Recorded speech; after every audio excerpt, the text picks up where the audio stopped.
everyone. Welcome, welcome, welcome. Let's get this party started. Let me see. Oh, I didn't even get the chat up. Hold up. Let me get the chat up to see who's here. All right. Everything's good. Looks like stream is back to normal. Yeah, I think last week was crazy, or the last week of December. But January's starting out good on YouTube. I guess everybody, New Year's resolutions are already failing because my system has been up and running since the beginning of January. All right, let me see if I can get the chat up. Who is here today? Let's see if anyone joins. I hope everyone's having a wonderful Sunday wherever you are in this world. Let me double check if I'm live. Yes, I am. Hi, XOXO Ganja Girl. How are you, sis?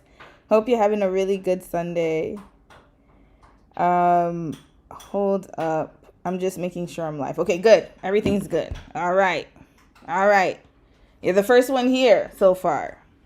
So I hope everyone's having a good day. I'm going to wait for more people to join, and then we're going to get started. Ooh, Lord, we got a lot to cover, y'all. Ooh. Oh, the beginning of January is starting off really, really chaotic as far as news goes. Hi, Monica. How are you, sis? Yay, Romy content. Yay! I'm so excited. Welcome to the live stream. Hey, Ellie. How are you, sis? Hope everything is going well.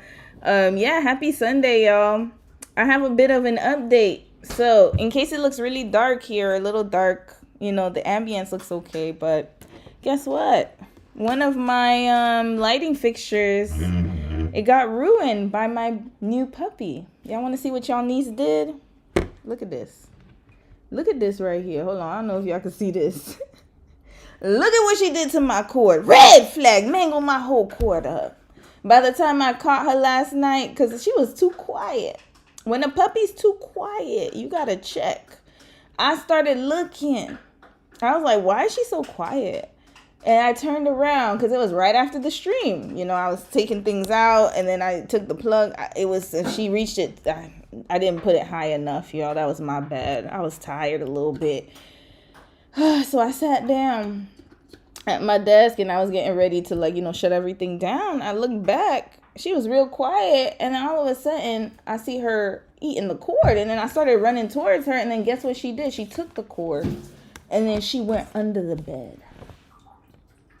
Yes, went under the damn bed.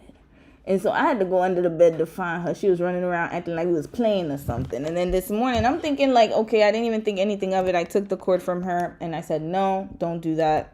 Then she was fine. So now I'm getting ready to live stream now. And then look at this thing. Look at how she ate that thing right up out of here. Mangled it up. Look at that. It's gone. My light. Oh, man. Goodbye to my lighting fixture.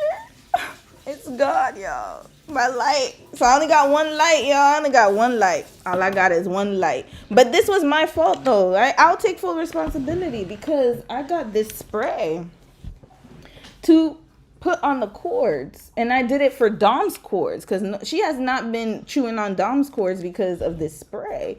This spray is supposed to give them a bitter taste so they don't want to chew. I didn't do it for mine.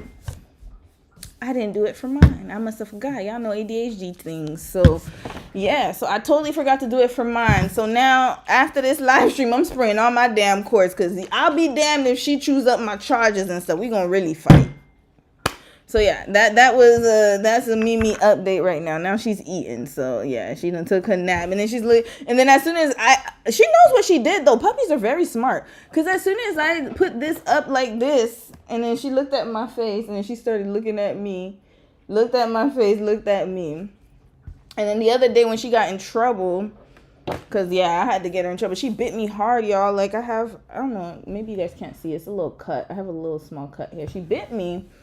And then I had to discipline her for that. And then she came to me maybe 15 minutes later, started licking my face. I'm like, yeah, you knew you bit me too hard. But anyways, that's puppy life, y'all. I hope everybody's doing good. If you get a puppy, let this be your warning. Please make sure. Don't be like me. I should have sprayed this on all my cords. So just make sure you get like a cord protector or at least a spray or something, because they will chew up your cords. Anyway, hi everybody. Hi Devonda. Hey sis, how are you? Some girl. Hi, and OMG the plug. Plug is gone. Plug is gone, y'all. Plug is gone. It's okay. I had that for a while. Don bought it for me too. That was last year.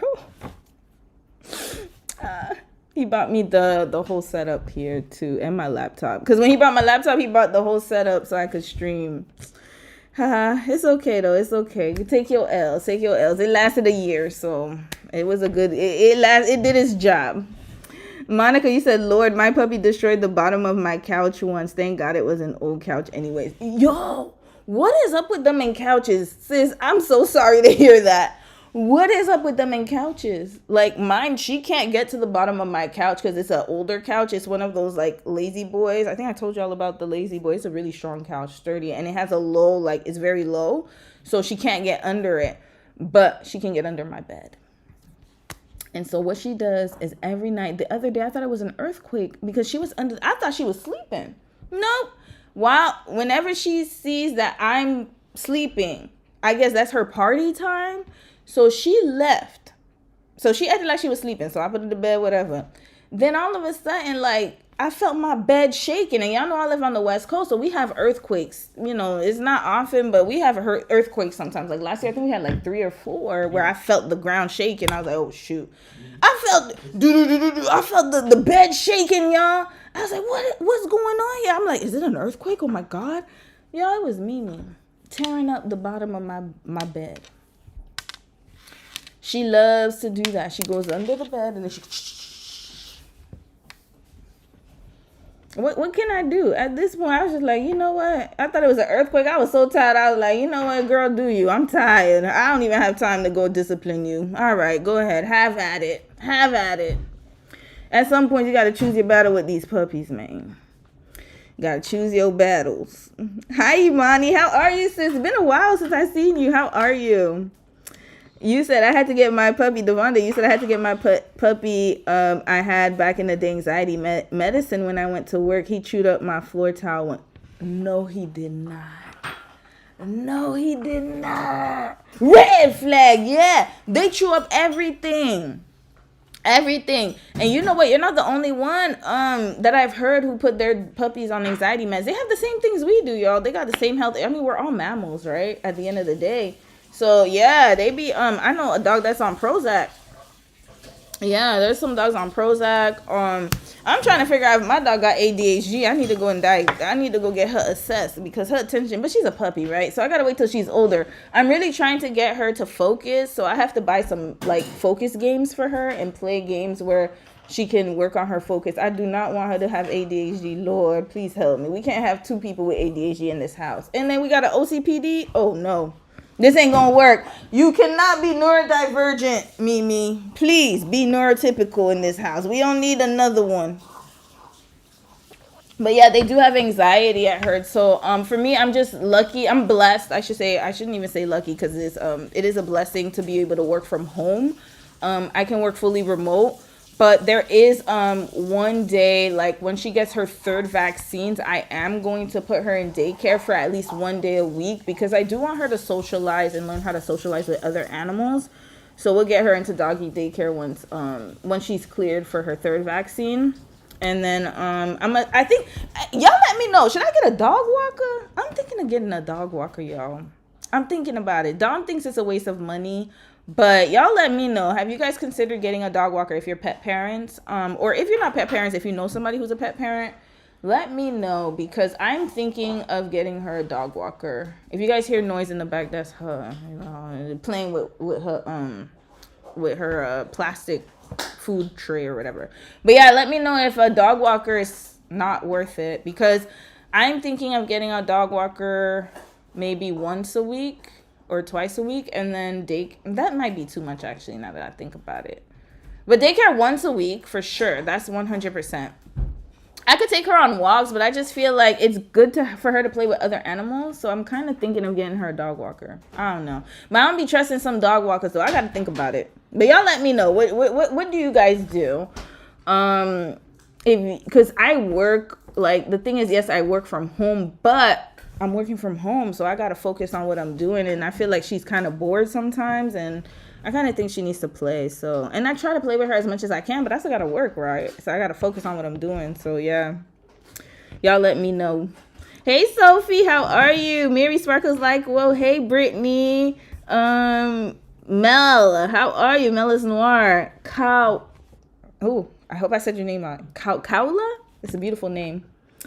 You said my car waits until we sleep and your cat waits until you sleep and scratches.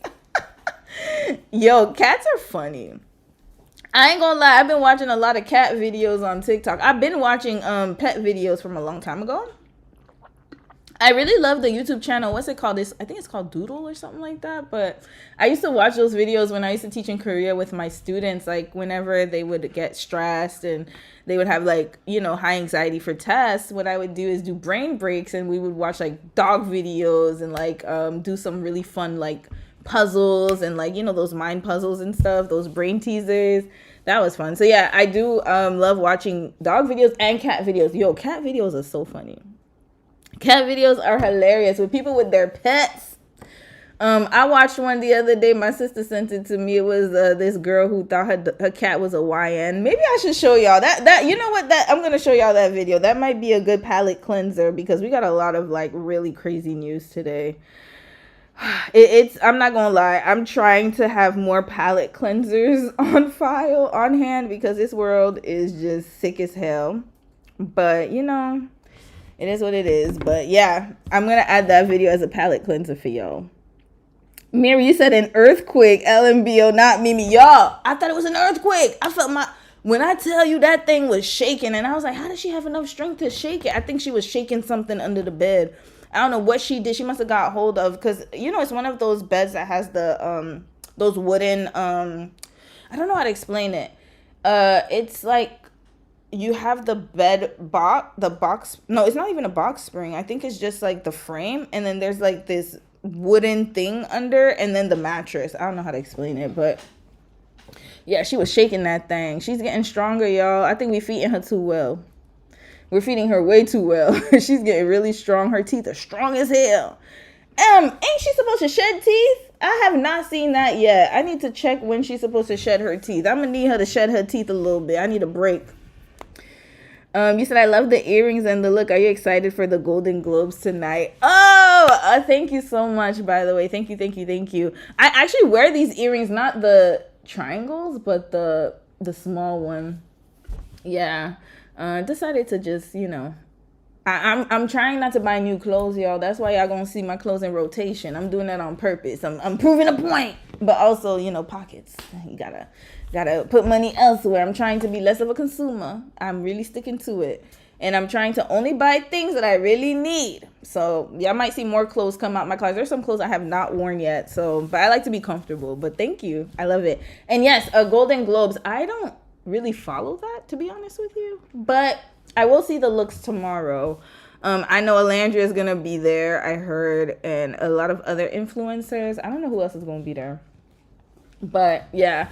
I'll stay tuned. I usually don't, to be honest with y'all, I stopped watching award shows a long time ago because I'm just, time. That's time, one. And two, I just watch the highlights. They be long as hell. I don't know. I can't be staying up watching those shows no more. I used to watch them, though. I'm not going to lie. I used to watch the Golden Globes. Oscars, I could never get into. I always fall asleep. So Oscars, I couldn't get into. I used to watch the Golden Globes. I used to watch music awards a lot, like the VMAs, American Music Awards. I used to watch also some other award show. I forgot what it was called. The Essence. Was it Essence? I think it was Essence. One of them. I used to watch a lot, but yeah, no, I don't do that anymore. But I'm gonna look at the fashions tomorrow. That's gonna be really interesting to see. But shout out to her for getting the Golden Globes. That's really amazing. You said you have something to play in the background while cleaning solo dolo in a house of 4. I'm happy. I'm glad to hear it. You said my cat does that too, actually. I'm planning on getting her some scratchy toys, even though she's my niece's pet. But again, we move. Yo, I don't know what it is, because when we have an app, right? I'm not sponsored by these folks. I just got the app. So just making it very clear. But if they want to sponsor me, let me know. But we got this app called Doggo. And they said that we need like a lot of toys. I don't remember. Hold on, let me ask them. Honey, how many toys did they say we need? 20 to 30. They said we need 20 to 30 toys, y'all. I was like, what? Red flag. Why a puppy need that many damn toys? But I guess we have to find toys. But the funny thing is she has toys. We bought her toys. She plays with them, but guess what she likes to play with more? My recycling bin. Whatever we put in the y'all, she loves the trash. I don't know what it is. She's just like a baby. I heard babies do that too, where it's like you give them an expensive toy, but they'll like play with a hanger or play with a box. Like, this is her. She literally goes to the recycling box to go take boxes. Like, she literally takes boxes out and then she chews it. That's what she does. She fights with the boxes. I done got her a little anxiety bear. I'll see if I can pull it later, but she got a little fluffy. She fights with that bear. Like, she's like the jaws of life, y'all. I be scared. Be scared at all.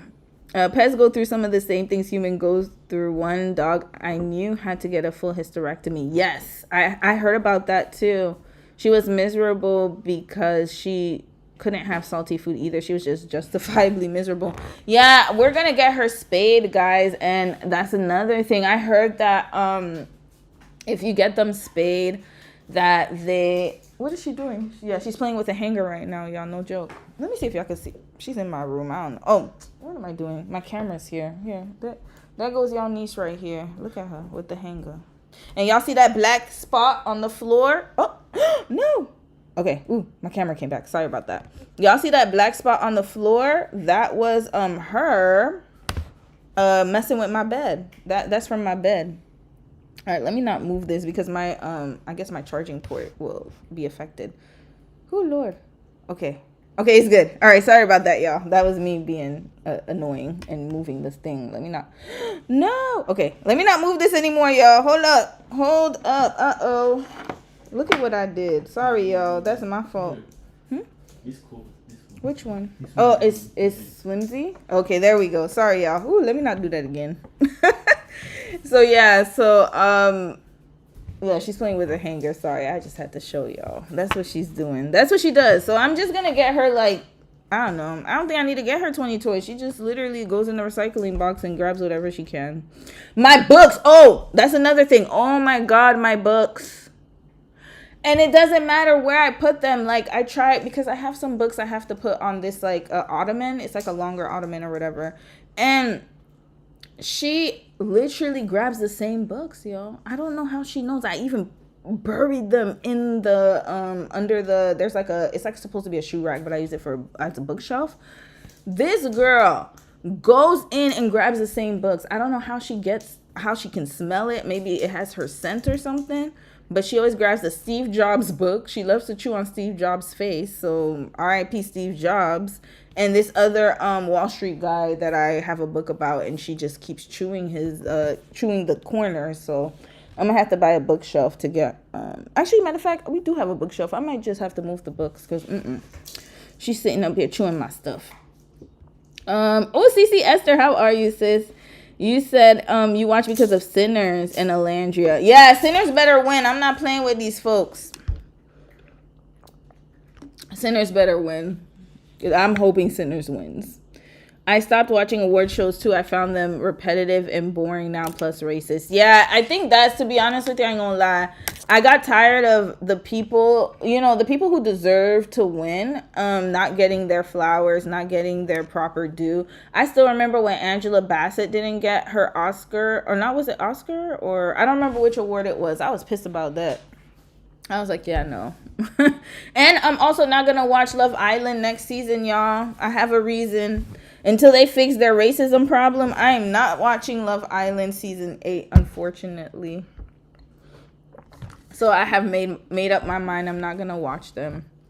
I have to, no. It's just way too much this season. I think season 7 was enough for me. That's enough. Season 6 and season 7 were enough for me.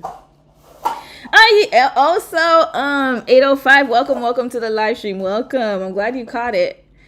Glad you caught it. All right, y'all. So let's get to it. It's been how long? 20 minutes. Yeah. Okay. Intro's over. I'm sorry if she's making a lot of noise, y'all, but that's how we roll here.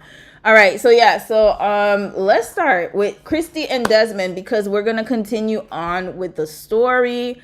I got a few videos I'm gonna show y'all. I remember yesterday we talked about it, and yeah, let's start with them because we ended off with them last night. So recap of last night, we went over Christy and Desmond's divorce. Very tragic and sad news. I actually, to be honest with you, I can totally understand both. To be honest with you, I can understand both perspectives.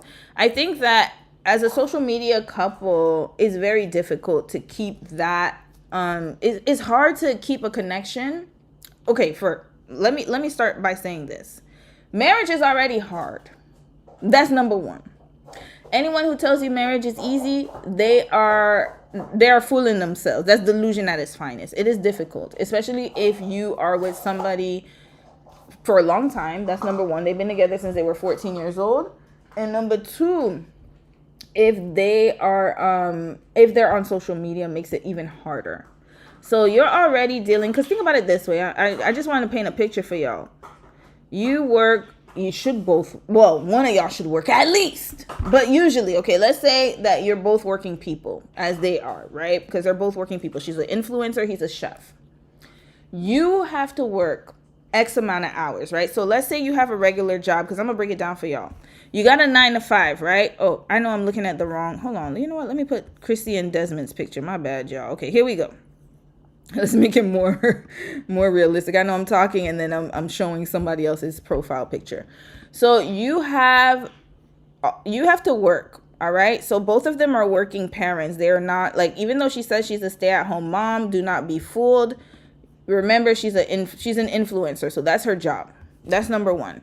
Number two, you also have to take into consideration, hold on, y'all. Let me just put her page up here. You also have to take into consideration that not only are you working, hold on, let me move. Sorry, guys. I'm like trying to do this and talk at the same time. Probably not a good idea to do that, but here. Okay, let's put a picture of both of them up, actually, just to show y'all who I'm talking about in case it's your first time watching this couple. Just give me a second. Christy and Desmond Scott. Okay, this is the couple we're talking about here. Okay, yeah, we got their picture up here. All right, now I feel comfortable talking. So not only are you a social media couple, but you also, like, you're working 9 to 5. I mean, one of y'all is working 9 to 5 because he's a chef. The other one, when you're a social media content creator, I want people to understand that it's like being an entrepreneur. You're on all the time. You don't get any breaks. I don't know if you guys have ever seen people who were former social media influencers and they went back to 9 to 5. That was one of the biggest complaints, is that you're always searching for the next opportunity. Not only that, but your money doesn't come, it's not stable. It's like you got to wait for checks to clear. So you're always on to the next brand sponsorship, next brand deal, next this, next that. So it's not like a steady 9 to 5 where you clock in, clock out. You are literally like an entrepreneur. Entrepreneurship, this is the downside of it. Yes, it can give you X amount of money. Yes, you can definitely have a lot more financial freedom. You will reach millions faster, in my opinion. Yes, you can reach it with a 9 to 5, but it's going to take you a lot of time. It takes you more time, right? We all know that. The problem, though, is that you are working all the time. You're working all the time, y'all. You're always working. Mind you, I'm doing this part-time. I'm not even doing this full-time. And it still takes up a big chunk of my time. And the reason why it works for me, though, is because I've learned how to balance it with my full-time job. Can I be better? Yes. But at the same time, I know when to stop. I know when to take a break. I know when to give myself, time to kind of do other things. That's because I have a 9 to 5. As soon as my job's not 9 to 5, it's like 8 to 4:20. So as soon as 4:20 hits, I'm out. I don't stay one more time, not even 1 minute overtime. And also my position is union, so I'm not allowed to go overtime, right? So we're not allowed to. So as soon as 420 is, like, you got to be out of there. So the thing is that gives me the stability. And also I get, flex days, which is like you get every other Friday off. So that's why sometimes, like, if you guys see me posting on a Friday and it's really early, sometimes I'll have the video sent, like timed, but other times are pre-scheduled and other times I'm off. I get every other Friday off. And I also get weekends off, obviously. And sometimes I can just take time off whenever I want. So it's very flexible in that way. Now, the thing is that when you're married, imagine both of you are working. One is working an unlimited schedule. The other one's working a more like structured schedule. So it starts to seep into your family time. Why? Because the social media content is your brand. Your couple and family life is your brand. And so now, yes, she does have videos of her being solo. She has videos of her doing her own thing, but her bread and butter is a family content. That's what it was from the beginning. So now everything that you do at home becomes content. A majority of what you do is surrounded by content. And that's what the problem is with when you go and you do entrepreneurship, or you have like kind of like that social media influencer life. If you do it full time, at least, is that you don't know how to turn it off, especially if it's your life that you are documenting. So it's different if you see a social media influencer doing, for example, case studies, or doing like videos like such as, tech videos, or, even like, those small, like kind of videos where they kind of do commentary. Those things you can kind of flex. It's flexible because it's depending on the news that comes in. You say what you got to say. You do a live stream or two. You're done. You can kind of log out, right? Or log off, unless you have like Patreon and other things that you're doing. Like some people do those things. That's fine. But the family's not involved in that. So then you can carve out that special time for family time. But the problem is when you have your family as the content, then there's no family time. There's no family time. And if there's no family time, then there's no intimacy. And if there's no intimacy, your marriage is in danger. Red flag. And again, I'm not going to put blame on either party because I know, trust and believe me, two rights, there's going to be two people in the marriage. So it's his, hers, and the truth. And to be honest with you, I'm sure both of them have contributed to certain things that have happened and gone on. It's impossible for that not to be the truth. However, what I will say, though, is what I've seen and what I could see from the videos is that their life was too curated, too much content. And unfortunately, and I know some people are blaming her and saying, oh, yeah, like she was too obnoxious and she was doing too much and all these. Yeah, she was doing too much. I ain't gonna lie, because I got a lot of videos showing that. But that's her butter. That's her bread and butter. That's how she's making money. So if she knows that she's looking at the social, because think about it, if you're a YouTuber, you're looking at your analytics. You're seeing what videos are more successful than others. If you're seeing the videos where you and your husband are bickering and he's making all these facial expressions, and those videos are the ones where people are watching the most, they have the engagement up. You're getting more money from ad revenue from that, and sponsors are reaching out to you based on those videos. You're getting way more engagement with those videos. Then of course you're going to continue doing it. So I can't fault her for that. That is what it is when you're in the social media realm, right? If you care about those things, why? Because that's your job. And unfortunately, for the lifestyle that she wants to live, I do not believe that he has the money to carry the whole family through. Not saying that chefs don't make money. They do, but not the amount of money that she needs to sustain buying all them purses and them heels that she be buying. So again, intimacy, that's a large part of why a lot of marriages fail. Another problem is not enough time together. That combines to it. Another thing is they got together very young, religion, expectations. And then, sometimes, like I said, like it leads to those type of behaviors, the bad ones. And again, he's a man at the end of the day. And I personally think, like, if for me, cheating is like at the point where you think that you need to go to get to cheating, that to me is deception, manipulation, lying. At that point, If you're at that point where you feel like you need to exit, then you need to go. You need to go. There's no excuse to be cheating. That's my opinion. I'm sorry. And that's why I don't give cheaters passes. I don't think that this is, because it takes a lot of energy to cheat. It takes a lot of energy to lie. It takes a lot of energy to deceive. And to me, at this point, if you wanted to leave the marriage, then you should just leave. But there's no excuse for why you should be cheating at all. And this is the problem I have with this whole situation, is when he made his little statement yesterday. Here, we're going to get to that statement. Hold on, let's look at it. Why is she barking? I don't know. Oh, she wants your attention? Yeah. Okay. You okay? Hold on a second, y'all. Hold on. Hold on a second, y'all. Oh, a lot of chaos going on in the background. Are you okay? Yeah. Oh, my God. I'm okay. What happened? I don't know. Okay. You sure you're okay? Maybe he's scared. Oh, don't be scared of me, man. It's okay. Dom's chair just fell, y'all. Yeah, so the whole concept of cheating is wild. It's so selfish. Absolutely. And that's the thing. Like, that's the problem I have with this whole situation. It's like, okay, you were dissatisfied with your marriage. No problem. You want to leave your marriage? Okay. And this is another thing I want to make very clear to y'all. It's like, not every relationship is going to have a happy ending. That's okay. I understand that. And, you know, we get it. But it's the deception. It's the deception.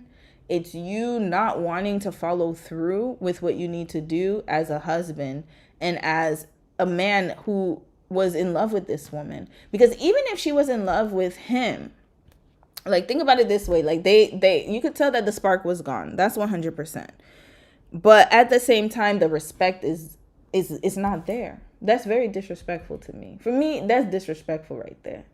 And he like, him cheating is just, it was just, I believe the reason he cheated is because he wanted to make an official statement. That's a F you to her, in my opinion. Because when I think about it, in his statement, let's go back to what he wrote here. Wait, what's going on?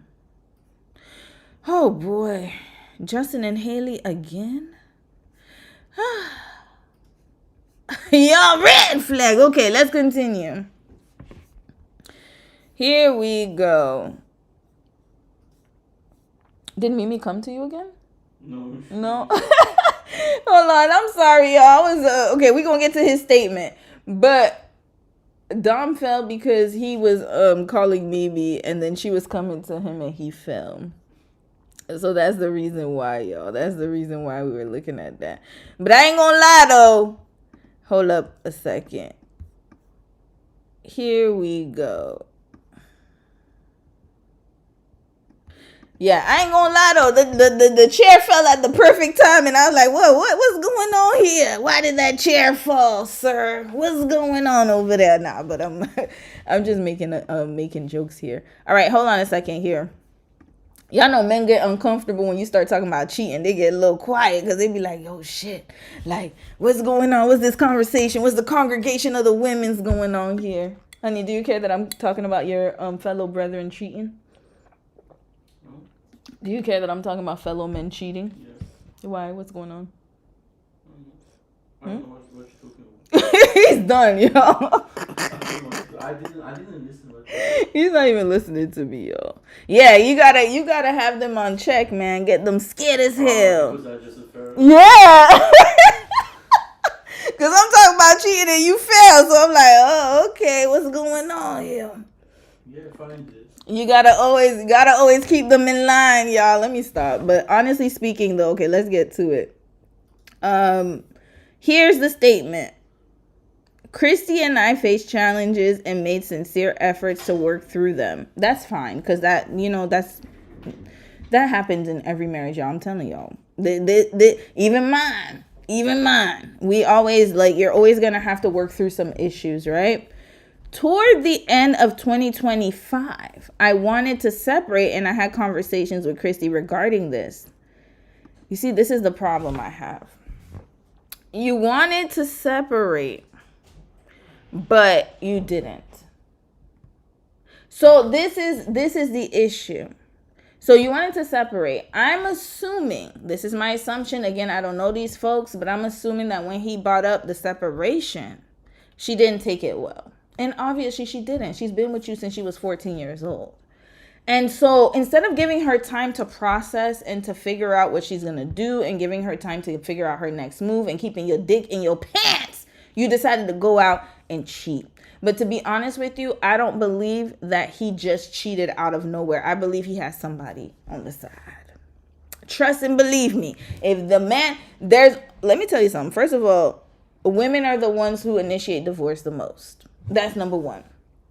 Number two, when a man decides he wants to end a relationship, there's two reasons. Either he's trying to get your attention or he really got somebody on the side. I believe the latter. He got somebody on the side, y'all. I got my proof as to why. Because there's videos that show that he was always on his phone all the time. He was so totally disengaged. And, you know, this is one thing that, and the reason I know a lot of people probably expect for me to show happy couples and all of these things. And yeah, I definitely want to do green flag couples. I think I've done a few before. I want to do more as well. But the reason why I'm highlighting this story is because this is what we see on social media as the happy couple. And if you see them on social media as a happy couple and they, you know, and of course people don't have to share their business with you, but at the same time, it's like there's no balance of reality. It's more like you're seeing the good part of the relationship, but you're not seeing like, hey, like we're just a regular couple. We go through things. We have arguments. We have these things that happen. I actually enjoy watching couples where you can see the struggle, not the struggle that I'm talking about. I'm not talking about the dear future wifey struggle. What I'm talking about is they're keeping it real and they're saying, hey, we may seem like we're this way, but that's what we show you guys. But actually, to be honest with you, this marriage has a lot of work. We put a lot of work in to make it successful. I actually respect those kind of couples. But when you have a couple that's only showing you their good times, but they're not necessarily showing you the reality of marriage, this is where we have to be careful. And this is where all of this type of these type of situations, that's why they're going to keep happening. Remember the Ace family.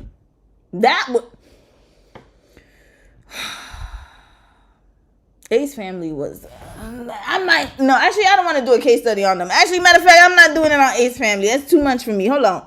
That's way too much. You said if it's a Latino guy, he has 5 people on the side. Monica, Latino. I got one better for you. Oh, sis. Oh, Latino is not even cut. Like Latino 5, Haitian 5 probably. They all of them. Haitian, Latino. Well, I mean black. We could go black, Hispanic, Asian, white. All of them. Red flag. When I was in Korea, let me tell y'all something. This is how rampant cheating was in Korea. There was a known, it was an unspoken rule. If you're talking to a guy, because they used to tell us, they used to warn us, the Korean girlies, they was warning all of us. They were like, if you're talking to a guy and he doesn't give you his cacao talk, and he gives you a line is like the Japanese kind of like social media app, he got a wife. He got a whole wife. Got a whole wife. If he don't want to hang out with you on the weekends, he has a wife. If he doesn't talk to you on evenings after 8 o'clock, he got a whole wife. Red flag. 5 wives, side wives. Hispanic man, you said got 5 wives. I'm not surprised.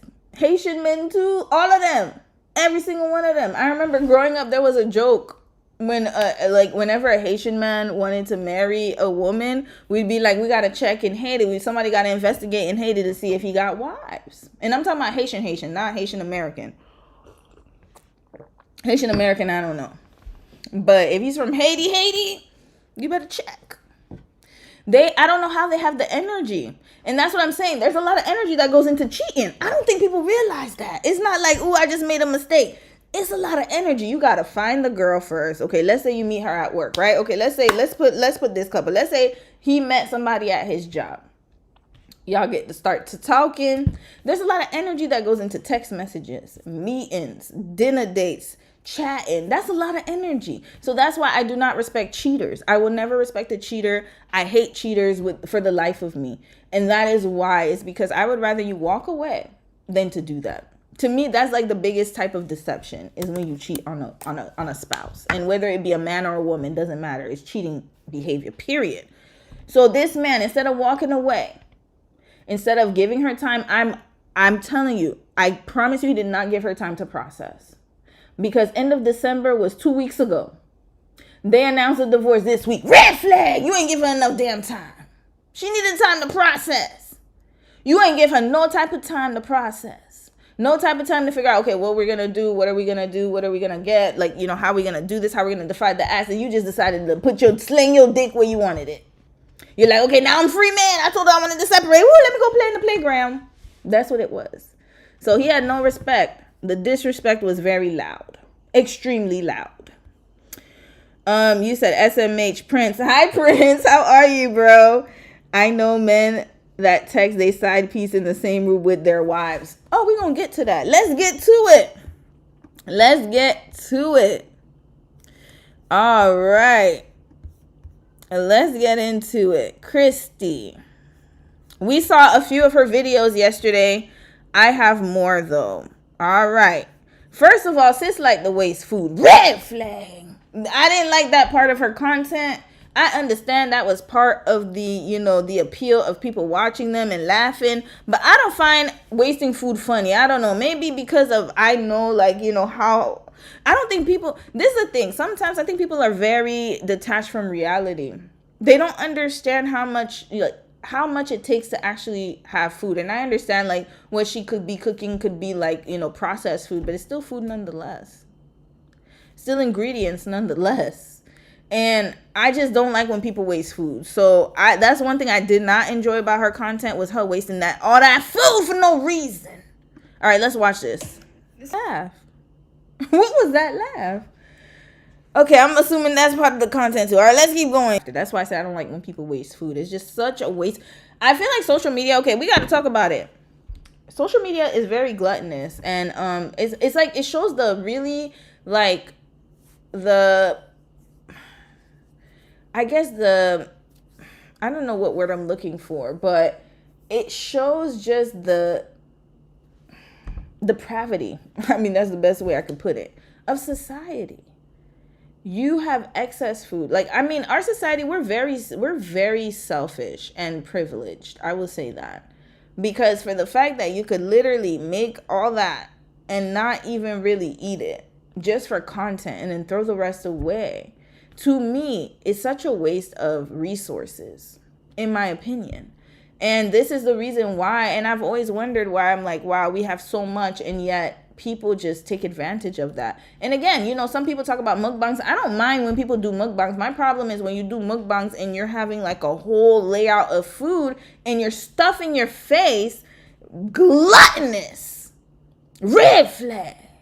Stuffing your face. You got a whole row of food and you know you're not going to eat it. So why? Why waste?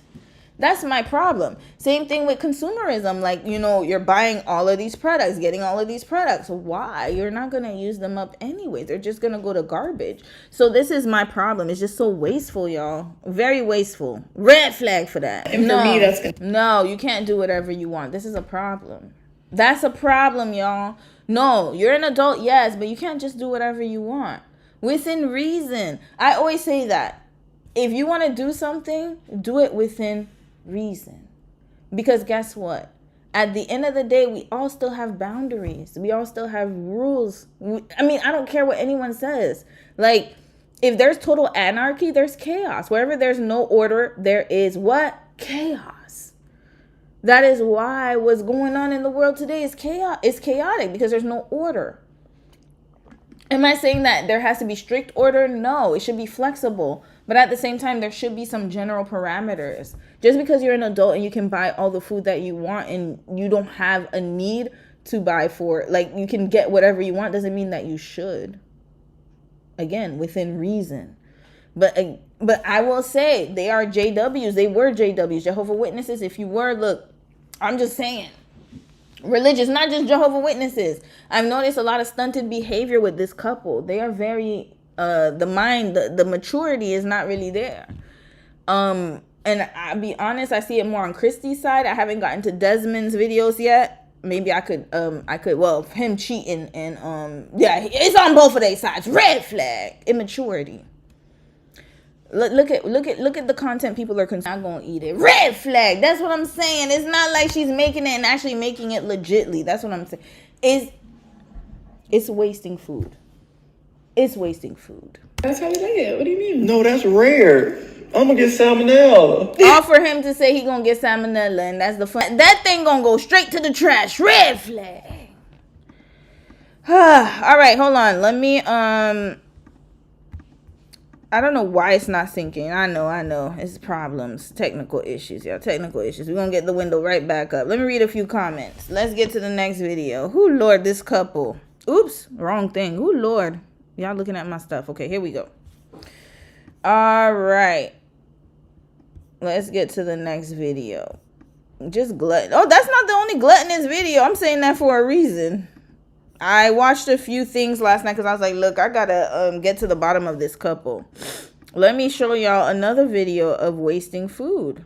That's what I noticed. Look at this. Waste of food. We're gonna watch this one. There was another donut one, waste of food. Let's watch this one. Is this too much? First, shoe appreciation. Can't do this without the oversized teddies. Hold on. Let me push this up a little bit more. Here we go. Got an oversized Hershey bar. We got our oversized graham cracker. Our oversized marshmallow. Ooh. For 4 people. Let me tell you something. If she did this at a birthday party for kids, that's different. If she made this, I guess, like, you know, at an event where there's going to be tons of kids, they're all going to eat it, it's going to be really fun, no problem. Like when they make those big pizzas and then they share them with the community, no problem. She's doing that for a family of 4. Y'all really think they're going to eat all that? Don't even think about it. Okay, now for our chocolate. Still slow down. Chocolate for the wasp. Don't come over here. It's broken, but they're not gonna care. And the last step. The graham cracker. I thought that was a bug. Okay, it was just the wrapper. I feel like we need to toast the marshmallow a little bit. Couldn't find my torch.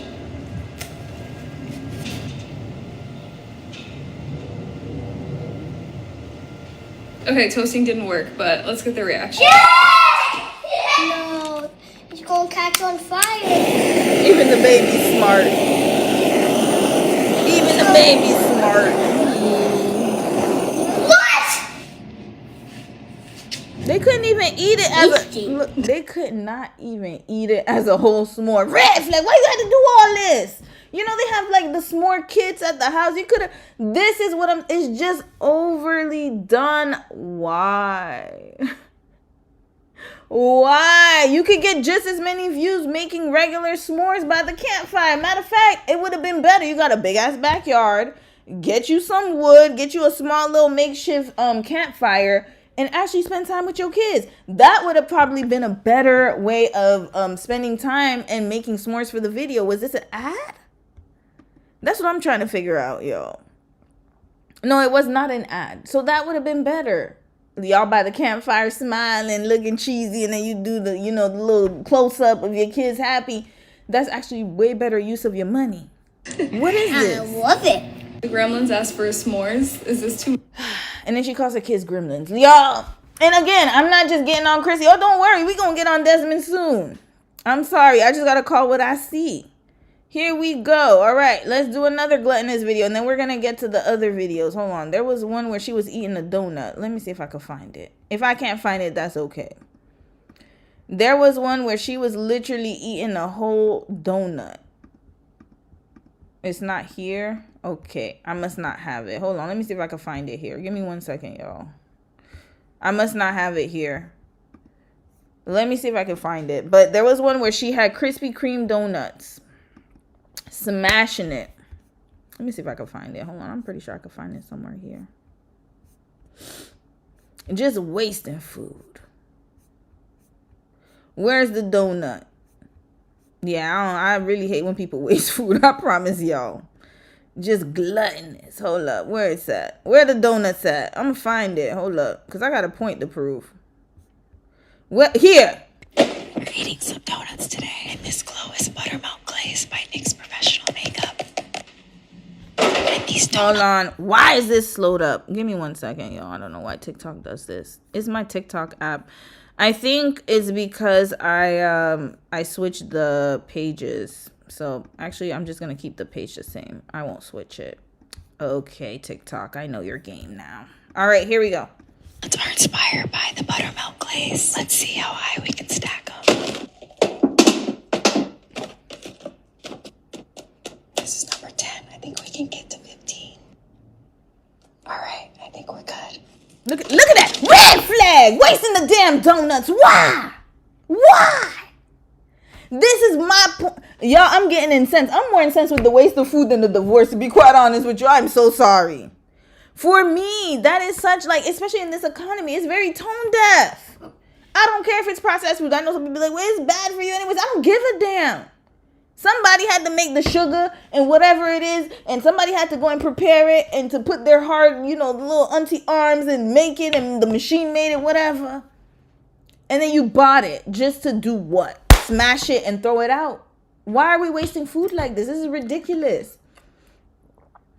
And then we want to cry and say we don't got no damn resources. I don't understand. Look at this. Look at that. We got our donut sandwich. Stick in. And you know damn well she's not going to eat the thing. She just eating a little bit, doing that, and then after she records, it's going straight to the trash.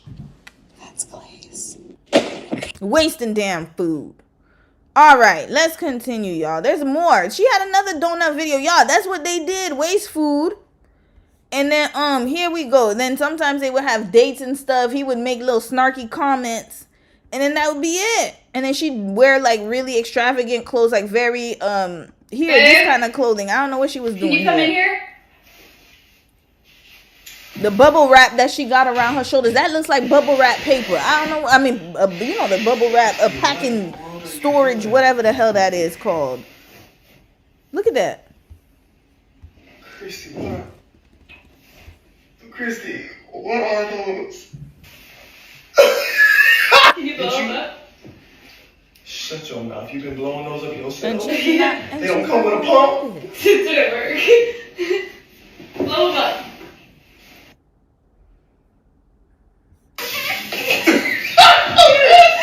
You look like you're about to do a crash dummy test or something. You look like you're wearing an airbag.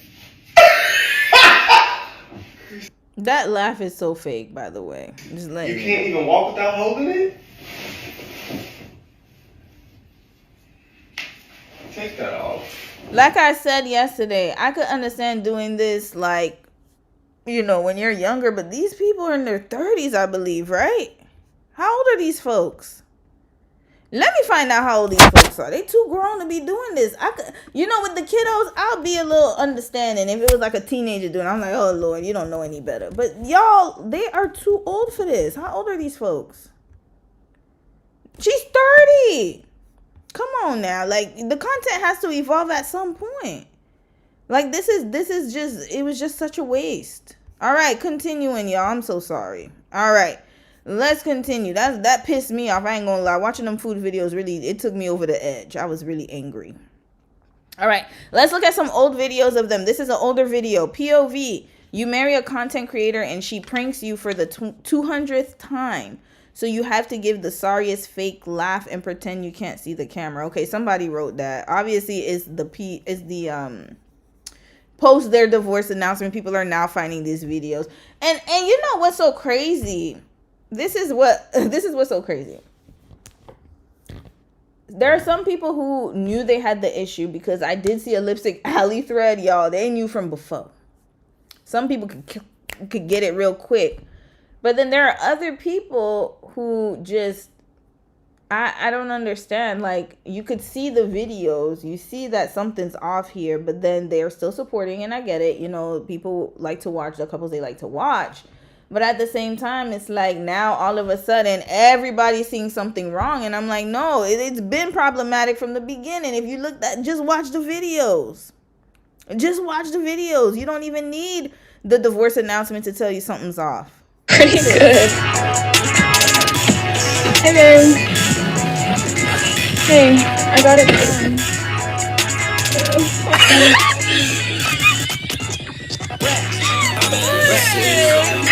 What is that laugh? Red flag. Got it done. You like it? Actually came out. I think that this was around the pranking era. This was, it sounds like. Look at this one. Hold up. Let me because I think this has the song. He pretended to love social media fake laughs. Okay, that's people finding the content, y'all. All right. This was them. He's holding her. She's holding him like a baby. Okay, here. Okay, hold on. Now I can put the volume up because there's no song here. Here we go. Hold on. Why is the volume not up? There's no volume here? Okay, I can't. Okay, here we go. Christy, why are you doing this? Christy, stop playing. See? It's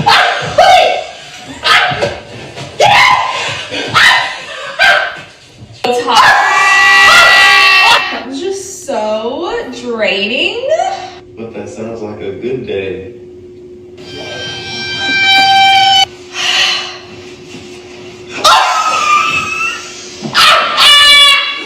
He's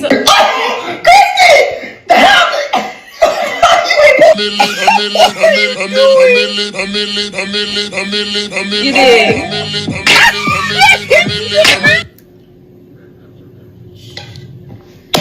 Here she go with the food again. Red flag. Stop doing that to food, sis. I'm starting to get pissed off. Okay, this is the thing. Are kids, who's their demographic?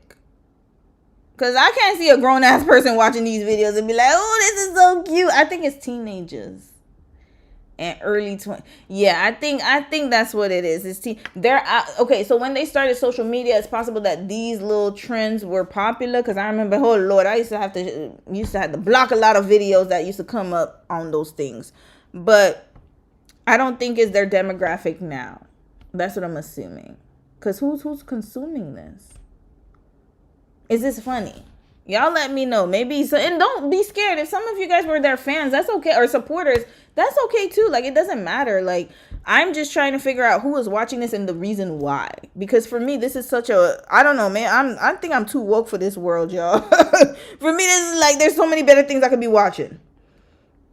If I want entertainment, I could even watch a damn dog video. I'll be more entertained than this nonsense. This is craziness.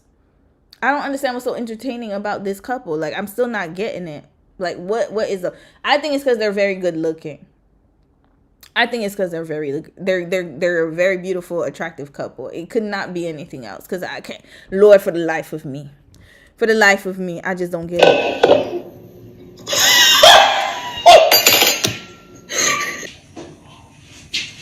Christy, what is it? That ain't no patty! You gonna have mad cow disease!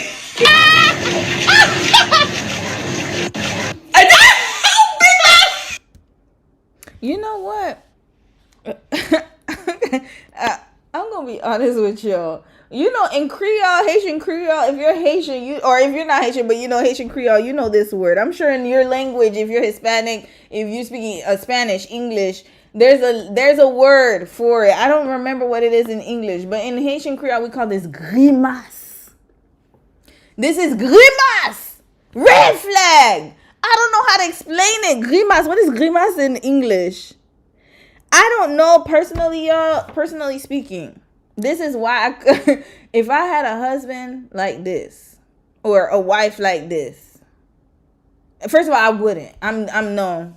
I can't play. They play too much. Like, it's like, I don't like people who play too much. Like, I know there's a time and a place. Y'all know I be joking all around. I play a lot. I'm very unserious at times. But there's a time and a place for everything, right? So it's like, when y'all see me doing red flag, you know that I don't go outside doing that, like, outside in the real world. I'm not just going to go to somebody at my job and they're telling me about their relationship story. And I'm like, red flag. Like, that's crazy.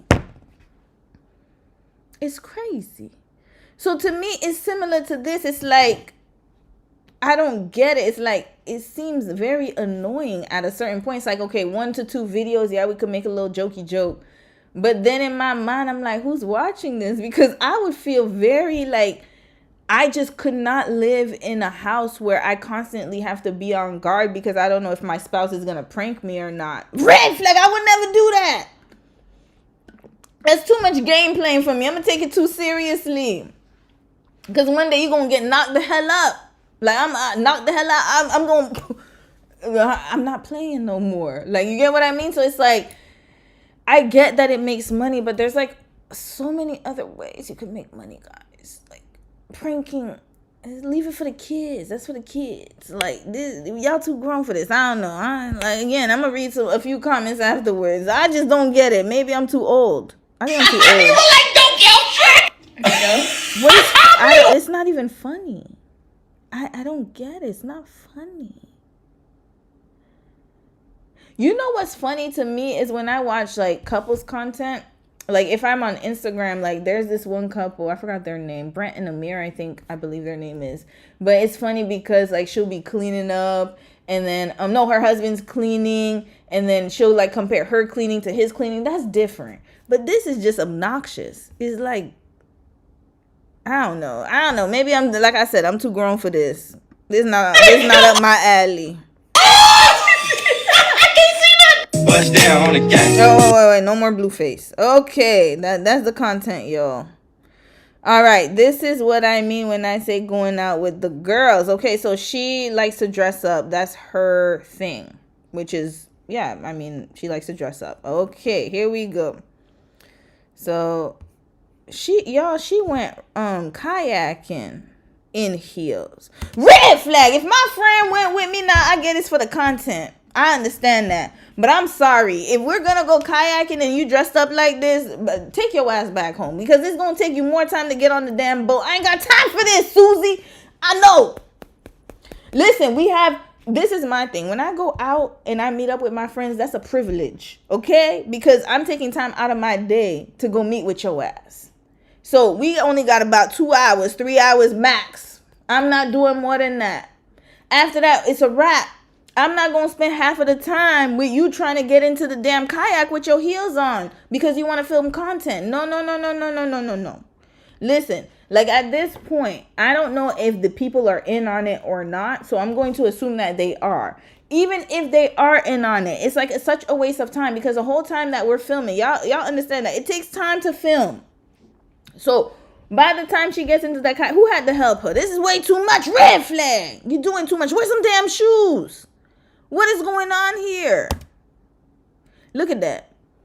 Look at her. Look at that. Who's and then look at her with the, you see her hair is all windy. She got she's the one who's doing the most work. I'm just letting y'all know that right now. You cannot sit in kayak this comfortably. I did it before, y'all. It is not easy to kayak and to do all this thing if you just sitting comfortably. I did it once. I said, I don't know. I'm good. It's a lot of work, y'all. It's a lot of arm work. So homegirl was doing all the work in the front. She just laid up here talking about, oh, this is what I say this is what I mean when I go out with the girls. Again, I know some people are like, it's just for content, but it's stupid. I'm sorry. It's like, it's such a waste of time. Do people not understand? Like, this is the thing. Oh my God, I'm going on a rant right now. I know I'm on a tangent rant, y'all, but I don't know what else to say to get it through people's thick skulls.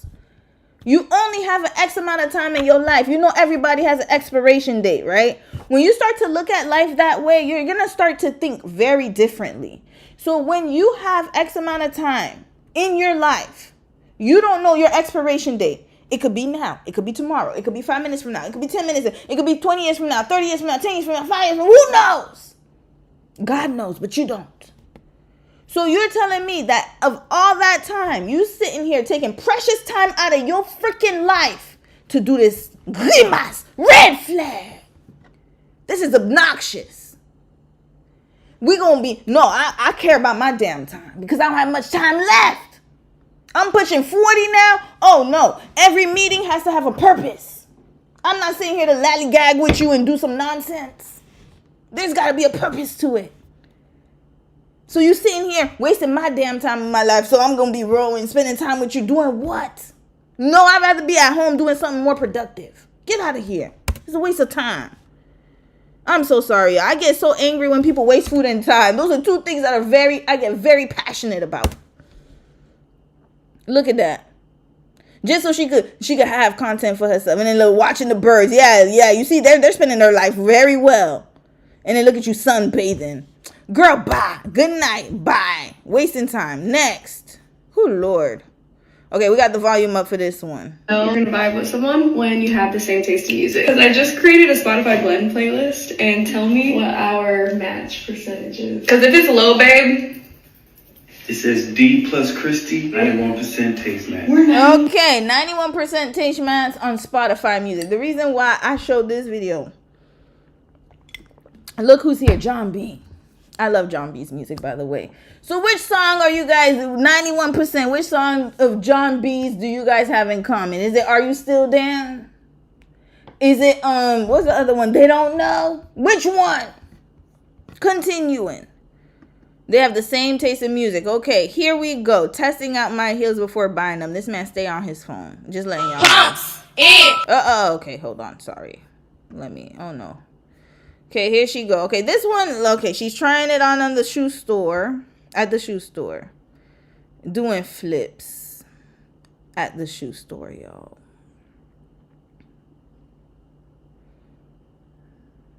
There we go. This is the content, y'all. This is it. Okay.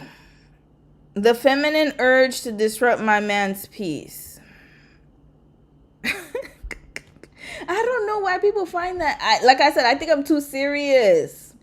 I don't disturb people's peace on purpose. If I'm going to do it, it's really on, like, I'm just naturally like that. I don't do it on purpose. If Dom has his peace disturbed, I promise you, it's my ADHD and other mental illnesses I have. I'm just kidding. Also personality. But I don't do it on purpose is my point. I don't sit there and think, let me go bother Dom today. I don't do that. I got too many things to think about most of the time. Hell, if I ever do bother him, it's just me naturally being me. It's not me trying to be like whatever. This is naturally me. This is, like I said, it's like, it's excessive, y'all. And now I could see why. Because you can't keep this up. It's not realistic. That's the point of it all, y'all. It's unrealistic. Very unrealistic to keep this kind of content up. Because it's not real life. So, again, I just don't, I can see why. Let's just put it that way. I can definitely see why. It gets tiring. After a while, if you're doing the same thing, it's Groundhog's Day. Y'all ever watch the movie? Every day is the same damn day. Don't you get tired? I get tired. So this is why people shouldn't be surprised at all. Look at this.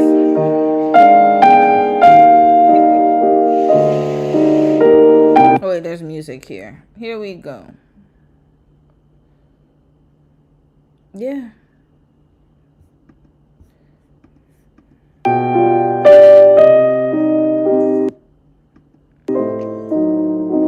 And that still doesn't give an excuse to cheat, by the way.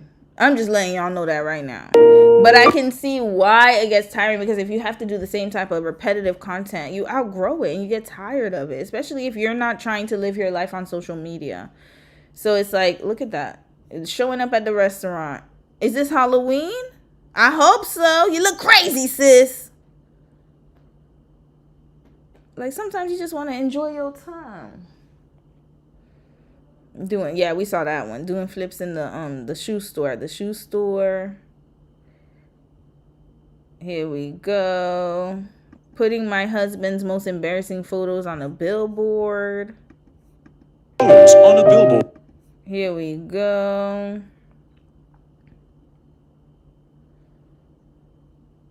He knew it was going to be on the billboard. Please. Why is he acting shocked? I believe he was in on it, y'all. I don't think he wasn't in on it. He was. They were both in on it, but it just gets tiring. POV. Okay, let's find out their cultures, y'all. Hold on. I'm going to read a few comments. We're going to find out their cultures, y'all, because I found out more about them. Oh, Lord.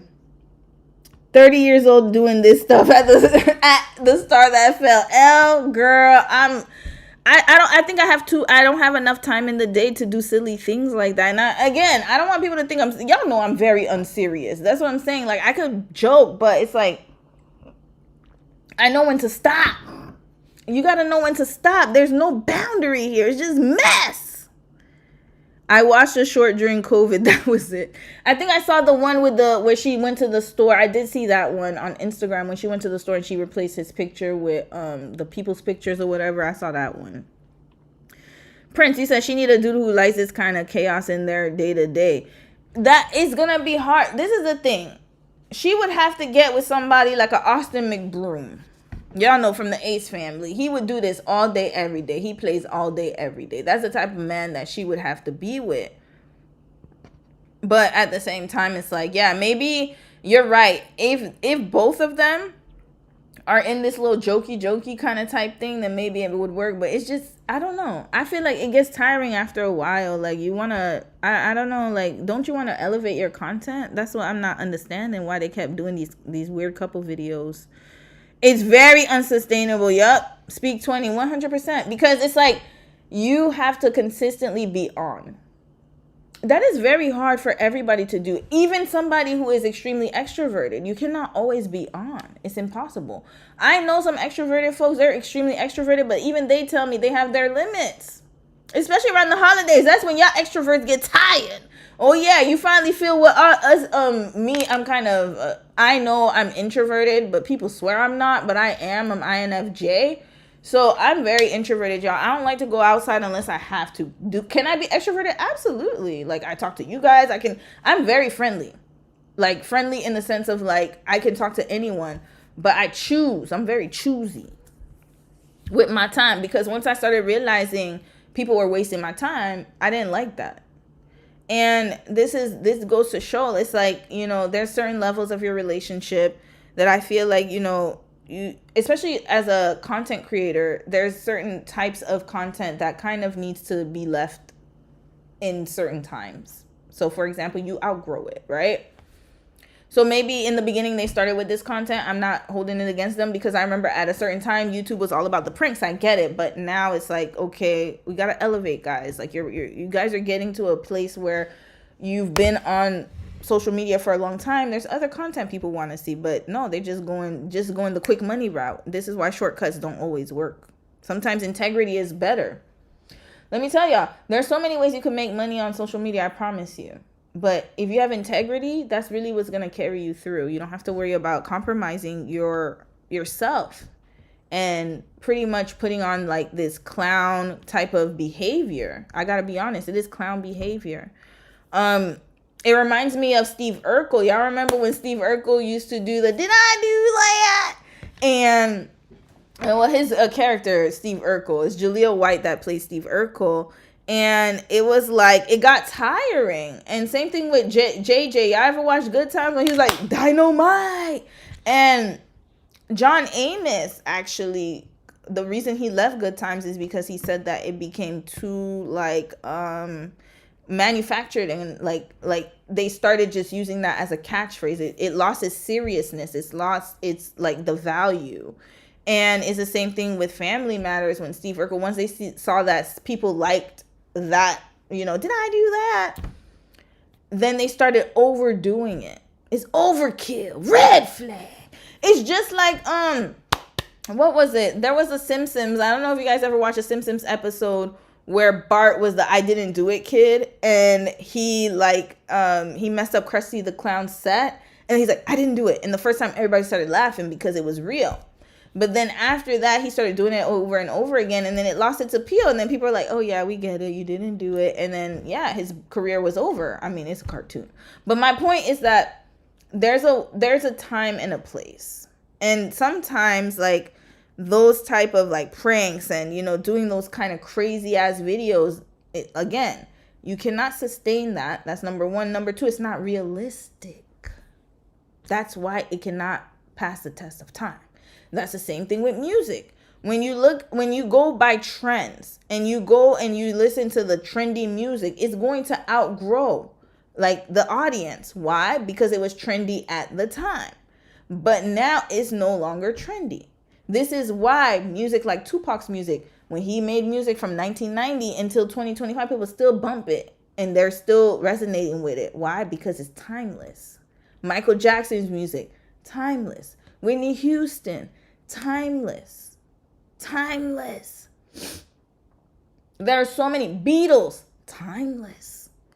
So it's like, if you're going to be on social media, especially as a couple, have integrity. Don't just go with these pranks and these quick get money, fast grab, get rich quick schemes. Red flag. Don't do that. Because it's going to affect your longevity and also your relationship. Because now look at them. You can't sustain it. Continuing. Hold up. Oh, my camera's all messed up again. I think it was my fault. Because I messed with it a little bit. Okay, that's fine. We will continue. All right. POV, he married you in your culture. So come to find out, Christy is Trini, y'all. What is going on with these Trini girls? Latoya Forever is also another Grimace one. I love her, but hey. I mean, she's Canadian. I gotta, But Latoya Forever is another Trini girl that had the crazy content. Her and Adam, same situation. Same exact situation. What is going on with the Trini girls? Y'all let me know. What is happening here? And that not only marries you, but also your culture. This man is over here cooking Trinidadian bus-up shot. This man is from Kentucky and learned how to authentically make bus-up shot straight from Trinidad. If he wanted to, he would. Oh, yeah, and that's really good, actually, that he learned how to make the food from her culture. So I can't even say anything about that. This is actually a really good video. See, this is the type of content we would want to see. But yeah, they keep putting that grimace on us. Hold on, y'all. Let me let y'all finish watching this, and then I got to restart my camera. I don't know what I did. I did something, y'all. It's starting to freeze up again. All right. I definitely did something when I was showing y'all Mimi, and I messed it up. So I got to fix it again. Okay, here we go. I'm going to let y'all watch this video. You guys know how to cook roti, and bus up shot, and curry chicken. Yes. You guys know how to do it the authentic way. What? Get you a man. All right, so this was content. I wish they had stayed on this. This is stuff people want to see.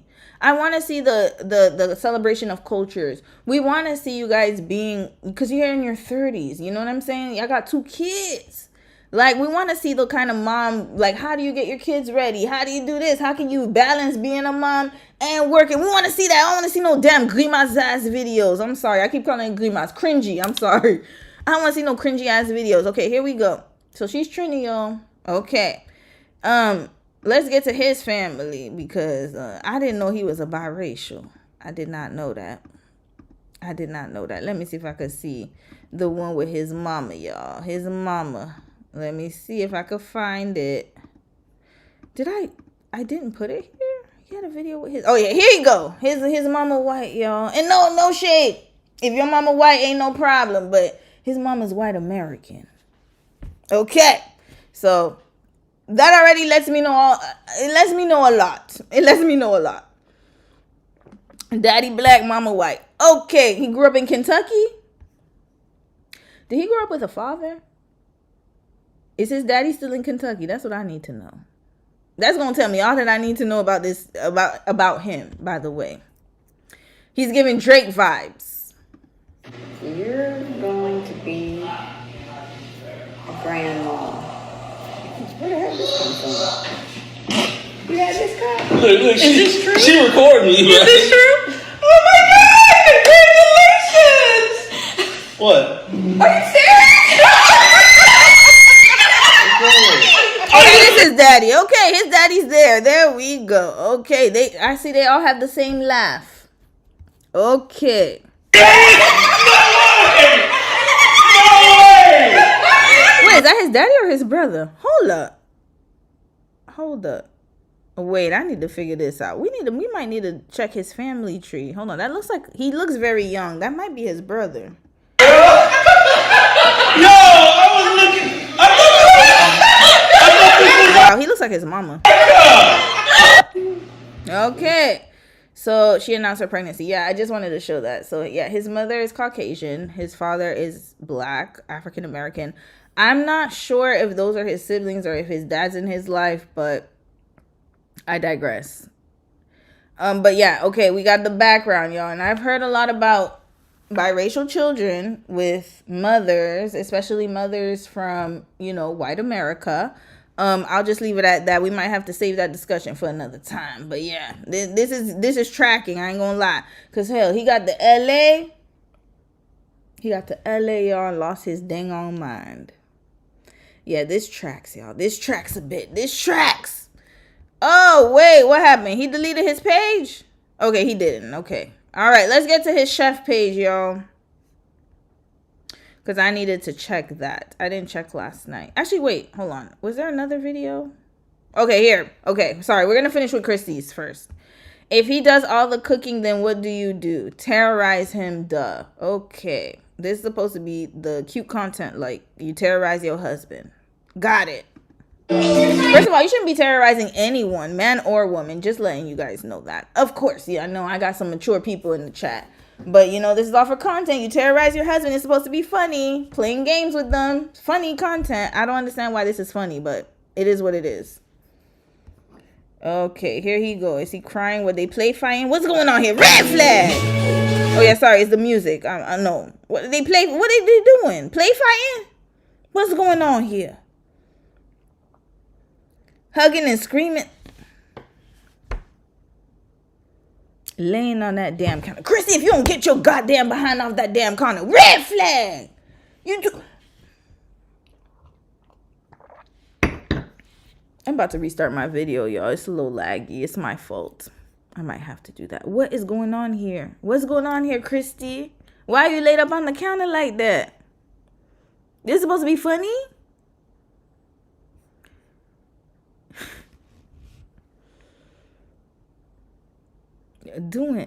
Just doing everything.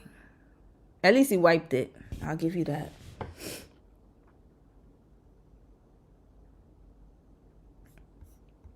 This is like a puppy, y'all. Mimi be doing that to me. That's what Mimi does to me. I'm not even trying to be funny. Mimi be doing that to me, the biting. What is going on here? That's the love language? Like a puppy? Red flag. What's going on? Why you... Wait, hold on. Let's go back, y'all. We got to look at this. Mimi literally does that to me, y'all. She be trying to jump up on me, bite my face and stuff sometimes. And trying to lick my face. This is like puppy behavior. What's happening? This is not... Yeah. All right. I've had enough. Okay, here. This is another one. She got a big bag. So actually she did a brand deal or something. Or like she bought a bag. Like a really nice bag. But then, this is a problem here. This is very problematic. Like I said, maybe I'm too grown for this content. You know, you don't joke about any... For what? What is so funny? I still don't see what's so funny. I'm still not... you know why I'm laughing? Because it's so cringy. That's why I'm laughing. Not because it's actually like... I don't get who the consumers are here. Every woman carries baggage. Christy, she carries 3 screaming gremlins. So putting your kids in a bag and carrying them around like they're dead bodies is supposed to be funny? In this day and age, red flag! Why the kids? And then you calling them gremlins? What? I've seen people call their kids gremlins, cum critters. Like, I'm being serious. Monsters. And in my head, I'm like, y'all do understand that words have meaning, right? If you call your kid a monster enough, he's going to be a monster. Like, do they not understand that words have meanings? Like, again, like I said, maybe I'm too serious for this. I'm way too serious. In a designer tote. Sometimes carry... There's nothing funny about this, y'all. Just like I wouldn't find TV funny, I don't find stuffing children, and I don't think this is funny to me. I think this is actually very sad. I don't understand why this video is still up. Red flag! What is going on here? Gremlins in this way is a mere survival strategy, not a parenting philosophy. As Christy enjoys her croissant in the park, so obviously they're not in the bag in this here. I can tell they're not in the bag, but it's still like Is the symbolism. And this is what people are consuming. This is funny. Putting your children in bags and acting as if you're just gonna, like, I don't see, like I said, like, it's just, it gets to a point, like, she doesn't know how to stop. She's unaware of her limit. This is very problematic. Extremely problematic. You should know your limit. You gotta know your limit. Let me tell y'all, yesterday I made a little joke about the wheelchair. I said, hell, I can't be a home health care person because if I'm willing somebody or willing my man or whatever and somebody gets upset, I'm gonna be tossing them to the side. And I was like, you know what, that's a bit much. I gotta know my limits. That's it. That's not a good joke. That was a bit too much. I'm so sorry to people who are disabled. But hell, I gotta be honest. If you sitting here, you verbally talking that yik yak, I'm sorry. I am gonna walk away though. I'll be honest. I won't push your wheelchair, but I will walk away. I will definitely walk away. But my point is that, like, I gotta know my limits. Like, sometimes I know when I do too much and I'm like, yo, I gotta chill. Okay, I gotta stop. I got my limits. Everybody has their limit. She filmed this, y'all. Filmed it. Edited it. You still have time to think about what you're about to post, and she didn't think to not post this. Graciously tosses crumbs to the gremlins, who squeal with joy and immediately ask for more. Over Y'all, there's no kids in this bag. We can already tell. Like, this is crazy. coffee, Christy prepares for her next stop, the construction site of her future home. A bold endeavor, especially when your timeline is a myth and your emotional support team lives in a bag. Christy arrives at the construction site, poised, alert, ready to inspect every detail. She makes her way to the kitchen, the crown jewel Desmond designed himself. Desmond designed that kitchen just for him to leave months later. This is craziness. Red flag. This man had a whole... I'm telling you, the move to LA was bad. This is what I believe, my opinion. Her social media presence started to get bigger. She started getting more sponsorships, started getting more brand deals. They used to live in Houston, and she probably was the one who initiated the move to Los Angeles. I can definitely see that happening, 100%. And unfortunately, I think he was already having second thoughts, to be quite honest with you. But going to LA just solidified it. It just solidified it, yo. Yeah. So, oh boy. A hand across the unfinished island, and then, thud. And this still keeps going. Y'all, you know what? This is a thing. Like, I understand that some people have a hard time knowing when to stop, but there are some things that you just don't joke about. Hey, honey. Have a good workout. There are some things that you just don't joke about, and I think, like, children and putting them in bags and toting them around like that's just very strange. Letting the bag drop, we know there's no kids in there, obviously, but it's the symbolism. Sis, are you trying to tell us something? Like, what's going on? What's happening? Are you trying to tell us something? This is where it starts. And then years later, when kids go no contact, then all of a sudden, I don't know what happened. I was the best mom. We gave them a big house. We gave them cars. We gave them this. Then this is the content that comes out. The jokes. Bag, it falls. It screams. With inspections complete and the house somehow still standing, Christy makes one final stop, the park. The creatures needed fresh. So obviously the kids were in the bag from the beginning and then also to the end. This is just one. She obviously did not have the kids in the bag. I would hope so, but I don't think so because the way it fell, you can tell there's definitely not kids in there. This is supposed to be a joke. Chair, and frankly so did the bag. The creatures give each other a suspiciously sweet hug, proof they're human after all. Christy smiles, tosses the now empty bag into the trunk, and 516.4K likes. And then we wonder why our world is going the way that it is. I'm dead ass serious. This is why. Just watch the most obnoxious content, egregious content, the most distasteful, disgusting content. And you're going to see the likes, and then you'll understand why society is going to hell in a handbasket. Then you'll understand, okay?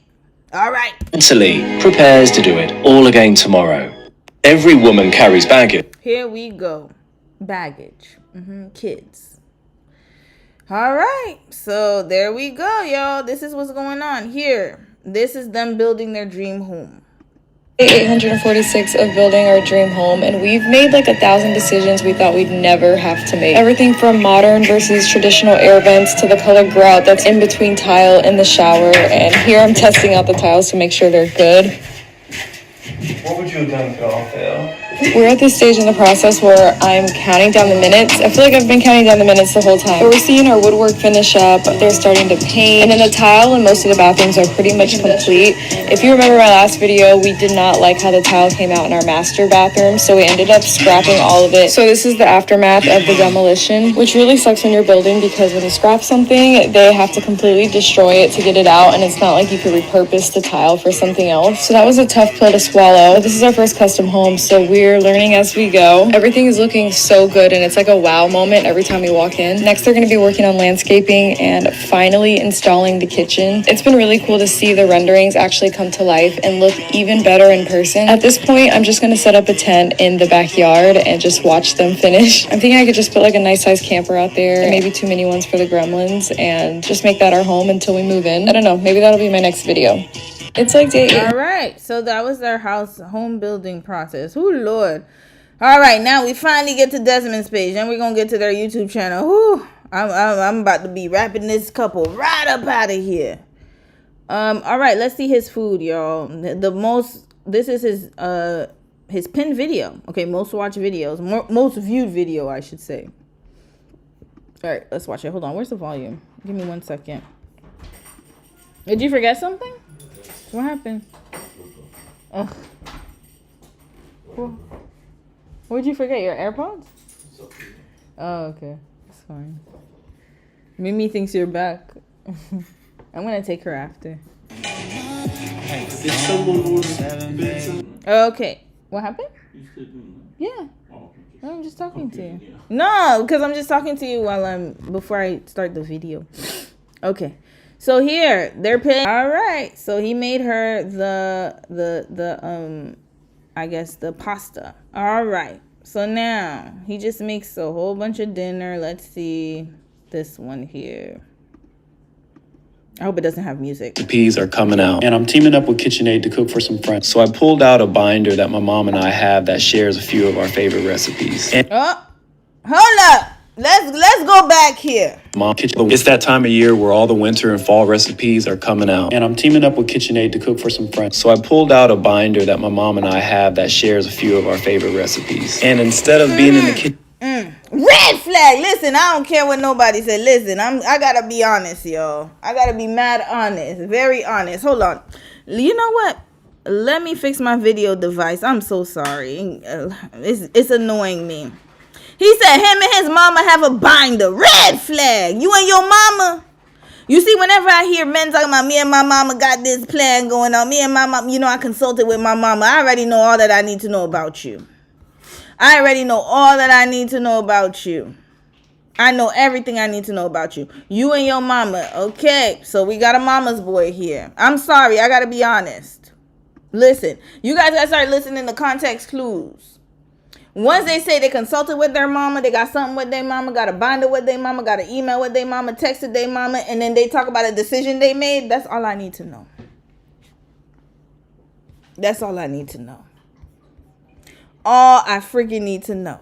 Here we go. So his mama, he's very close to his mom. And again, I don't want to make it seem like it's bad for men to be close to their mothers, but to what extent? Y'all got a whole binder of recipes together? That means y'all are very close.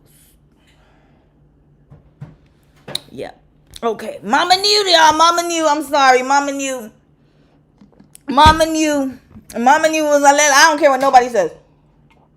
Mama knew. Oh, mama knew. Mama knew what was going on up in that house. She had all the intel. All right, continuing. I know some people like, well, it's just, he just has a binder with his mama. Do y'all got a binder with y'all mama? Let me know in the comments. Maybe I'm being too much. Do you guys have a binder with your mother of recipes? Not the recipe she's passing down to you. I'm talking about you guys have an actual binder together. You guys are creating it together. Y'all got a recipe? Y'all got a binder together? Hold on a second. Y'all gotta grab Mimi because Dom's trying to go to the gym. 1 second. You okay? Where is she though? But she's gonna try to go outside. I have a way. You have a way? Okay. Because I have to snap it. Oh, okay. All right. I'm gonna show you here. Mimi. Let me see. Okay, give me 1 second, y'all. Oh, she's gonna go grab this. But I have a good workout. Oh, okay, she's gone. Yeah, that's good. Okay, I'm gonna do that next time I have to go out. Yeah, because she's always at the door. All right, bye, honey. Yeah, sorry, y'all. I had to come back. Yeah, y'all got to bind it with y'all mama? Let me know. Let me know. Like I said, there's a difference if she's passing down recipes. But I don't know. Like, whenever I make let me tell you something. That's like me making a decision, right? Let's say I have to make a decision about something. Like, I don't know. It could be something simple like traveling, right? Let's say I want to go to Puerto Rico next year or something, right? Mind you, I'm married. Just remember that. And then I'm telling y'all, yeah, like I'm gonna go to Puerto Rico next year, and then I told my mom, and she said it was fine. Then y'all already know I got a really close relationship with my mama, which is fine. But when it's men, I don't know, man. I be side eyeing the mama's boys and the boy moms.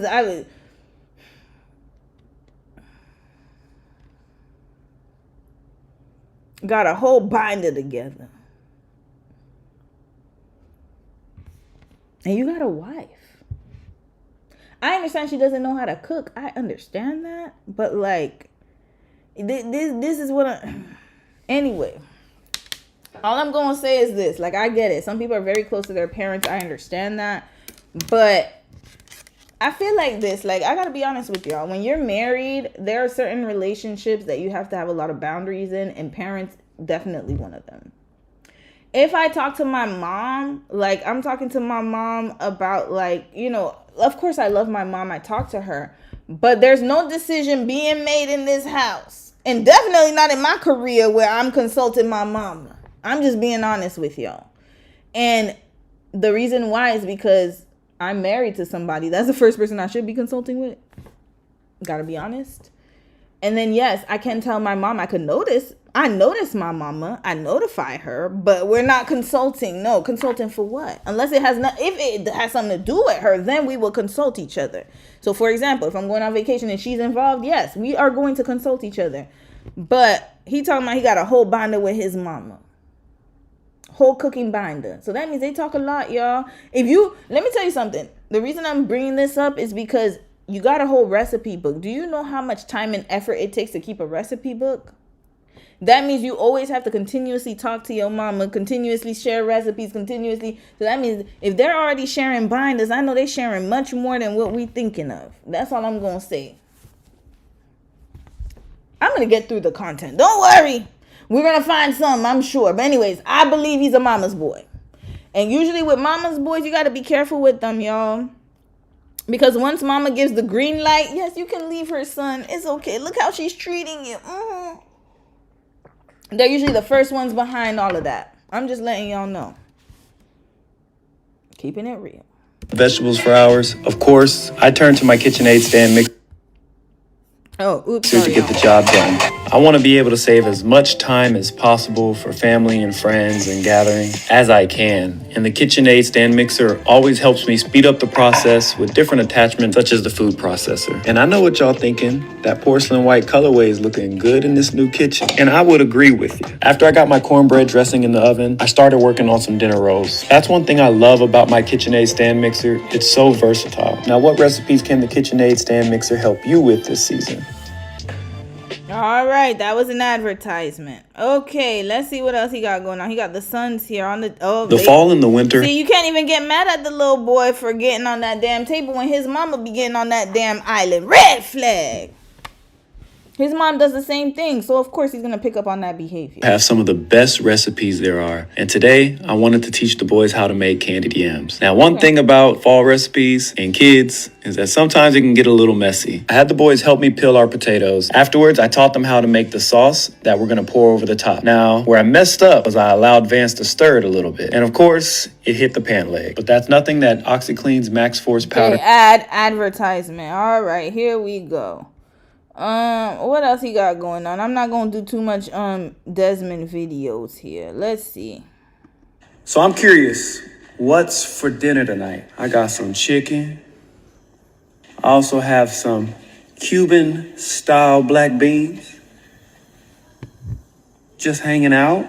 I got some tostones. When was this? Y'all, I think he found a Latina woman. Hold up, he's being this was October, y'all. Red flag. I think, well, you know, green flag. No, red flag because he cheating. But the food is green flag. That's what I was trying to say. I think he found a Latina woman, y'all. Oh yeah, look at how passionate he is. This was in October. Remember, I told y'all I think he was creeping since he didn't just start creeping end of December. He asked for a separation. That means this was going on. We can already pinpoint the timestamp. This started going on when he moved to LA. They moved to LA in August. Y'all know LA got a lot of women and a lot of different cultures, different variety of people. Look at how you chewing on the food. So I'm curious, what's for dinner tonight? I got some chicken. Okay. I also have some Cuban style black beans. Mm-hmm. Just hanging out. I got some tostones. Yeah, you see? This video was for somebody, y'all. Listen, that's just me being a legend. I'm being nosy right now. The way he said tostones too passionately for me. Oh, yeah? I'm about to serve this wife of mine. I'm about to make a plate. What are y'all eating tonight? What y'all eating tonight? I'm gonna make baby a plate. Come on now. Come on now. My baby like her tostones. Oh, okay. Let me stop. Okay, she like her tostones. I don't know. Desmond, you put a little too much passion in that tostones. I got you some Cuban style food tonight. I got tostones. I got some baked chicken. I got some Cuban style. 100%. Let me tell y'all something. Allegedly, but that's my opinion. There's definitely another woman that we know for sure. I don't know though. She might. The way he said tostones, y'all. So I'm curious. What's Yeah. for dinner tonight? Let me see what else I could find out. Let's see what else. Okay, he made another video after that. Let's see. I'm gonna show you my pantry because it is now organized. Okay, I need to see his So pantry. take a look. It used to look like this. Got tons of the boys' snacks, things that they like. But all this stuff is just kind of thrown up here. Like, oh, hell no. Red flag. Too chaotic. I'm glad you organized it. What the hell was going on in your pantry, Desmond? I got all my glasses and like I have certain bottles here. You could tell Chrissy ain't been nowhere near that place. Her place looks very organized. I'll give her that. Look at this. Structure is horrid. Storage even down here. So even has like but now okay, it looks good. This is all right, good. my pantry. These are just my random canned stuff. I don't keep a lot of it. Drinks and things. All my little spinners. I ride spinners. Oh, that's they nice. don't stop. All the good stuff. So always got their snacks all laid out down there. More drinks, water, more snacks. Okay. I really wanted to get some little baskets for my produce, so I have like my little shallots, ginger. Oh God. Some garlic, which but it's nice little. This is a nice pantry. Onions and potatoes. Nice pantry that you're not gonna use no more. Are you gonna take that to your new place? Where you gonna stay at, Desmond? We need an update. In a few months, I need to know where you gonna stay at. You done gave all this up for your tostones. I don't know what the hell you was doing. A little wild shot. This is where I'm setting Christy and her coffee. Y'all, LA got hella, like, beautiful women. That's what I'm saying. LA and Florida. I told y'all yesterday about my homegirl who, her and her husband moved to Florida. He was a goner, y'all. He was gone. Gone like the wind. LA has a very beautiful women. Because, it's, you know, the sun is out all day. Booty shorts out, booty cheeks out. You have to be a very strong individual to not be tempted by them LA streets, man or woman. Y'all saw Alex Earl? I did her story like a few weeks ago. Didn't she just move to LA and then she's talking about her breakup? Hold up, let me see. I think it was Alex Earl. She moved to LA. Yeah, she moved to LA. She moved to LA in September and then she broke up with that man. She said, I gotta focus on my career. And then she went to go talking about she need to focus on her career, and then they found her with Tom Brady. Look at that. Talking about it's not you, it's me. I need to fix myself. Sis moved to LA, lost her damn mind. Green flag, I guess. But yeah, they met up in New Year's. She was up with Tom Brady. Yeah, he unfollowed her. That's her ex. The same exact situation happened.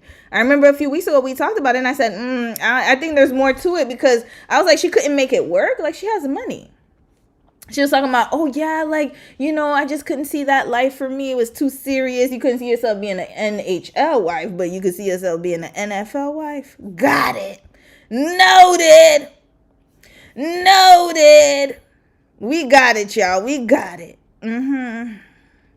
Yep, they was together, y'all, for New Year's. Let me see if I could find the picture. Yeah, they was dancing in St. Bart's, all up on each other. Let me see if we can find the video. And she had just moved to LA. What is going on in them LA streets? Made people going wild, crazy wild. Especially if this is the thing. If you're a regular person, I don't think it's going to be, it could still be, though. You look at what happened to my homegirl. But I think, especially for influencers, because you're going to meet so many different people. Look at that. They was together. And that's Alex Earl and that's Tom Brady. Yeah, they shared a New Year's kiss together. Yeah, and then she was talking about, it was too serious for me. And then now you with a man with, how many kids he got? 3 kids? Tom Brady is wild. Anyways, let's continue with these folks. Right here, so she can make her coffee. I'm gonna have her like syrups and everything on a little spin table. That way she can do her thing, you feel me? Got all the mugs. That's nice. Oh yeah, we have the Nespresso part too. That's nice. Nespresso coffees. But one thing I'm really excited about, my spices. So these are my new. I'm telling you, he with a spicy girl. Coffee. Look at that. Look at that. But one thing I'm really excited about. She said take your time. When it comes to food, one goal of mine has always. What happened to the video? My bad, y'all. My bad. My pantry that I am going to. Look at that. But one thing I'm really excited about, my spices. So these are my. Why he said spices like that? I'm onto something. I think he with somebody spicy, y'all. That's why I said I think he's with a Latina woman. Listen, mistress, maybe. I think she might be Latina, because if I'm thinking about LA, I'm siphoning all the demographics, y'all, all the demographics, and definitely not a sister. That I know for sure. I know that for sure. Not even a half sister. I don't even think so either. It's giving spicy. I'm telling y'all. Okay, my theory is that the other person, we don't know if it's people say it's a man. I don't believe it's a man. I believe it's a woman, because he finna pop out with her, y'all. He finna pop out with her. Trust and believe me, something's going to come out very soon. Anyways, the way he said spicy was a little too. Look at my spices. So these are my new jars that I am going to be filling up in the kitchen, my right hand side by the pantry. So you see, I noticed the difference with the spices and the containers from the polished jar. You know what? I'm gonna fill one up right now. The lemon pepper. I'm gonna set up my dry ager. To be continued. And another thing, he started organizing stuff. I don't know, behavioral. Let me tell you something. Look at how the pantry used to look here. Then he organized it better. I don't know, y'all. I don't know. Like, anyways, I'm just reaching now. I know I'm reaching a lot, but I'm trying to figure this out. I'm trying to be Inspector Gadget here. How much time we have? Okay, I gotta cut this story short. I gotta move on to the other stories. Okay, we're gonna watch maybe 2 more videos. But I'm just looking at the post LA life. All right, here we go. 2.4 million. Okay. What? Oh, not. He's also sitting on a counter. Red flag. All of y'all. Now, What I is don't going know on with about this family sitting on counters? Is that a counter? Why y'all like sit on counters? This is very. I don't know. I like I said, I'm too serious. Get off that damn counter. you guys, but in my house, meatloaf is a delicacy. And A1 original sauce is helping me take it to the next level. All right, this is an advertisement. I'm not watching that. But that meatloaf. You ain't ever had steak on the meatloaf. If you want to level up your meatloaf. Okay, he talking about meatloaf. Oh Lord, he could be with a with a white woman. Maybe Becky. Yeah. Anyway, I think he's with a non-black woman. That's all I'm gonna say. I have a feeling. The mistress. Anyways. Ribs. Y'all want the rib recipe? I'm gonna give it to you right here. So that's the first thing you need to do. Get the grill hot. If you got the grill, the smoker, whatever, charcoal. Where did that black scent come from when he talking about ribs? Where did that black scent come from? Yeah. It's on like a whole piece. That's yum. Ribs. Y'all want the rib recipe? I'm gonna give it to you right here. So that's the first thing you need to do. Yeah, the black scent came out with the ribs. Red flag. What's going on, Desmond? You ain't gotta talk like that if you talking about ribs. What's going on hot. here? You got the grill, the smoker, whatever, charcoal, fire in the back. We can put the ribs in the front. I got a beautiful rack of ribs right here. I like to do St. Louis. So this is just gonna dry it off, make sure that there's no surface moisture. You can use any kind of pre-made seasoning mix. You can do your own thing. This is my own little concoction, but I can't give you that. Like, what if I want to put it in like a book or something? But anyways, you get your seasoning. Now, one thing I can tell you, I like mine sweet and I like a little heat. So I got some brown sugar and some cayenne in there. Okay, fast forward. Let's see the ribs falling off the bone. We love to see it. All right, one more video. I'm just trying to find something, y'all. Okay. Oh, this is nice. POV. The kids what? The kids want something sweet. Wanted something sweet. Or want something sweet. Okay, no. I want to see something else. Her first meal during Shark Week. Okay, what's this one? So Christy and I have been so busy with traveling and work, I really wanted to plan a nice little dinner date at the house. Okay, however, I wanted a new recipe, something different, and I wanted to spruce things up a bit. After getting things going for the day, washing dishes, cleaning up a little bit, and getting the boys off to school, I got online to see what I should do. I've been using Comment to really help whenever I need assistance. Listen to what he said. They've been traveling. And he's the one who picks up and drops the boys off to school. Okay. All right.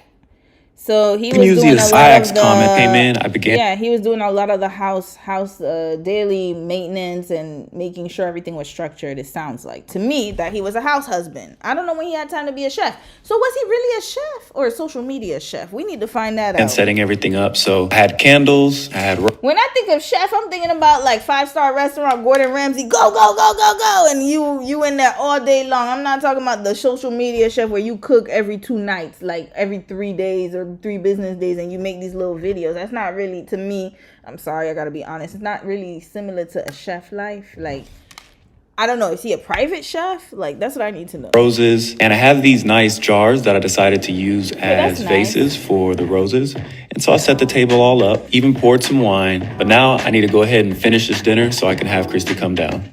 So Christy and I have been so busy with. All right, that's what he was doing, y'all. All right, we're done with them. Oh wait, there's one more. Okay, they went on vacation. When was this? This was, hold on, I gotta make it bigger so I can see the dates. This was, okay, July, before they moved to LA. Okay, before they moved to LA, y'all. You gotta get with it to get lost. Yeah. Ooh, the music. Yeah, they seemed way more in tune with each other previous to LA. LA really did a number on them, y'all. LA did a number on them. Whatever, I'm not saying that it caused it, but it definitely was a catalyst. It was the straw that broke the camel's back. It was the end. Yeah, because they seemed okay prior. I could actually see the soul in his eyes, at least a little bit. But then after that, it became soulless. Okay, that's beautiful. Very beautiful vacation. You see? Oh, wait. Oh, hold up. Wait. Okay, I mean, it seemed okay here. But yeah, Post LA, we saw on her channel. Post LA was a wrap. It was a wrap. Okay, here we go. A collection of Desmond's relationship with his phone towards the end of 2025. All right, they're already on it. The investigators are on it. I don't even need to do much. Okay, after this, we'll watch a few YouTube videos, and then we're done with this couple. We wrapping them right up. I wish them the best. I hope it works out, especially with the kids. It's very sad for the kids. He was on his phone. Yup. Yup. Look at that. That phone stayed glued to him. Look at that. Red flag. Oh, the leg's shaking. The leg is shaking. He getting a sext. That's a sext. That's when somebody sent a nude or something. Somebody sent a nude or somebody sent some explicit pictures. Look at him, be like, ooh, at the damn shoe store. Red flag. Look at that. She doing flips and he flipping his phone. Look at that. Look at that. He's swiping. Look at that. Look at that leg. Oh yeah. That leg tells you everything you need to know. Look, you see, look at that. He got up. Sorry, y'all, if I'm lagging. I don't know what's going on with my camera. Look at how he got up. Body signal. No. No music. All right. That was a telltale sign. Okay. I'm sorry people in marriages get annoyed and irritated. I couldn't deal with it. Okay, I don't know what they're talking about. All right, people just saying a whole bunch of nonsense. All right, let's get to, we're going to move on. I'm going to read a few comments and then we're going to move on. Hold on. This was another video, y'all. Oh, wait, there's more videos. Oh, boy. Did I not finish this? How long we been on? Okay, almost 2 hours. We got to finish these people. I'm done. I'm so tired. Okay, there was this other problematic video. I forgot to show it after she put the 2 boys in the bag. All right, let's get to this one. You know, I pushed my husband off of a building on the Oculus, and we're gonna make this. So if you follow, let's talk about how heaven on earth. No, that's not what I want to talk about. What happened to the video? I just saw red flag. Hold up. What did I do? 1 second, y'all. I think it was this one. No. Oh no. Okay. We're going to have to watch another video. I don't know what happened. It disappeared. Okay, let's watch this one.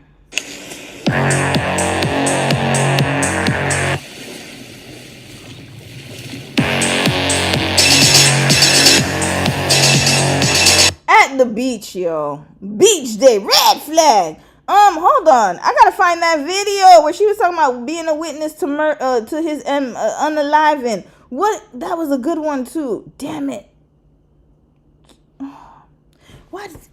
I hate the TikTok homepage. Hold on. Maybe. Oh wait. I think I could check my watch videos. Okay, I'm gonna do that. Okay, let's finish watching this. I'm gonna check my watch videos because I'm logged into my account.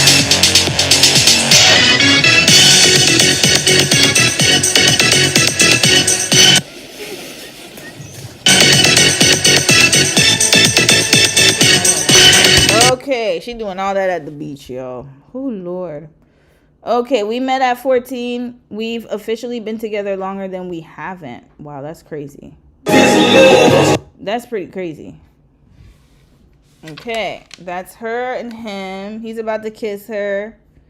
Okay, that's a little cute couple. Oh, God. All right. Here she go. Here she go again. Red flag. Christy, when do you stop? When do you stop? Do you have an off button? She needs to get tested, y'all. She might be on the spectrum for something. I'm so sorry. Because there's no way you don't know when to stop. And I get it. Some people are like, it's just social media. Listen, social media, nah, I don't give a damn. That lets me know that you have no, no. I don't care what anyone says. If you have no way of stopping yourself and having a boundary, because I don't care if it's social media or not, you got to know when to stop playing. You play too damn much. This is craziness. All right, here's the don't. Okay, we're going to watch the donut video. I'm going to try to find the unaliving video, y'all. We're going to find that junk. All right. Here she go, wasting food again. Grace, why are you smashing? Yeah, why? Wasting food. Red flag. Hey, what are you doing? Cutting onions.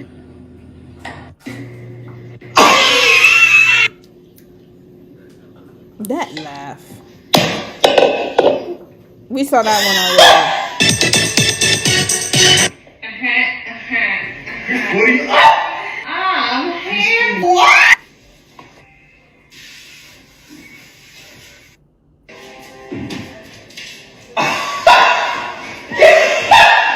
What? That laugh, y'all. Oh, Lord. What in the world is wrong with you? What is wrong with you? Okay. I don't know. I can't find the witness. Okay, we're gonna see this one too. I'm sorry, y'all. I'm trying to find the witness to unaliving one. She was joking, and I was like, this woman is sadistic as hell. Hold up. My name is Darman. I tell life stories all over the internet. In 60 seconds or less, can you tell me your life story? My name is Chrissy Sarah. I'm from Texas. I come from tech, majored in computer information systems. By this time, I was already married to my high school sweetheart, Desmond. Very intelligent. You should have stayed in that field, sis. You could have stayed. I mean, I'm not saying, again, social media, if you were doing content, why didn't you do it on that? That would have been a way better content than what you're doing now with smashing donuts and stuff. I feel like that would have been better content for people to ingest. Like, that's what people want to see. I don't understand. Like, literally, you had the content. You graduated in computer. Computers are very popular. You could do that and your fashionista, what am I trying to say, y'all? My brain is going miles a minute. Your fashionista dreams and opportunities and brand deals, whatever you got going on. You could have done that. You could have done that. Like, why did you need to do this couples content? You really didn't need to.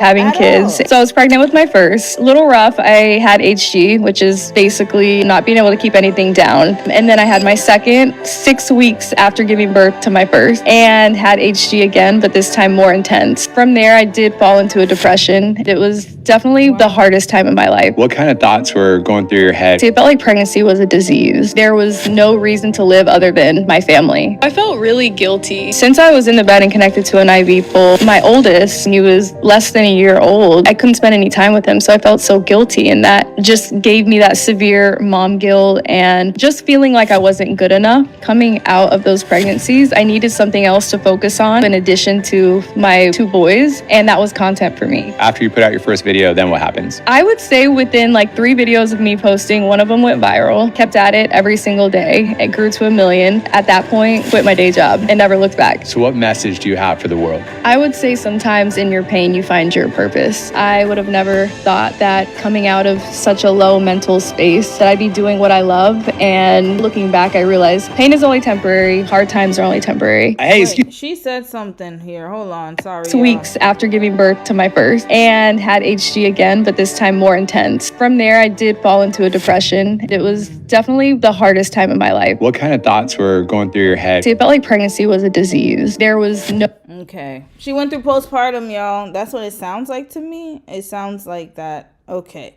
So that tracks. That makes sense. And oh, Lord. Okay. No reason to live. So she had to make no reason to live. Other than my family. Other than her family. So she went through a tough time and social media was her outlet, which I understand. But sis, yeah, like you could have done some other content. I hope now that Desmond's out of the picture. I'm so sorry, y'all. It keeps going in and out. I'm gonna black myself out soon and reconnect it. But yeah, I hope now that she can finally be at peace with her content and do other things. Thank God we don't have to hear Desmond's silly, cringy ass laugh again. Thank you, God.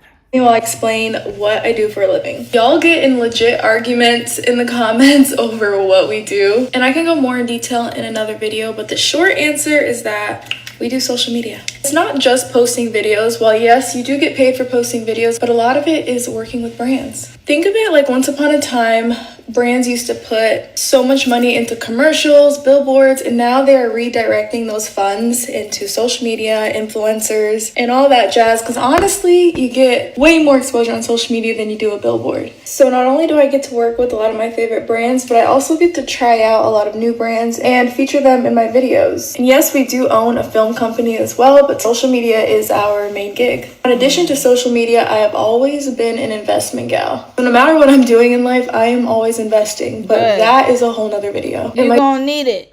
My dad taught me that at a very young age, no matter what you do, even if it's the smallest of investments at the time, you always want to invest. Wisely, that is. A lot of people think content creating is very easy, but trust me when I say you gotta work for it. Let me know if you guys want a more in-depth video. But okay, it's lagging again. But yeah, I totally agree. I'm so happy that she's saving and investing. Lord knows she's gonna need it. She's going to need it, y'all. She is going to need that money, especially with the house that they just got. So I'm really happy that at least she got that going on. Okay, I'm gonna read a few comments, y'all. Oh Lord, this couple, it took more time than I thought. I'm gonna see if I can find that damn unalive video. It's somewhere in my I saved it somewhere here. I'm gonna find it for you guys. Okay, so and then let me fix my video. The thing got messed up. Okay, it's working now. Okay, it's not lagging as much as it was before. Okay, we're gonna leave it alone. All right, let me read a few comments, y'all. You said Aaliyah Jackson seems rushed 6 weeks after birth is not healthy for the body. Yes, it's not at all. Not at all. So I'm really, yeah, that was now I understand why she was on social media initially, but it's just over the years, oh Lord, it's gotten out of hand. Princess Amani, you said them being Jehovah's Witnesses makes this all makes sense to me, but no creators are covering them from that very important aspect. They are. There's this creator here. We're gonna watch this one. There are a few creators who talked about them being JW. A few of them I think I've watched, but I think this one I actually liked what she had to say. And then this person here, hold on. There was another sis who covered them too. Hold on, not this one. Let me see if I can find it. This one here. She talked about them being JW too. Let's watch the JW aspect of them. And then I'm going to go through their YouTube content a little bit. And then we wrapping them right up. Okay, here we go. JW right here. Desmond checking out of the marriage and that snowballing into him cheating. Doesn't make it right, but that kills y'all keep talking about, oh, every man cheats, happily married men. He wasn't happy anymore. Not saying it's right again, but... that debunks that. But I didn't know that they were Jehovah's Witnesses. And as an ex-Jehovah's Witness, I can speak on this. That religion, like I've said before, is a cult. That religion, cult is the breeding grounds for narcissists. It constantly, through the rules and the belief systems, it enables narcissistic behavior. The marriages are built on narcissistic behavior. I grew up in it. I was born into it. I didn't have a choice until I turned 18. That was when I celebrated my first birthday. So unless you have your own mind or you're being forced and you're not old enough to leave yet, you're literally in training for narcissism. You're in training for depression. You're in training to feel superior to people that are not Jehovah's Witnesses. So even before this cheating shit happened, that marriage was not at all what y'all think it looked like. And I say this because I mean it. If you ever come across somebody and you meet somebody, you date somebody, you find out they're Jehovah's Witness, run the other fucking way. Very fast. So I was right about Desmond checking out of the marriage and that snow. I'm gonna be honest with y'all. I know people are gonna get upset with me, but I don't care. Y'all know that I tell the truth. I don't give a damn, to be honest with you. Most of the time, when I say I'm gonna be honest with y'all and I say I'm gonna tell the truth, is because not because I'm trying to be nice, but it's because I'm warning you that if you think that I'm gonna change my opinion, you got another thing coming. And if you come at me a certain way, then I'm just warning you that you're about to get blasted. Just letting you know. Just FYI. But either way, yeah, I would love for you guys to share your opinions on this. I'm just speaking from my experience as somebody who grew up in the church. I can confidently say that they're not much different from Jehovah's Witnesses. Don't get it twisted. The sex, it don't matter the sex, y'all. Religion is religion at the end of the day. I want to make that very clear. Are Jehovah's Witnesses more restrictive? Absolutely. You can't celebrate birthdays. They don't let you kind of be with other people who are non-JW. They go to Kingdom Hall every Sunday or Saturday. I don't know when they go. But are they stricter than most? Yes. But is it different? Theology-wise, yes. But social, like, conditioning-wise and also the way that you're brought up, no, it's not much different. Sorry. A lot of churches, y'all, not y'all, but a lot of churches other people attend. I hope it's not y'all. They are cults as well. I've attended a lot of like cult churches, and I'm not Jehovah's Witness. I'm just a Christian. Like I used to practice Pentecost. I grew up Baptist. Who Lord, that's another cult, y'all. I grew up Baptist, and then I went to some Pentecostal churches after that. And then after that, I also did non-denominational. Now I'm non-denominational. That's where I go. Online anyways. But yeah, that's more of my thing. But yeah, no. Don't get it fooled, y'all. Don't get it twisted. Do not get it twisted. You more often than not, if you're a part of a religion, then there's some aspects of a church that could be very cult-like. I'm just keeping it real. So it's not just JWs. I want to make it extremely clear. They're just more extreme with it. Seventh-day Adventists are extreme with it. But regular, like Christians that are Baptist, Pentecostal, try to act like, oh, we're so different. Theologically wise, like so I said, fundamentally, the theology is different, but culturally, no. Similar. Same thing with if you're not Christian, if you're part of any Abrahamic religion, there's a lot of cult-like behavior. Look at what's going on in Israel. Hello. Look at what's going on in a lot of like Sunni versus Shiite versus this person. Hello. Come on now, let's be for real. All right. So is Christy Scott and Desmond Scott still Jehovah's Witnesses? If so, why is that dangerous? Okay. I think she meant are they? Okay. Let's watch Sis's video here. Desmond Scott look like great people. They post family-friendly content. This is a valid question because what could possibly be wrong with that? Here's what's wrong. They are putting the Jehovah's Witness organization in a good light. And Jehovah's Witnesses, the members themselves, most of them are really good-natured people. But the religious entity, Watchtower Society, or the Jehovah's Witness leaders and the whole group of that and the doctrine is very dangerous, They break up families. They hide CSA. They cover it up. There's not mandatory reporting. Does that not sound like a lot of churches we grew up in? Come on now, let's have a conversation. And I'm not talking about sis. This is just talking about from the Jehovah's Witness perspective. I'm gonna talk about it from the Baptist / Pentecostal perspective, especially Baptist because that's where most of my church life was when I was an adolescent. It doesn't sound any different at all. Matter of fact, I remember there's so many assault cases I've heard of. There was one recently, I remember the last time I attended an actual church, I will say, that was in Korea, so I can't count Korea. But in Canada, I remember I've attended a few churches. But the last Baptist, I would say, church that I attended, it wasn't even my church. I just went to go visit my cousin's church.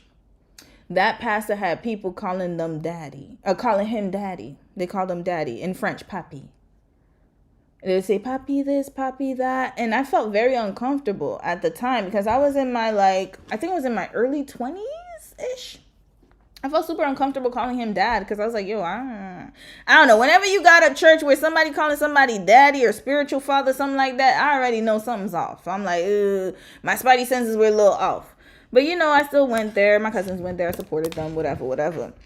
But I just never got into it. And I remember they used to invite me, and I just didn't want to go. I just was like, no, I'm good. That was when I was just like, I'm just off of it, right? I'm tired of this. And come to find out years later, he had an inappropriate relationship with a teenager at the church. Yeah. He admitted to it, too. And it was on the news.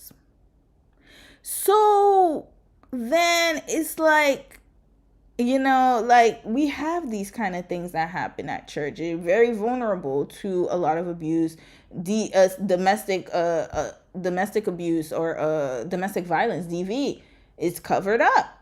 I showed y'all last week about Micah Miller, where she allegedly unalived herself, even though people believe her husband had something to do with it. He was a pastor, and he wasn't a Jehovah's Witness. Red flag. He was just a pastor. So that's what I'm saying. Y'all know, like, we don't even need to talk about it. Look at what's going on in all of these mega churches, swindling. Y'all need to watch this. Okay, you know what? I'm going to plug this person's YouTube channel. Please watch him. He does a lot of content about the church. He keeps his foot on their necks, y'all. His name is Dawson Speaks. If y'all want church content, watch Dawson Speaks. Matter of fact, I think we're going to listen to him when we get to the Pastor Donnie McClurkin type. We got a story here today. Once I'm done wrapping these people up, Donnie McClurkin. Come on now. Like, it's like, let's be for real. This happens so often. Like, it's crazy. So it's not just JW. Because I don't want somebody in my comments about, oh, it's only J. Nope. Not just JW. Let's keep it real. It's not okay. And that is being swept up under the rug and hidden from the members. And they're being sued out the wazoo left and right. And they have been for years, and they've been covering that up. There's also the issue of human trafficking, because there is free labor involved.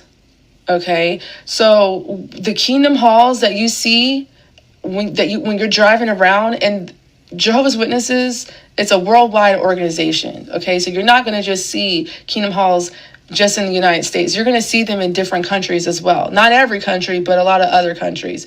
Those buildings are built by the members. Okay, and they be like them Freemason buildings, y'all. My city got a lot of Freemason buildings, y'all. Hold up. And we got Kingdom Halls. I seen one down the street here. Hold up. Let me show you how many Freemason buildings we have here. Because I seen so many. So many.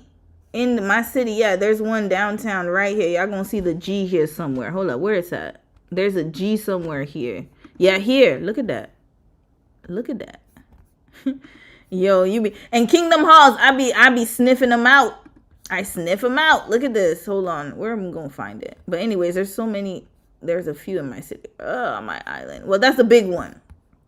I know I've seen a few of them. And the Kingdom Halls, I'm going to show y'all. There was one. Yeah, there's a few of them. Here, there's this one I used to see when I was walking. Because I don't live there no more, but I used to live close here. Here it goes. This is what a Kingdom Hall looks like. It looks like a church to me, except it doesn't have a cross. But yeah, that tracks. I'm not surprised by any of this, y'all, by the way. Also the headquarters, especially their newer headquarters. Before, they had bought a building back in the early 1900s, and then they just made it, their headquarters, right? But then they sold that property to actually Trump's son or some Trump person, right? And that was buku money. And they had to sell that property because they were getting sued out the wazoo. And then they built another property upstate New York. And they used Jehovah's Witnesses, the men, and some of the women, because those people, the workers, need to get fed. They need to eat, right? The women would come in and cook the food. And I did the same thing. I helped prepare food for Kingdom Hall builds. I helped prepare food for Jehovah's Witness international conventions, okay? And then the men would do like the sound system, or if we were building a building, I'm saying we because like I grew up in it, but human trafficking is involved. There's a lot of free labor. The members do not get paid. They don't even get like compensated on how to travel to these locations to help build these facilities or anything like that. That all comes out of your own pocket. They also promote a level of poverty, okay? You're supposed to live a basic, simplistic life. And Christy, Sarah, and Desmond Scott are walking around in Chanel, Prada, and all these little different high-end, expensive luxury items. And a Jehovah's Witness, a regular Jehovah's Witness member, the everyday Jehovah's Witness member, would not be allowed to walk into the Kingdom Hall, okay, their place of worship, and be wearing that without other members being like, what? So you are a person of the world, like you are loving the things of the world. So if you have been following Christy Sarah for quite some time, and you know she's a Jehovah's Witness, and you've seen her living this glamorous life, you don't know about the... Not her with Tom Cruise, the Scientologist. Red flag. Hold up. What's going on with all these cults ganging together, congregating together? Okay, Tom Cruise and Scientology. We got to talk about Tom Cruise. Tom Cruise, oh, Lord. That's another case. You know what? I got to add him to my list. Tom Cruise is a mess. Let's add him to the list. Now, I'm going to say something here. I had a roommate. This is taking me back, y'all. I forgot about this. I did have a roommate when I was in Korea while I was going through language school. And she called herself Morena, y'all. Morena. She was a white Hispanic girl. She called herself Morena. And I think her mom, her dad was German and her mom was from, I forgot which country. She's from South America. And we were roommates. And at first, I used to see her go out she used to always be out, y'all. She would never be home. And I was like, what she be doing all the time? Like, she just always out. And then one day I saw her on the street witnessing, y'all. She was standing next to the Jehovah's Witness pamphlets by the university. And, they be standing next to the pamphlets or whatever. So I was like, oh, that's what she was doing, y'all. She was very dedicated. Extremely dedicated. Dedicated to the cause. And I was like, damn, you do a lot of work for your church. Let me tell you something. I already told y'all, I take the path of least resistance. I'm sorry. I think for me, that's the reason why Christianity works for me, is because I pray, I do what I gotta do, I'm done. I can't be doing 3 prayers a day. I'm sorry. To those of you who do it, I commend you for your resistance and your dedication. I don't have the time. I'm just being honest. I don't. And this is the thing, when you're part of a religion that is extremely demanding, then yes, you got to be outside all types of hours, all types of day, meeting and schmoozing with people and whatever. Now, what I will say though is I'm not surprised in the slightest that the human tea stuff was happening under the Kingdom Halls. I mean, it's happening everywhere. So let's just be clear. Your police departments, everywhere. They even found it underground, under cities, everywhere. All right, we don't talk about, that's a members only topic. I can't talk about it here. But there was this one book I read, Not for Sale. I highly recommend you guys read that book. That book was very life-changing for me. It's Not for Sale. And then there was another one by a pastor. Oh my God. He's a Korean pastor. I forgot what his book was called. Oh my God. I'll see if I can remember it. But yeah, I highly recommend you guys read it. But anyways, I'm not surprised. Do I think that her and Desmond are practicing Jehovah's Witnesses? I don't think so. I think that you can say you're Christian and not be a practicing Christian, just like you can say you're not a practicing Jehovah's Witness. But I find it interesting, though, because I think Jehovah's Witnesses, you're not allowed to be non-practicing. They kick you out of the organization. So I don't know how deep their commitment is. But what I can say, though, is that, yeah, there's definitely some type of strange situation happening, because they're not living the life that a normal Jehovah's Witness person or the average Jehovah's Witness congregant would be able to live. I'll say that. And another thing I gotta say is red flag. Why can't you live both? Why can't you live a good life here and also a good life in heaven? Why you gotta be all destitute and, oh my God. I think you know what it is the Bible verse where Jesus said it'll be harder for a rich man to get into the kingdom of heaven than a camel to get into the needle, something like that. I think people took that verse and ran with it. They took that verse and ran with it. Because at the end of the day, I get it. Don't store your treasures on earth. I think it's just telling you to not be too materialistic where you can't be, where you lose your integrity. That's my opinion, because I know religion be sensitive for some folks. But at the same time, you're here on earth. You don't know what. That's what I'm saying. Like, live a good life here and over there too. Why can't you do both? Why you gotta be all struggling? Oh, we gotta store up to go to heaven for the 144,000 people. The lawsuits about the CSA, you don't know about the human trafficking, you don't know about the shunning. That's what I meant to say. The shunning. If you don't know about that, it just everything looks good. Like Chrissy and her husband Desmond, like they're Jehovah's Witnesses, and this is how God blesses them, or this is the religion that they're associated with, and look at their wonderful life. No, that is not. It's highly deceiving and misleading. Wait, there's a part 2? Okay, sis, we're going to get to your part 2. I thought that was okay. I'm just going to Chrissy, Sarah, and Desmond Scott. What are you talking about? Look, I'm just going to say. Chrissy, Sarah, and Desmond Scott look like great people. They post. Hold on, we might have to save his video too. I like his takes on the Chrissy, Sarah, and Desmond Scott. Situation. Okay, we're going to move on after this. Hold on, where's part 2? Where's part 2? She's an Aquarius? Okay, that makes sense. All right, where's part 2? Part 2. Where you at? Wait, what happened to the part 2? Sis, you said part 2. Where is that? Red flag. Hold up. Where's the part 1? Okay, okay. All right, here we go. Let's listen to what she got to say. As Jehovah's Witnesses, the only way that you can get divorced without getting disfellowshipped, okay, say you're like, you know what, the couple decides like, you know what, we're not a good fit. We're just not really working here. We need to get a divorce. You know, it's unhealthy. It's this, it's that, blah, blah. There's no cheating involved or whatever, right? It's just, we just don't want to be together. We are not working. You can file for a divorce and get a divorce and everything, okay, legally. But within the religion, you will get excommunicated. You will get shunned. You will be disfellowshipped, okay? What does disfellowshipped look like? Okay, your parents don't talk to you, because 9 times out of 10, you grew up as a Jehovah's Witness, and so your whole family line are all Jehovah's Witnesses. Okay, so your parents don't talk to you. Your kids aren't supposed to talk to you if you have kids.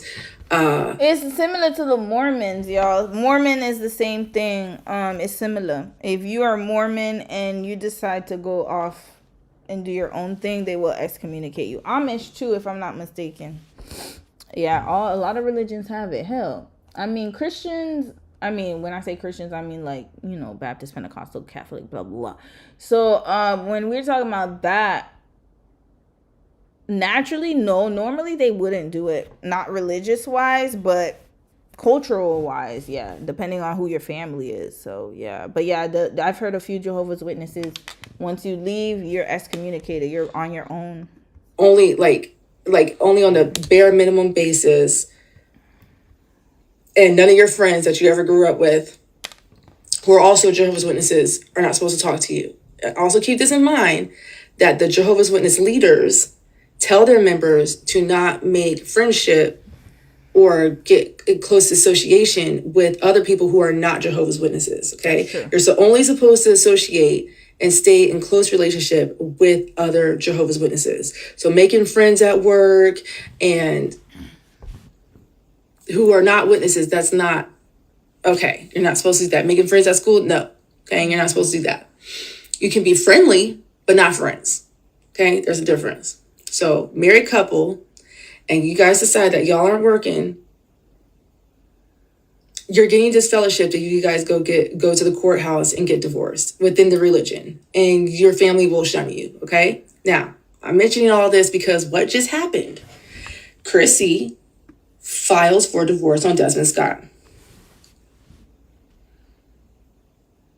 They are both Jehovah's Witnesses. And in the filing, supposedly, Desmond cheated on her. It's not supposedly. He actually admitted to it. I think she posted that video prior. He did admit to it. Just letting y'all know. I'm not saying he didn't. He did. Okay. I am not saying that he is innocent. Because I did think, I wonder if he feels emasculated because she's making so much money. Like, she's the breadwinner. I wonder if that makes him feel some type of way. Okay. I always kind of thought about that. But then as time started progressing, okay, and policies were changing within the Jehovah's Witness religion. Wait. Before we continue, she's been the breadwinner. Because when I look at her degree and what she studied and the job she had, I think she's always been the breadwinner. The difference is when you're a breadwinner in your private life, then you don't have people. I think it's the spotlight that made it worse, to be quite honest with you. Because let's be clear, Christy's always been the breadwinner. I got to be honest. That's what I'm saying. I didn't know she had all that background. Once I found out she was in tech and she was doing computer engineering, whatever she was doing, that let me know that she was the strong breadwinner from before. I don't think it's sudden. I think before, though, maybe they were almost equal. So the gap wasn't that high. And then also there's not as much attention, right? Because you're just like living your life, your regular life off of social media. But then once you get social media involved, people's opinions involved, and then also just the videos and the, we just saw the obnoxiousness and it just becomes a lot. So I think she's always been the breadwinner. So let's be clear. I believe she's always been the breadwinner. And I started to think like Desmond is really like on top of these new policy changes. Like as soon as they said you can grow a beard, because for the longest time, Jehovah's Witness men were not supposed to wear facial hair. They had to shave their hair off their face. There was no beards. Damn, they like the military red flag. What is going on with the Jehovah's Witnesses? Damn, they stricter than the military. But as soon as that policy change happened, I think was like within the week, I saw a 5 o'clock shadow on Desmond's face because he's trying to fully grow it in. And he's been letting that beard grow in beast mode ever since, okay? And it was looking great. It was, I thought it was great. But I also was kind of like, that's where my issue has been, okay? Also, that's why he got a binder with his mama. That's why. Because he ain't got no friends. He's not allowed to have non-Jehovah's Witnesses friends. It's hard to find non-Jehovah's Witnesses friends, yo. In this day and age, it's hard to even find people who go to church, let alone do any of that. Nowadays, you're gonna find a lot of circular friends. You will find polyamorous friends more, I'm being honest, than you will find a Jehovah's Witness. I'm just being honest. It's getting smaller, and the circle's getting smaller and smaller as time goes on. The churches are emptying, y'all. They're empty. They're getting empty. People are tired. Especially our generation. So yeah, okay. That's why he's sharing cookbooks, recipes with his mama, in a binder. All right, here we go. I figured they both most likely have been exposed to truthful, factual information about the Jehovah's Witnesses being a cult. Okay, things aren't historically correct with their line of teachings and the things that they say. They cover up CSA within that organization. They presented themselves as if they are fully hands off when it comes to politics and stuff like that. Come to find out, they are part of the United Nations when they claimed that they weren't and said that they weren't and all these other things. Okay, then the governing body members, the leaders of the organization, of the religion, said it would be presumptuous to think that we're the only ones receiving divine information from God himself, and that was what they always had claimed. Like with the Australia Royal Commission. Okay, so you know what we need to do? I know I always keep saying it, but it just takes so much time. That's why I've just been skipping it. But I need to do a live stream on this, because y'all do know that a lot of these churches have associations, right? And they have, like, for example, Catholic Church has the Vatican. I know a lot of you guys know that. But even for Baptists, they have Southern Baptist associations. Like, I remember when they had to get a pastor kicked out of a church one time. I know I got a lot of church stories. One of the church I attended when I was a kid, they were trying to get the pastor kicked out. I remember Pastor Mike. They had to go through the association to have valid reasons. So there's a lot of, like, Southern Baptist associations, Kojic, Even for Jehovah's Witnesses, they have their own association. And then when you get to the top, you're going to see who's behind it.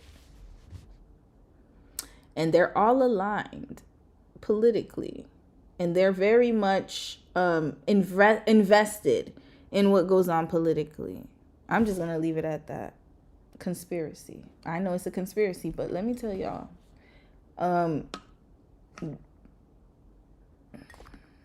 Organized religion is what I'm saying. Just research it yourself. All I'm going to say is that they're all in cahoots. That's all I'm going to say. Where do you think they came from? Where did it come from, y'all?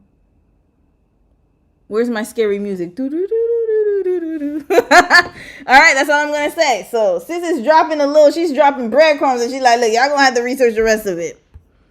But all I will say, though, is that don't be surprised. They're all politically aligned. All of them.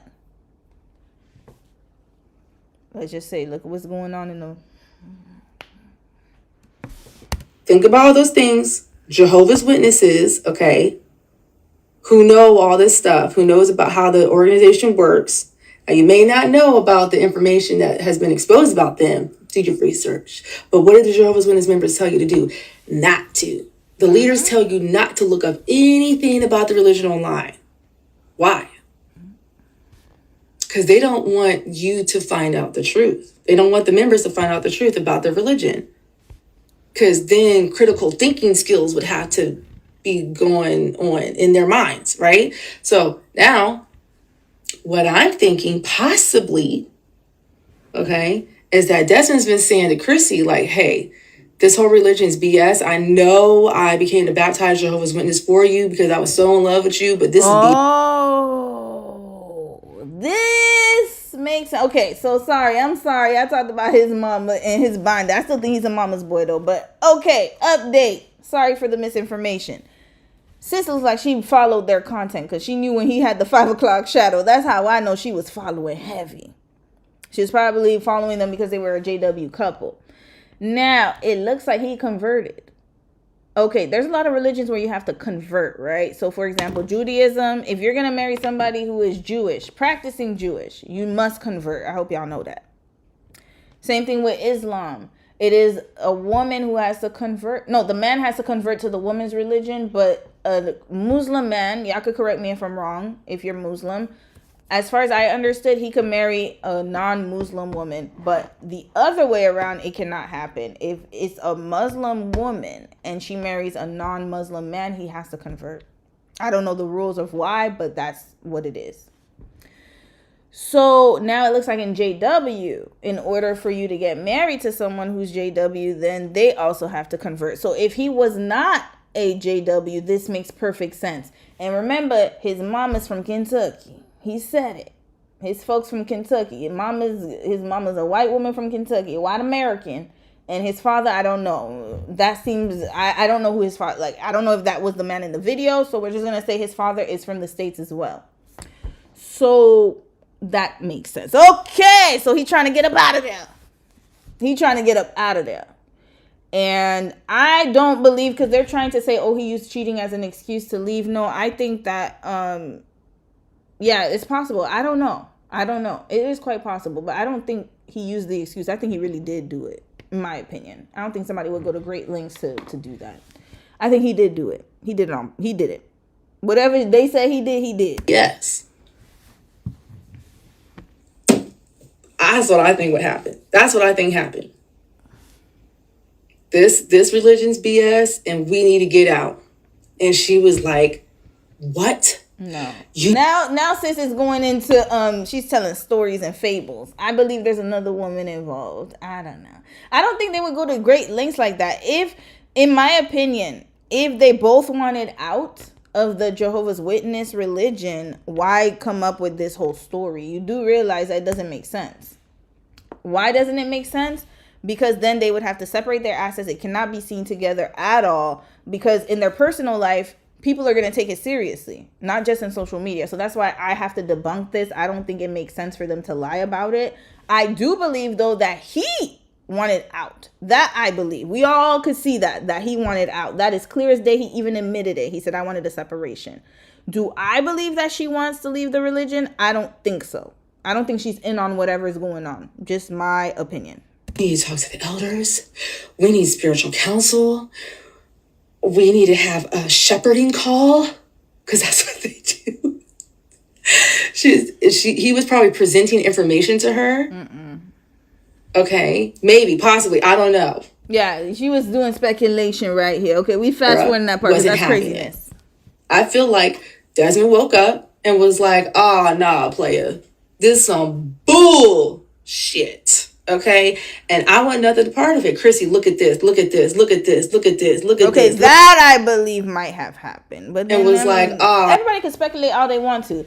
I don't want to speculate. All I'm gonna say is this: the fact of the matter is, he said he wanted a separation. That's factual. It came out of his mouth. Second is that he said he did some indiscretion that made poor choices. That was his word, or these were his words, or are his words. He made a poor choice after he told her he wanted a separation. That's a fact. So everybody could speculate however they want to speculate. But at the end of the day, what I will say is this. There's a woman involved. Somehow. Somewhere. Okay? I believe so. My opinion. Nah, player. This some bull. So she's thinking it's because of the religion, but he's been in there for a long time. I don't see why that would be different now. So sis, I'm about to wrap you up. Because I liked what you said in the beginning, but then at the end of the day, the speculation, we'd have to wait to see what they say. We ain't gonna do that speculation here. Now, I did find the video, finally. Okay, let's get to it. Ooh, we gotta hurry up. Oh, why is the volume not here? All right, let's hear this one. On the Oculus, and we're gonna make this experience even more real. I'm gonna get a real life wood plank and make him play with that while he's playing the game, so it feels even more real. If you guys haven't played the Oculus and the Richie's Plank experience, like, it feels insane. Like, it feels you're literally on top of a building 500 feet in the air. So you can only imagine how it would feel standing on an actual wood plank in real life. So I'm at Home Depot. I'm about to go get me a plank and I'm gonna make Desmond play the game. Where can I get like a custom piece of wood, just like 2 meters long type of thing? The looks that I'm getting is insane. It's not that heavy.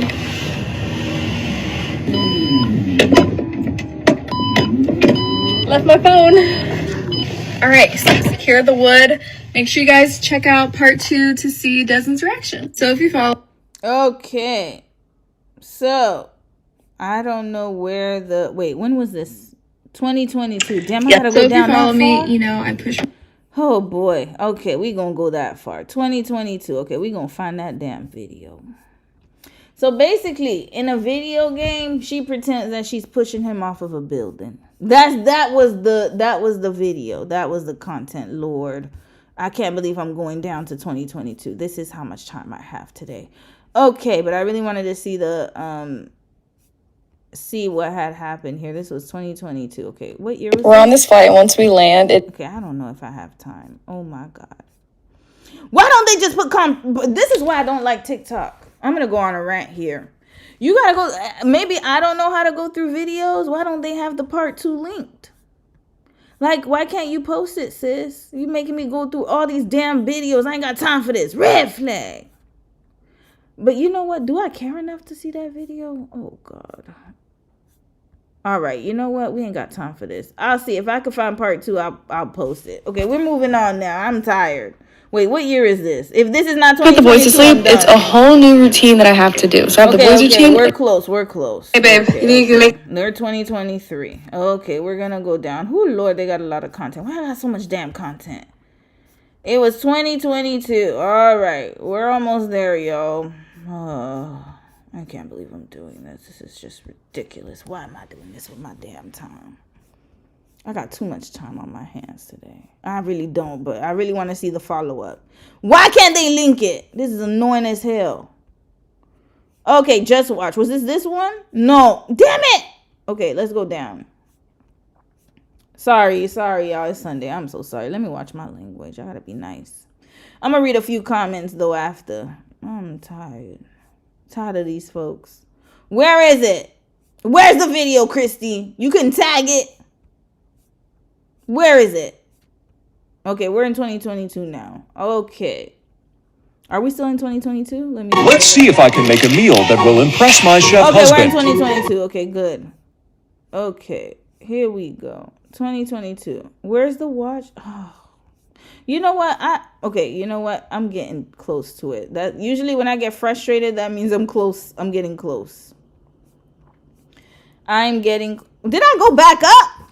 Oh, just watched. Okay, let's go there. Oh my God.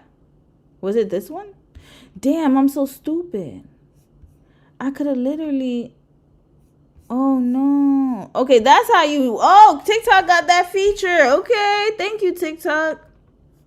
Oh, wow, they went on a lot of vacations. Wow, they got a lot of content.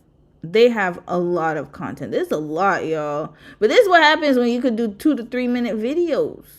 You could post a lot behind the scenes when your husband talks in his sleep.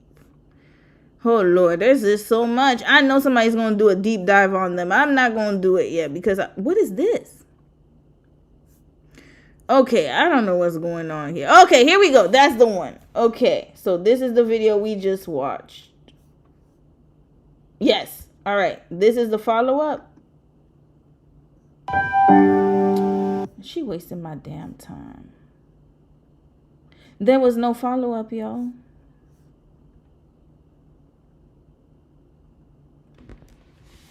This is what I get for trying to be nosy. All right, I'm gonna read a few comments. When your husband's love language is cooking. Okay, maybe we'll watch this. Let's go to this one.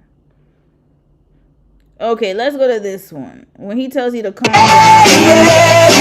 Okay, his love language is cooking. Okay. Oh, this is when he started to grow his little beardy beard. Okay, well, that food looked good, though. I ain't gonna lie. He's way better than Brooklyn Beckham. Who, Lord, Brooklyn's food was looking...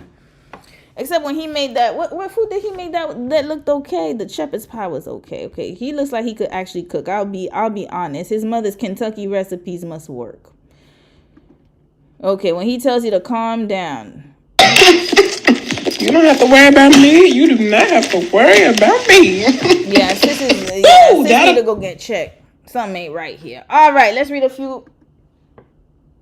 I just heard noise. Okay, let's read a few comments and then we gonna be out of here. We gonna move on. You said, yeah, Muslim men can marry whoever. Rose, hey Rose, how are you, sis? You said Muslim men can marry only Jewish or Christian women. Mary, you said that. Okay. Yeah, Muslim men can marry whoever and non-Muslim men have to convert for the Muslim woman. Yeah, that's what I thought. Yeah. So they can only, yes, and you're right. Both of you guys are right. They can only marry someone from the Abrahamic religion. Yes. Because even if we don't believe in the fundamental, like as far as like the Messiah, we do believe that there is one God. I believe that's why. That's probably why. Okay, that's giving male identified. Prince, you said, which is why it's always so dang annoying when Muslim men on 90 days act like their wife must convert. Yes, they don't have to. By the rules of Islam, they don't have to. How do I know this? Because my sister is Christian and she's married to a Muslim man. That's how I know. So ain't no way he would have been able to marry my sister. And he's black, by the way, y'all. But yeah, he not that it matters, but I'm just saying he's not Middle Eastern. But there's no way that he would have been able to marry her if she had to convert, because she's not converting. So that's what it is. Also, the religion benefits him as a man. Rose, yep, that's all of them, guys, all of them. I'll be honest with you. Even Christianity, even though like there's so many verses where a lot of like, you know, it's supposed to be equal, or at least like even though the man is the head, that he's supposed to treat his wife with respect. They're gonna always omit those verses because it doesn't serve the agenda. It's a patriarchy, y'all. The patriarchy. TikTok is optimized for doom scrolling and melting your brain, not for actually watching specific people's videos. I know I'm getting fooled by TikTok. I can't stand it when I have to watch another video. Sophie, you said even cheating Brene is kind of interesting. Rosie said he went to culinary school. That's why. His food looks good. I can't even lie. I can't front on that. His food looks real good. All right, we wrapping them right up. I know they had some YouTube videos, but it looks like it's just like a continuation of their TikToks. So I'm not going to get into them. And their actual YouTube videos is, I confess, I don't know what this is. What we are going to do, new cooking series. They don't really have any videos. I don't know if she deleted them or what. Did they have a live stream? No, they just had a Super Bowl live stream here. That's it. They had a football game? Flag football. Okay. So we gonna wrap them right up.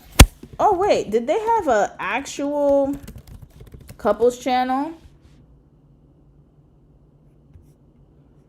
I don't think they had a couples channel. I think they just had a channel. Okay. Anyways, we're wrapping them right up. I wish them the best, y'all. I really hope that it works out for them, for the kids. I hope that they can come to an amicable agreement. I know that divorce is hard, especially when you have children. I can only imagine how difficult it must be for them, and I wish them the best. But I will say that, yeah, I'm not surprised in the slightest. It seems like it was just a lot going on in that household. I'm just going to say that. Yeah, and nobody should be surprised anymore at all with any couples. Any one of them. I'm not even exempt from that. You shouldn't be surprised at all, because marriage takes a lot of effort, a lot of work, a lot of commitment. And sometimes, you know, some people, they don't have it. Like, it's hard. It's difficult. And also some people, they choose the easy way out via cheating or, you know, doing other activities. Some other people, they choose to cope in other ways instead of like actually attacking the problem. Because you got to remember too, like marriage is like, I see it as like not only a commitment, but it's something you have to work towards, because you're also dealing with emotional feelings. Like that person is going to bring some emotions out of you, and also like you're gonna bring some emotions out of them. There's a lot of, if you haven't dealt with your childhood trauma, I always recommend you do that before you even try to think about getting married, because it will just expose it. And your reactions to certain things because of things that you've dealt with in the past or how you were raised. You don't even have to deal with too much trauma. Sometimes it's just how you were raised, where you were raised, the relationship you have with your parents. If your parents are meddling in your marriage, like siblings, it could be so many different dynamics. And you're literally like having that on top of working, on top of trying to build a relationship with your spouse, on top of raising children, and on top of doing other endeavors that you like to do solo. So it's a lot to put on to people. And I think that we have to be a little bit more realistic, because I honestly believe that social media is creating this false sense of like, oh, if you just do this, then your marriage is going to be good. If he looks at you like this, then that means he really loves you. No, it doesn't. It doesn't. It doesn't. It just means he's looking at you. Red flag. It don't mean no damn thing. Not a damn thing. It don't mean nothing. Or I could tell he loves her because he visited her parents at Thanksgiving. Okay. Do you know how many people visit their parents at Thanksgiving and break up the next day? Look at what happened to Shelly and Ace. Perfect example. I did them a few weeks ago. Had all these videos, couple dancing videos, everything. And then a few weeks later broke up. It doesn't make a difference. Hold on. I know I'm freezing a little bit. Let me sit still. Maybe that's why I'm moving too much here. Yeah, it doesn't matter. Like at the end of the day, what matters is, again, is who's going to put what into the marriage. And it has to be both people. And also, marriage is what you make it. If somebody's all in and one person's not all in. And this is why I said that it's also like, it's reflective of your life and who you are as a person. If you're choosing to marry someone who has no discipline, this is why discipline is so important. Marry somebody who has, like I'm telling y'all, honestly, my perspective after being married for almost 5 years, what I can say that has helped us go through things. And I know a lot of people are going to say God, that's one aspect. I'll be honest with you guys. That's one aspect. Not saying it's not important. Of course, praying is one aspect. But it's about self-awareness, consistency, discipline. That's it. If you can find somebody who is consistent and disciplined, you can find someone who you can work with. If you can find somebody who's always giving up quickly, if they have a pattern of not achieving goals, they have a pattern of letting things go, they have a pattern of not wanting to deal with problems, then more often than not, that's not going to be good for your relationship.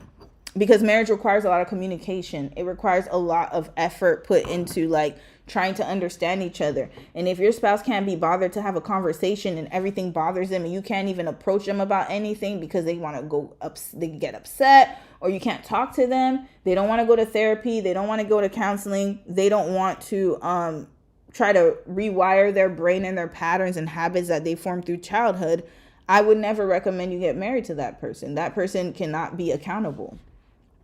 That's the problem.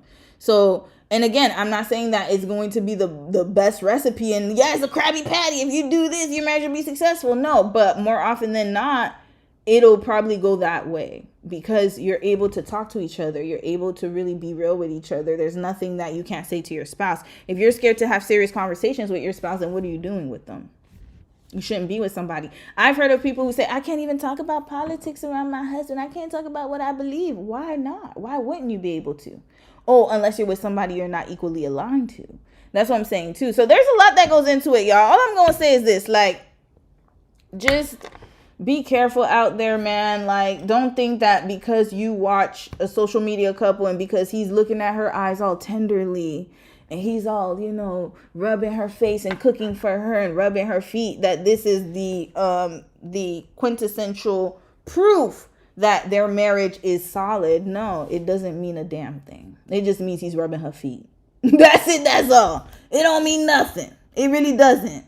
I'm sorry. I'm just being honest. Next. Oh, shoot. I wasn't supposed to close that video. Hold up. Okay, here we go. All right, let's get to Kimora Lee because we were supposed to watch her from before. Oh, Lord, this is a 38-minute video. We're not going to watch all of it. We're going to fast forward through some of it. Shout out to Tisa Tells. Someone recommended this one to me. I don't remember which one of y'all, but one of y'all did. So shout out to you, sis. We're going to talk a little bit about Kimora Simmons and her scamming ass husband. Are they still together? I don't even know. But we're going to watch a little bit about what they, what happened with them. Hold on. Let me read a few comments. Let me see. AJ, you said if the relationship is failing, men will leave. If it no longer serves them, they leave. Women try to fix and suffer through. AJ was here. Yes. I believe that. Hold on. Men will leave. Yeah, it's true. Yeah, they will. Yes. And that's the problem too. It's like, again, like this is why it's important to know what kind of childhood he had. Accountability, and also I'm telling y'all, when I say it ties to childhood, it really does, because you can see how they were raised and how their parents treated them. That will let you know everything you need to know. And if the women are socialized to suffer through things, that is 100% a fact. 100%. The rider. We're taught to be riders. Men are taught to escape. They're taught to leave their problems behind. Especially nowadays. There are so many men. How many stories have you heard of him abandoning his family? Leaving his family when it gets hard, they just leave. And usually, again, like I said, it's patterned. Why? Because I've noticed a lot of fathers are not raising their sons. They're not. And the way a man approaches issues and problems, that's how you can tell how a man approaches issues and problems based on who raised him. If his father raised him and had that strong structure, and I'm not saying mothers can't do that, but I'm saying that for young boys, they need to see that modeled through their dads. That's 100%. Listen, that's psychology right there. So if your father was not able to deal with issues head on, and he ran away from all his problems. When life got tough, he ran away. What do you think you're going to do? You're going to run away. That's how you were patterned. That's what you were exposed to. If your mom suffered through all of the issues, if your dad did whatever he wanted to do and your mom just carrying on, just being old faithful, oh, it's okay if he puts our family into debt. It's okay if he runs away. It's okay if he does this. I'm still going to stick right beside him. That's a pattern you have to overcome, because guess what? That's what you saw growing up. And more often than not, even if you don't want to model it, more often than not, you'll find somebody who has the same characteristics. That's usually what it is. So all of that to say, yes, women suffer through because we're socialized to do that. And men are taught that boys will be boys, and it's okay if he has multiple partners, and it's just whatever it is, you just got to stick through it. And if you stick through it, then he will never leave. Well, guess what? They will leave anyways. They will leave anyways. If he want to leave, he going to leave. So there's that. And also, we have to remember for women, once they have children, so this is another aspect that I think that has made a lot of women stay in these bad, toxic ass marriages. It's because of the children. They would rather have a 2-parent household than a single parent household. Some, not all. So this is why I will say that a lot of women, they stick through it, is because they're, again, the socialization is that you get married, you have kids, and a lot of women are going through that trajectory. And unfortunately, if you have kids with a man who can't be bothered to actually raise your children, you're the one who's going to be stuck with being a mom and a dad. But some women see that being married, even as being a married single mom, is better to them than being an actual single mom. I'm being honest.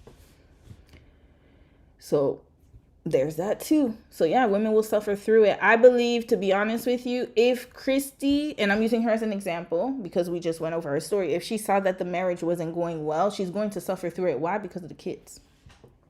She will do that. She will do that. The kids, the brands, it could be different things, but it's mostly the kids. Stability. Because they know that once you leave, especially if, in her case, she's lucky because she also has a name of her own, on her own. So she doesn't have to rely on him financially, which is the best thing that could have ever happened to her in that situation. But for many women, that's not the case. If the husband leaves, that dual income is gone.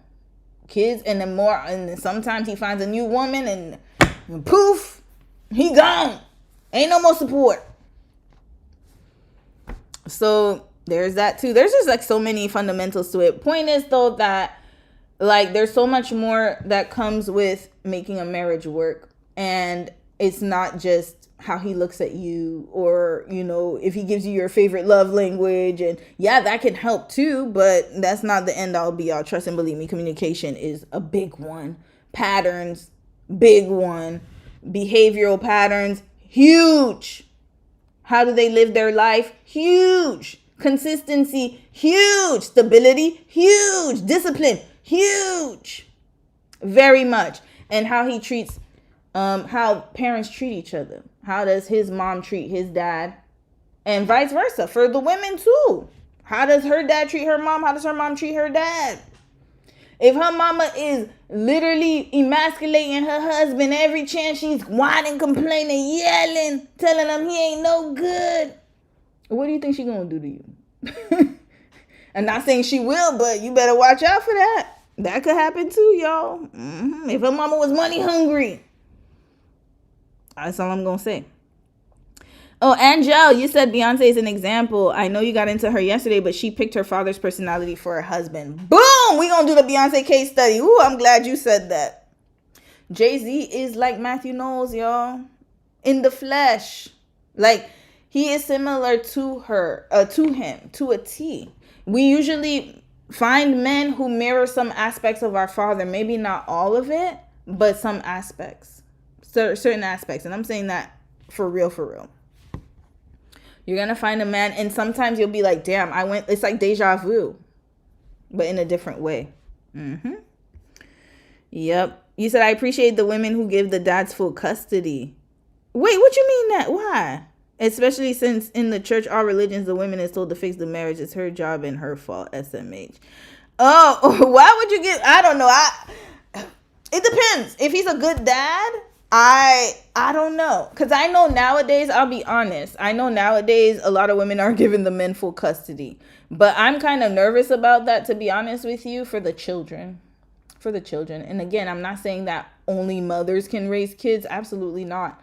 But kids need both parents, to be honest with you. Both. I would rather joint custody than full custody. But at the same time, it depends on the type of father. That's another thing too, right? There's so many levels to it, y'all. So many levels that I can't even talk about it right now. But we might have to do a discussion. But definitely, okay, I'm gonna add Beyonce to the poll, y'all. I'm gonna drop the Taylor Swift, the last part, and we're gonna do a poll. If y'all want me to do Beyonce or Selena Gomez and Justin Bieber. Matter of fact, we're not gonna do Selena Gomez and Justin Bieber. I'll do Hailey Bieber and Justin Bieber. That's another one. Whoo, Lord. I would rather do that. And then we'll add, to be honest with you, I think we should focus on Hailey and Justin because they've been married for a long time, at least 10 years now or something like that. So Hailey and Justin, instead of Selena and Justin, it'll be Hailey and Justin. And then Selena will be one of the relationships that he's had. I think that's a better idea. Or Beyonce. Beyonce's going to be a big one. Whoo, Lord. The Bay High finna come for me, but I'm ready. All right, let's get to Kimora Lee Simmons. How Kimora Lee lost $300 million in a fake marriage scam. Lord. All right, we skipping through this, y'all. Batista tells she gives all the tea. Take us through one of the things I just said. I didn't know that the Department of Justice had a kleptocracy. Well, it's a great title for a unit, right? Exactly. You look great on a business card. So it's a complicated story, and Goldman is kind of in the middle of this story, and basically, and so is Tim Leissner. Hold on, I'm gonna let y'all watch this, but I'm gonna fix my camera, okay? So you might see it go black. I'm still here. Don't worry, I'm still here. I'm just gonna fix it, okay? All right, I'm gonna fix it. So when Kimora Lee Simmons says she doesn't have a relationship with any of her children's fathers, it sounds really vague until you actually name them. There's 3, okay? First, there's Jiman Ansu. That's the actor, the father of her son Kenzo. Red flag. She ain't got a relationship with none of them. Who, Lord? What happened? Sis, what happened? Okay, so something's wrong here. Something's wrong. And I know we're going to say all the men's were narkies. Yeah, but also there's a pattern here. She's choosing shitty ass men to procreate with. That's a problem too. Oh, that relationship didn't explode. It didn't turn into lawsuits or exile. It just dissolved. Public once, quiet later. Strange, that's true, but not chaotic. Just regular deadbeat dad stuff, right? Then there's not Digimon being a deadbeat. Red flag. This is a problem, yo. Kimora, we got a problem here. What is going on? Are you picking them or they picking you? What's happening? You're something's wrong here. She has 3 men. It's not just, this is the thing. If you 3 men who are not active, who she has no relationship with, like she doesn't talk to or anything. Now the Russell one, that was grooming. That's different. But the other 2, those were decisions. Russell Simmons. Now, I know what y'all thinking. Girl, we know. Yeah, Russell is the most famous one, or should we say the most embarrassing. A global mogul. Yeah, him with his damn list. Man now living abroad. And many say not by choice. A man Kimora was once married to. A man who once ran hip-hop. And a man who is now publicly saying that the next husband, or should we say next man, because we're going to get to that husband part, in her life defrauded him out of serious money. And finally, we're going to talk about the next man. The one we're starting with today, Tim Leissner. The one who looked like safety. The one who looked like a grown-up decision. Safety. The one people thought meant she had finally left chaos behind. Because baby, he was a European I gotta banker. stop it right here. It's safety because he's an older white man. Is that what it is? Because he's older and a white man? Safety. What's his credentials? What's his background? You see, we got to stop getting lost in the sauce with the complexion. There are schemers and scammers in every culture. So, yeah, the one who is safety where? I gotta know his background. Okay, we might have to skip through the who is Tim. Okay. Quite sure why that part mattered, but the girls were gagged that she pulled a European banker who worked for Goldman Sachs.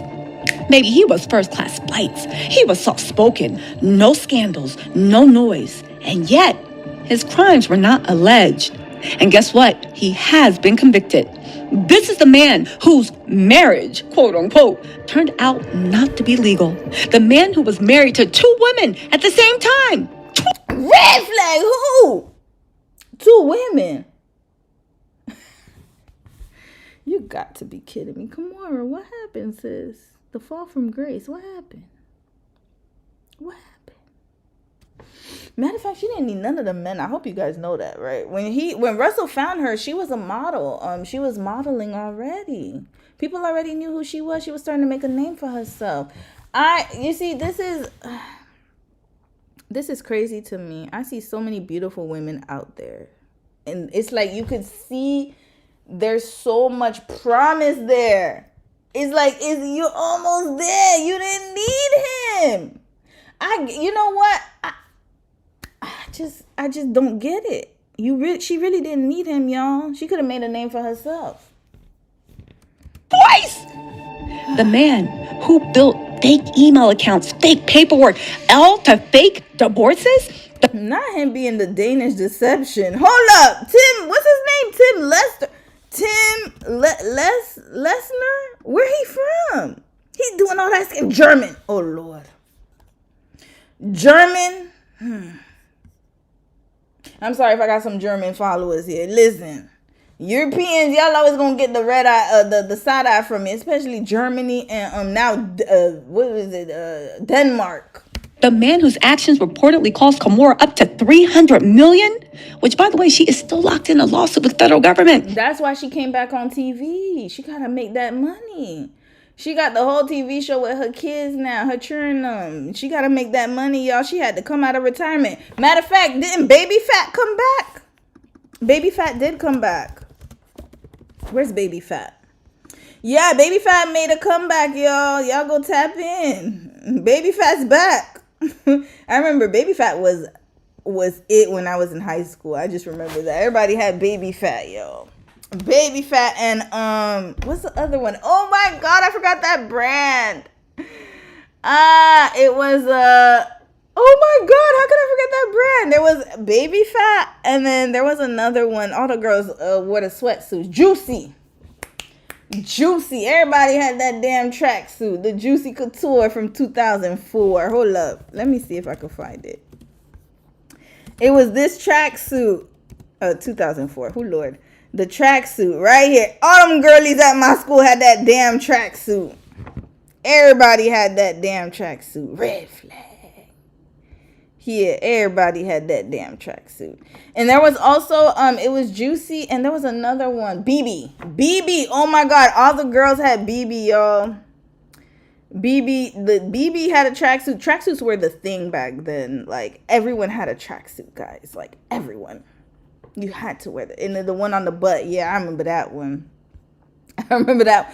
Oh Lord, I could go. You know what? We need to do like a fashion, like a flashback. That's crazy. I remember all them girls used to wear the BB, I remember the nameplate. I had my earrings with my name on them. Yeah, that was a long time ago, y'all.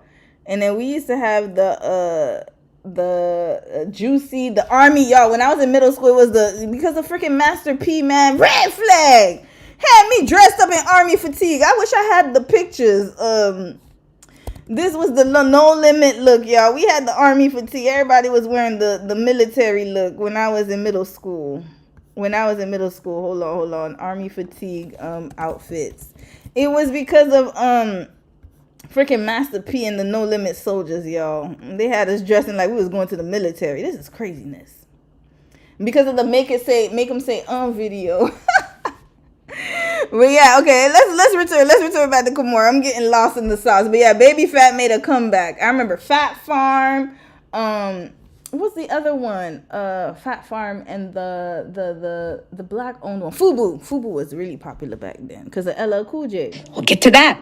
And the man whose financial fallout is now tangled up in Celsius stock disputes and lawsuits that are still playing out. So no. This isn't about why Kimora doesn't have relationships with her children's fathers. It's about the fact that each one represents a completely different kind of ending. Quiet disappearance, public exile, and a banker who turned out to be a luxury rap nightmare. Yeah, but she keeps attracting herself to them. Where her daddy at? Did she have a father? I need to see this because I think she grew up with a single mother. Kimora Lee Simmons. I think she did grow up with a single mother. I might be wrong. Biological father. Let's see. Where is Vernon Whitlock Jr.? Okay, so what's the relationship? Yeah, she doesn't have a relationship with her kids' fathers. Okay, guys are weird. Okay. But where's her daddy? Okay, here. Sad details about Kimura. Let's see if this is right. Okay. She was going to build an empire. Simmons' birth parents are of Japanese and Korean descent. Oh, she was adopted? Oh, I didn't know that. I thought she just had mixed. I thought she was just mixed race, like her dad. I figured her dad was a serviceman. They usually are, y'all. When you see a mixed child, especially an Asian mix from the 70s, born in the 70s, usually more often than not, their dad was in the military. That's for sure. But I didn't know she was adopted. Okay. All right. She got a lot. That's already a traumatic experience here. She was adopted by an American family during the Korean War. Okay. She grew up with a far simpler life than the extravagance she later became known for. The model was raised by a single mother in St. Louis after her father was sent to jail for dealing drugs. Okay.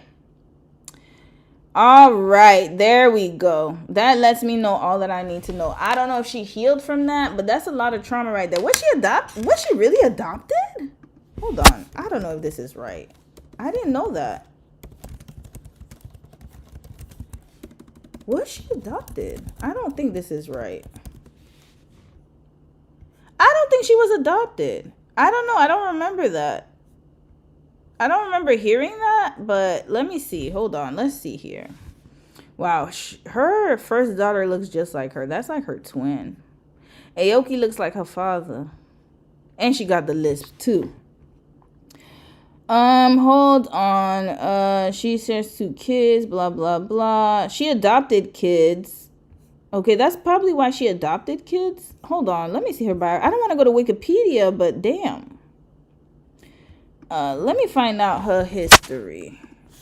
Kimura Lee Simmons biography. I need to know what's going on with her. Her bio. I don't want to go on Wikipedia, but I might have to.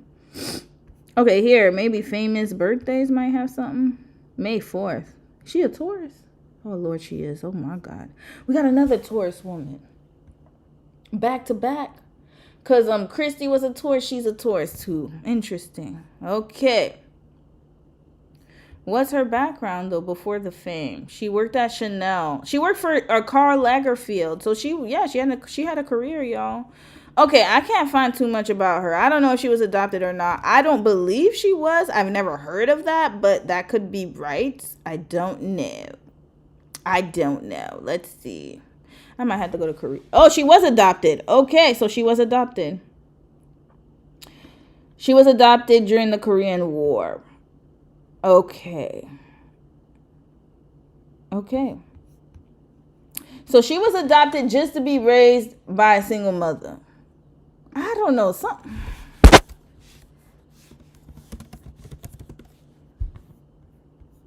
And her mother just happened to be Asian?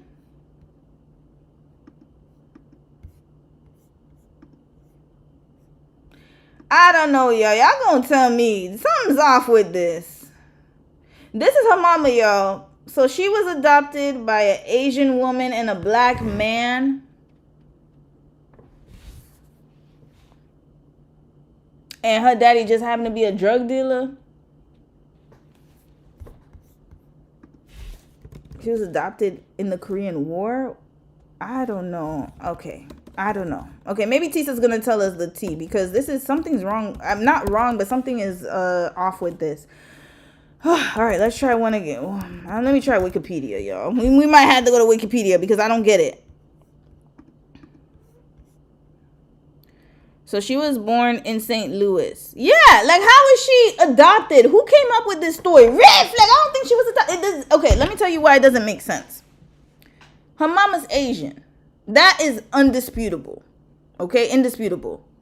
They're trying to say she was adopted, but I don't believe she was because why would it didn't make sense at the time. Sis was born in 1975. First of all, most of the people who were adopting children, they was Caucasian. Let's just be honest. It was white folks adopting children from Korea and all of these other Asian countries. Another thing is that it didn't make sense. Like, why would her mom adopt her from Korea just for her to come to America and then for her to be left a single mother? It doesn't make sense. Like, her daddy been a drug dealer. It's not like it was a new life for him. Like, well, he just decided, I just want to adopt the kid from Korea. It just doesn't make sense. Anyways, I think that is false news. Like, why would they say she's adopted?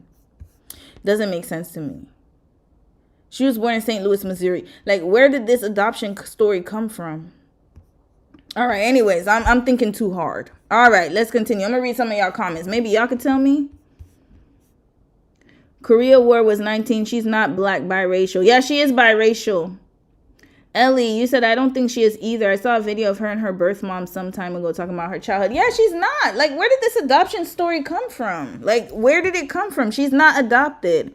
I don't believe she is. It doesn't make sense because it doesn't go with what was going on at the time. First of all, you're living in the 70s in America where interracial marriage, the Loving versus Virginia happened in 1960. Interracial marriage was still pretty new. That's number one. Let's be clear. When did Loving versus Virginia happen?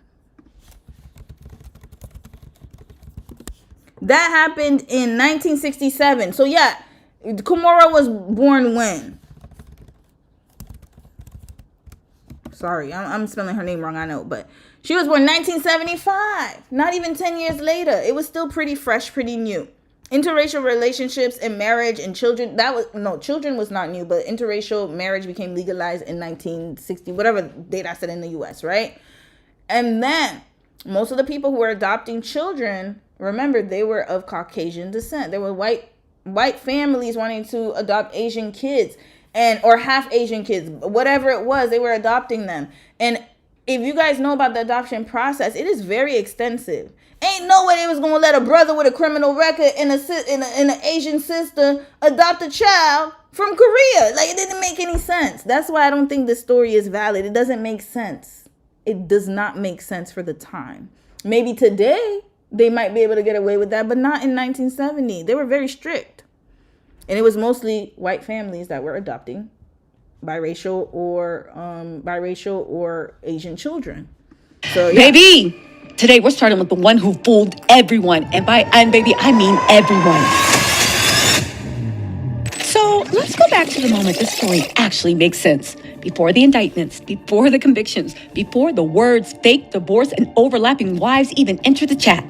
Back when Kimora Lee Simmons thought she had finally done it. And baby, she thought she did it big. Because here's the thing people forget. Kimora wasn't desperate. Kimora was not struggling. Kimora was not chasing validation. At all. I don't get it. Kimora literally was the prize. Model, mogul, mother. A woman who had already survived the chaos of the hip-hop industry and came out wealthy, famous, and this is the biggest and, intact. Baby, she came out better than Russell Simmons did. Which is exactly why this man, Tim Leisner, worked so hard to look different. Baby, close your eyes. All right? Let me paint a picture for you. Enter Tim Leisner. On paper, baby, this man is perfect. He's European. Again, I'm still not sure why people were gagging over that fact, but he was, right? Because they... sis, they lost, sis. They don't want to be saved. That's why they're gagging, because they think that European is different from American when they come from the same source. I don't understand that. It's all the same. They're all from the same species, but yet the breed is different. That's what it is. The race is different. That's what I'm saying. So yeah. So that's what that is. They have a fantasy that European men or Caucasian men, white men, they are different. And they are different in a lot of ways, but hell, they're still men at the end of the day. Scamming and scheming. Some people would consider that a con, right? Between pro and cons. But anyway, close your eyes again. Let's get back into it. Baby, he was European. He was a Goldman Sachs banker. He was soft-spoken. He was educated. He is global.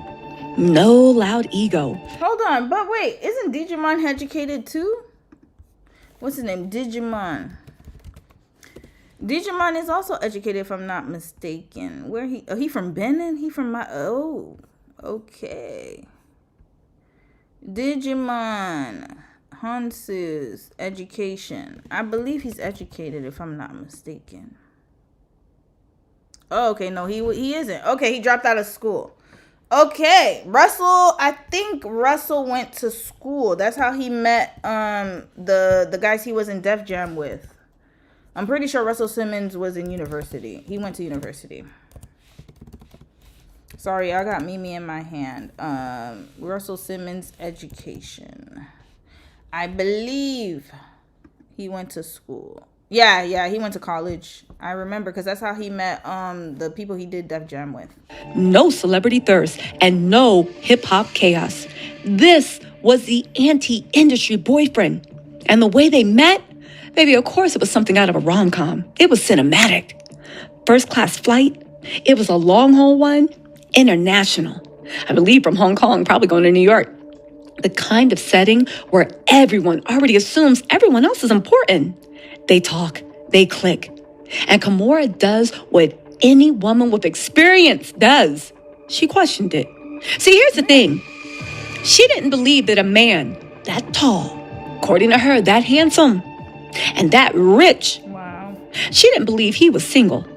Because to Kimora, men like this are never single. And Tim doesn't argue. He doesn't get defensive. He doesn't even stumble. He calmly says, yo, if you don't believe me, my love, talk to my ex-wife. Wait a minute. So her intuition was right. Her intuition was jumping. What happened, sis? How did you get with this man? She'll tell you, I'm the man for you. Not only that, Tim backs it up. He puts her in touch with his ex-wife via email. No! Red flag. First of all, whatever name he gives you, don't believe him. You better search yourself. Hold up a second, y'all. I'm gonna let this play. Let me go and feed Mimi. I'm gonna feed her food right now. Whatever they tell you, do not believe it at face value. You better do your own investigation. Whatever name he gives you, it could be anything. It's a scam. Especially when you first start dating, you don't believe nothing he telling you. You better investigate yourself. Right? The ex-wife is giving confirmations. Ex-wife is giving reassurances. His wife is his homeboy. Or him. Y'all know how easy it is to create an email? It's not that difficult. Listen, you're talking to the generation where we use friends as our your references for jobs. You really think you can't use somebody's email? You can get you forget your friend to do it or you do it yourself. It's so easy to come up with that. Come on now, Kimora. You gotta think it's a little smarter than that. But she's a Gen Xer, Lord. Baby, this wasn't charm. This was logistics, and he had this wrapped up. This man didn't flirt. He processed Kimora. And then the relationship moves fast. Because of course it does. Private travel, luxury hotels, international cities, yachts, yachting in Europe in the summer from moms, jewelry, bracelets. The full billionaire adjacent experience. And here's the key detail. Oh, by the way, y'all, sorry to stop the story. Just a quick plug here. I'm not sponsored, by the way. This is just me talking as a dog mommy. Y'all, these Tiki dog. Hold on. These Tiki dog things. I'm gonna show y'all the different flavors they have. She ate the taste of France, so they have different like categories. This is so good. She loves this food, y'all. They have Taste of India, where they make like chicken masala and broth. This is like, yeah, this is. She's got Mimi eating gourmet, y'all. They got Taste of Asia. They even got Taste of France. She loved Taste of France. That's her favorite. She ate all of it. And then they have the high protein here. And then they have some mixes, y'all. Tiki dog, y'all. Listen, I done gave y'all. Listen. Tell me how your dog likes it. They eat it like it's crack. That's the only thing she'll eat as a picky eater. Just letting y'all know. Okay, let's continue with Kimora and her crazy ass love story. Nothing looks reckless. This doesn't look like love bombing. It looks adult. It looks measured, quiet. It looks stable. Well, at least for a billionaire, it looks stable. The exact opposite of everything people had gossiped about Kimora's life before.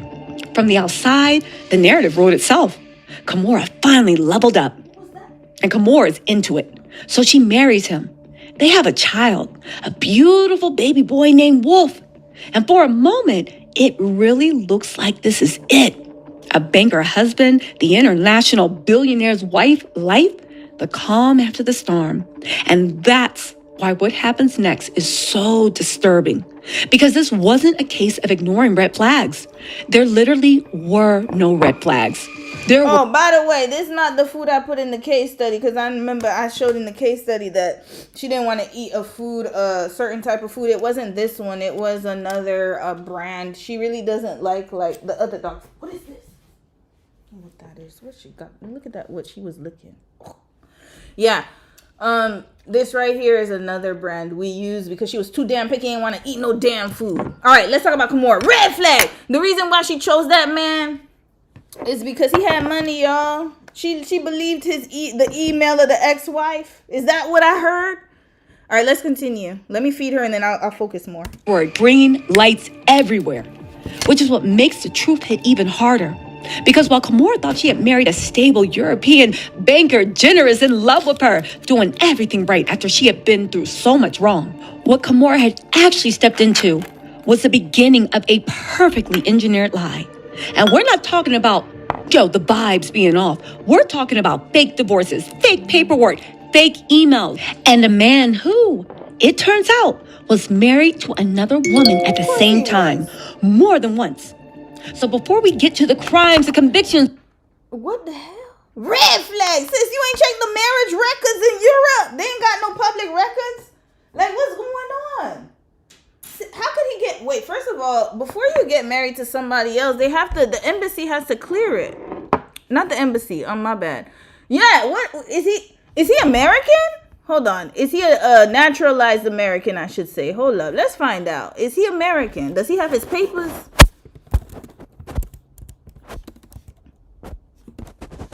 American citizenship. You know them people, they gonna find out. If he doesn't have American citizenship, you could actually find that information out. Just letting y'all know. Does he have American citizenship?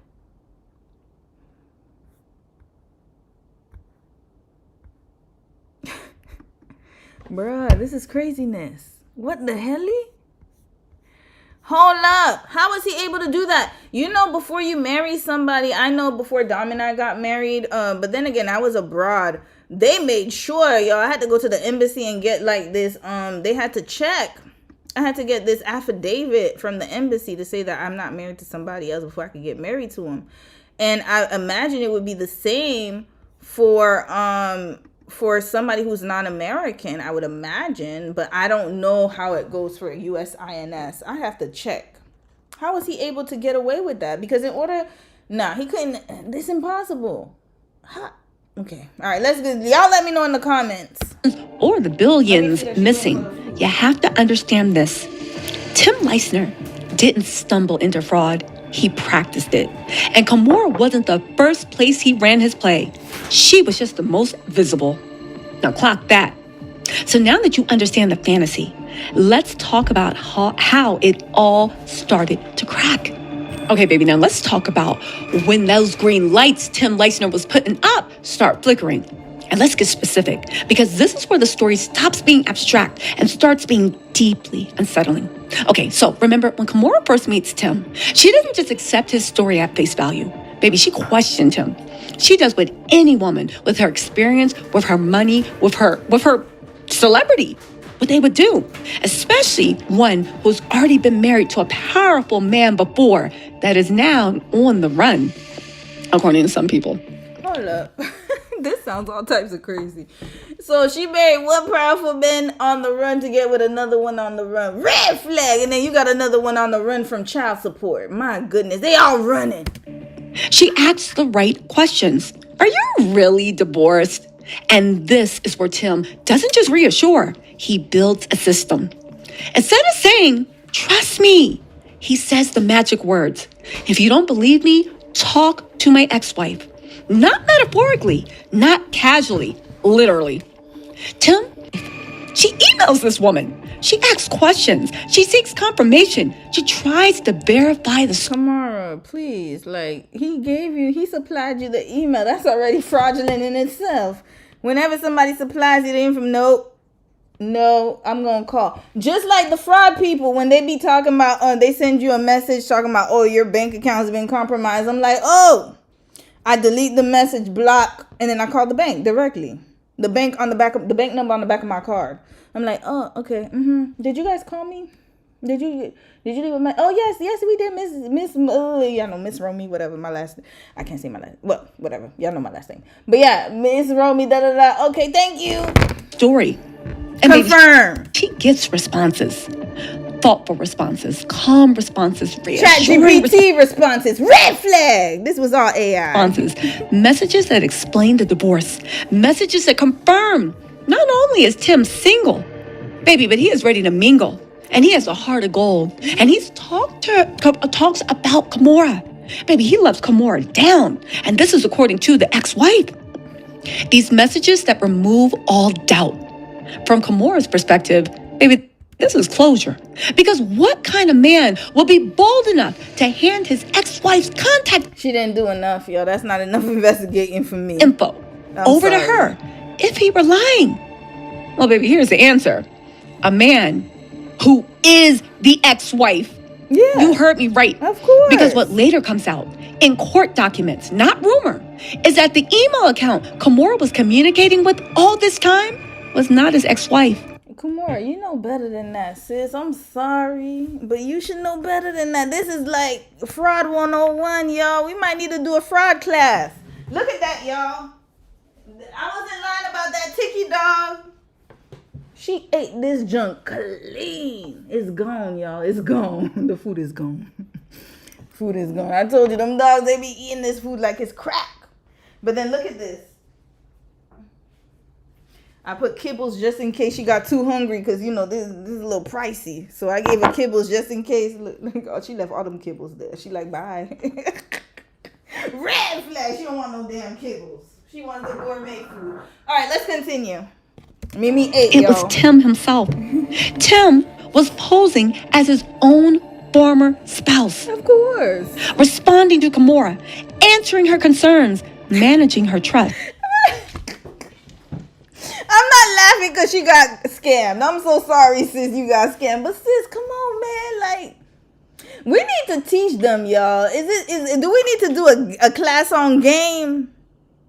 Never take people's information for face value, especially a man and his exes. Please. You need to do your own search. Go through his socials. Go through whatever you need to do. Maybe call the consulate in Europe. Be like, hey, I'm going to need you to run this number here. You gotta do what you gotta do, man. Make sure they ain't got no other wives. You gotta confirm. What is going on here, Kimora? You're too smart. Your kids couldn't have helped you. Ming Lee. That's her name, y'all. Ming Lee. I'm not joking. I'm not trying to call her a joke. That's her daughter's name. Ming Lee couldn't have helped you. Oh, but she's a Z. She's a Gen Z. She was lost in the sauce, y'all. Now think about that for a second. Aoki went to Harvard. She couldn't help you. But then again, you are a tourist woman. You hard-headed. Your kids probably did tell you, Yoki with her lips, Mommy, I don't think this is right. This is not the right. I think you need to go check that number. Or if y'all got a list, I'm so sorry. You know what? Let me shut up. I think I need to stop. I'm going to shut up. A spur of the moment lie. This required planning, tone control, emotional intelligence, and follow through. This is not a oops, I lied moment. This is role-playing in a long-term con. And baby, it gets worse. Because this wasn't just about the emails. Alongside that fake correspondence, Tim also produced divorce documentation, supporting explanation. He did, but you have to go get it, sis. No. For all of you out there, if you're going to mess with a man or not mess with a man, but deal with a man, especially when it comes to those kind of sensitive topics. If he's never been married before, what's his, what things are when you're trying to get to the nitty gritty. Do not believe what he says. Stop it. Go and search yourself. You got to. And Kimora, you have the money. I could understand if it was an average woman who doesn't have the time or the resources, but even then, you still need to do your due diligence. There's ways you could check. Hell, especially if he's in America, if he's American or naturalized American, you can find that information. It's public record. There should be no excuses. And if he's if he's from Europe, you could find it. Maybe European search. I don't know what you could do. European Union search, you could figure it out. But at the end of the day, you have to do your own investigation. Do not trust what they say at face value. Do your investigation. Promise. contextual details only a spouse would know. Everything designed to make the story feel complete.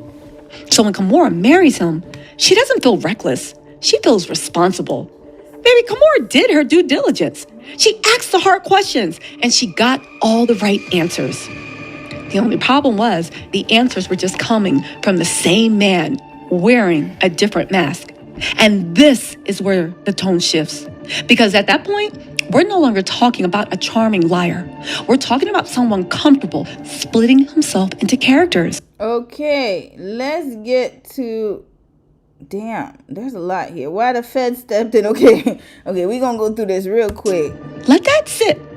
Let that sit for a second. A husband, an ex-wife, a banker, a romantic partner, all played by the same person. And this isn't even the most disturbing part, because later it comes out that Tim wasn't just lying about one marriage. He was still legally married while marrying Kimora.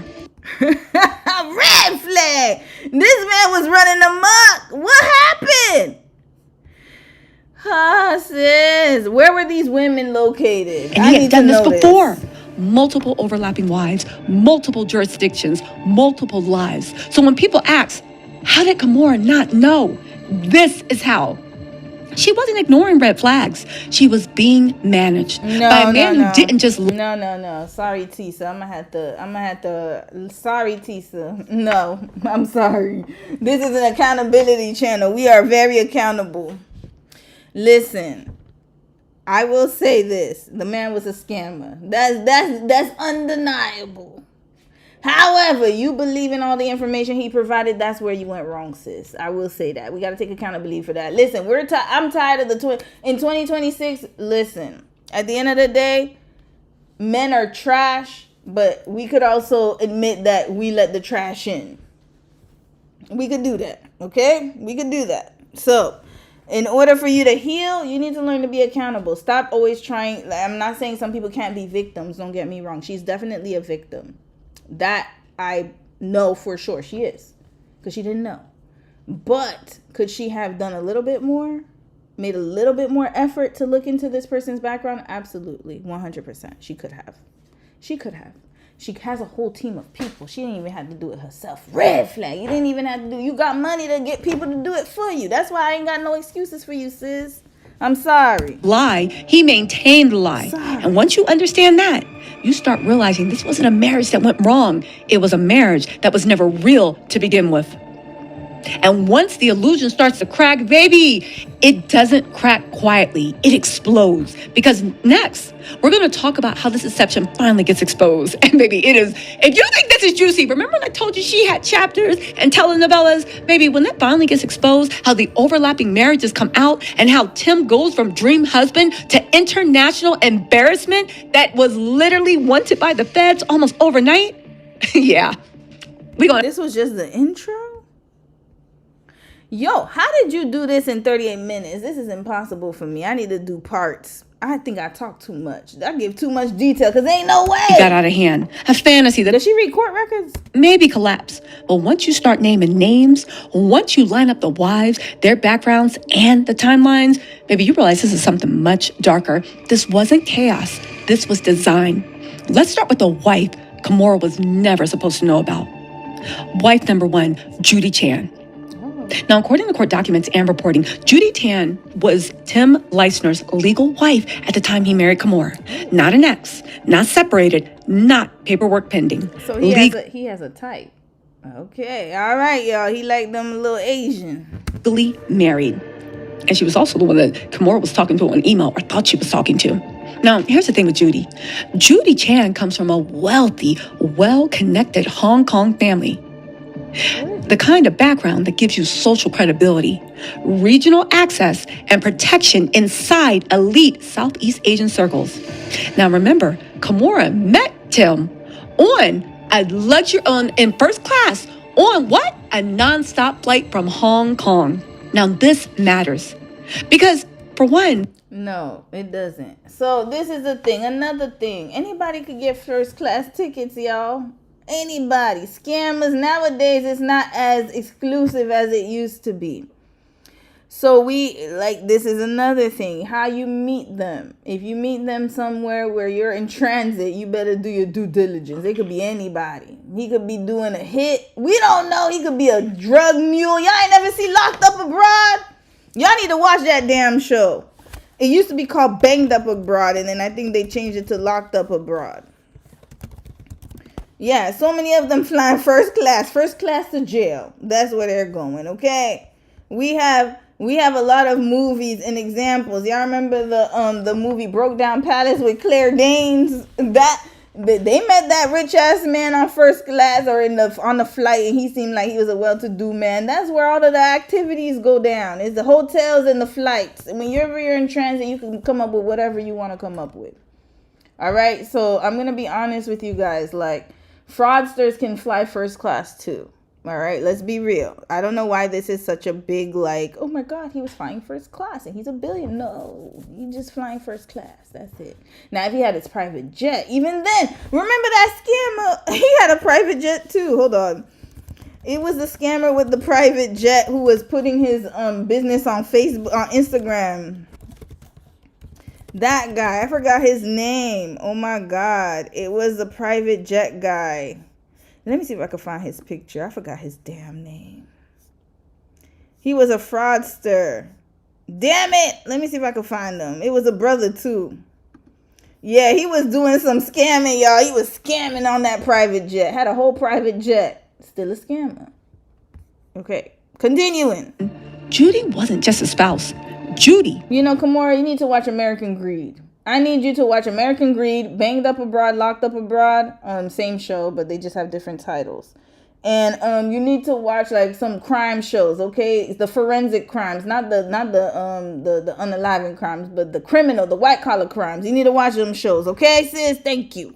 Was and is an infrastructure. She anchored Tim socially in Asia while he worked in international finance. She gave Tim legitimacy. She made Tim look settled. And here's the key fact that turns us from scandal into system. While still married to Judy Chan, Tim went on to marry Kimora Lee Simmons, meaning Kimora was unknowingly married into an active marriage. That's not a misunderstanding. This is bigamy. And before anyone tries to say, well, maybe it was just a one bad decision, here's where it gets worse. This wasn't the first time for Tim. Reporting shows that Tim had previously overlapped another marriage, meaning he had been married to two women at the same time before. And you know, another thing I'm noticing is that white men have it way too easy, because ain't no way you could scam. These are two women who have access to a lot of money. One's a billionaire, comes from a billionaire family, and the other one, I don't know if they're millionaires or billionaires, but she was married to Russell Simmons. And how did he get through? I think it was the whiteness blinding them, y'all. This is why you can't be blinded by that. Just remember, these are men first. First and always and foremost. Human beings and men. The Judy Tan Kimora overlap was not new behavior. The tactics were already tested. Not Garcelle Beauvais being part of it. Was he dating her too? Red flag. Oh, that's a homie. Okay, that's a homie. My bad. Same structure, same concealment, same comfort with parallel lives. You don't accidentally pull this off twice. You perfect it. And once you see that, you start noticing the pattern everyone tiptoes around. The pattern everyone sees but pretends not to. All of Tim Leissner's known wives were Asian women. Yeah, I from the beginning, I could already see that. He had a type, y'all. He had a type. A lot of Caucasian white men love Asian women. They're the number one interracial couple. Asian women marry out with them the most. We already know that. Okay. That's statistics. I don't want people to say, oh, you don't know what he does. Go check the census, damn it. From wealthy or influential families, and all the relationships followed the same arc. Fast trust, heavy reassurance, total control of documentation, geographic insulation. This isn't about attraction. This is about access. Each relationship placed Tim closer to elite money, powerful networks, jurisdictions that were... Yeah, he done pillaged all of Asia, just like his ancestors, and now he coming to America to do some dirty work. That's what it is. Harder to penetrate, and families whose status shielded scrutiny. As one observer put it, these weren't romantic choices. They were strategic ones. And then comes Kimora. Now, here's the thing. Kimora was different. Kimora wasn't regional because Tim was working in Goldman Sachs, I believe, in the Asian region. Kimora wasn't regional. Kimora was global. Kimora bought celebrity, cultural power, fashion influence, and most importantly, proximity to American wealth networks, specifically and especially hip-hop money. Yeah, black people money. Red flag, that's what it was. Yeah, he like, look, I need to get to the Negroes. That's where all the consumerism is. Let's get to the Negroids. Quiet as it's kept, that's where all the money is. I'm serious. Okay, yes. People can argue and say, oh my, you guys don't own anything, da da da da. Yeah, but the spending power is there, y'all. That's where it's at. I gotta be honest. Look at how much people spend on just the lifestyle alone. I'm sorry, there's an eyelash in my eye somewhere. Yeah, now you like, I need to get to the black women's money. The black people. That's where the money, because they're gonna spend it. They will. They will. We're the largest consumers, y'all. If there's money to be spent, oh, trust me, we will spend it. Now, will we spend it recklessly? Some of us are very wise and savvy investors. However, what I will say, though, is I'm not surprised he's going to the black folk money, hip-hop money. Yeah, the money's swirling. Look at all of the record labels. Who do you think's at the top? They don't look like me. Hello. Where's the record label that Drake sued? What was it? Universal Records? Ain't that Lucian Grange? Is that Universal? Yeah, Lucian Grange. What does he look like, guys? Let's take a quiz. I already know. Look at this man. Looking just like his damn son with them floppy ears of his. Looking like Dumbo. Red flag. Okay, continuing. He wanted to get into the hip-hop money. Is where Russell Simmons enters the picture. Admittedly, not as a hero, but as irony. See, Russell Simmons, who has his own deeply controversial history, we'll get into that later, now claims, to this day he's suing them, that Tim defrauded him, that assets of value were taken or misused. And here's the uncomfortable part. If Tim had already used wealthy Asian families as shields in Southeast Asia, then Kimora, and by extension Russell, may have represented the next expansion phase. Not because Kimora was weak, but because she was powerful. She was legitimacy on steroids. Okay, Tisa, love your storytelling. I need to see what's going on with Tim. Okay, the current legal battle. She's going into it. I might have to read an article, y'all, because we got to skip through this. Y'all can finish watching it. Tim Lesnar. Let's get to the nitty gritty. I got to finish up. Wrap him right up out of here. He was sentenced to 2 years. For what? Let's read the article. Oh, here. Free Malaysia today. Damn, he was causing chaos in Malaysia. Got the Malaysians doing the news on him and everything. Red flag. Okay, let's watch this sis talk about it. The U.S. government is considering Malaysia's extradition request for former Goldman Sachs partner Tim Leissner from the U.S. over his role in the 1MDB scandal, says the Attorney General's chambers. The AGC said in a statement today that the request followed new information from the trial of Leissner's colleague, Roger Ng, in the U.S., also linked to 1MDB. It said Malaysia continues to seek documents that were never previously obtained, as well as individuals, including Leissner, who have never been prosecuted under the Malaysian justice system. Leissner, who served as Goldman's Southeast Asia chairman, was a central figure in $6.5 billion in bond deals for 1MDB between 2012 and 2013. U.S. prosecutors said Leissner conspired with Ng and fugitive financier Low Taek Jo to pay over $1.6 billion in bribes to officials in Malaysia and the Middle East. Leissner pleaded guilty in 2018 to money laundering and bribery charges in the U.S. When did he marry Kimora?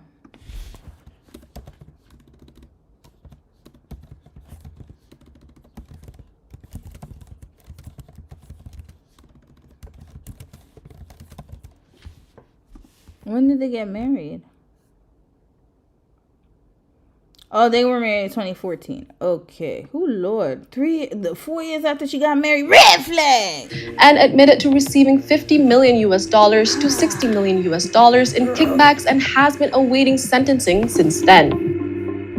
Narmatha Raja, FMT. Okay, this man is in jail, y'all. Okay, he was sentenced to 2 years IMDb. What is this? All right, ex-Goldman banker Leisner to be sentenced over IMDb scandal. Nearly 7 years after pleading guilty to his role in one of the largest financial scandals in history. He sounds just like a Wall Street man.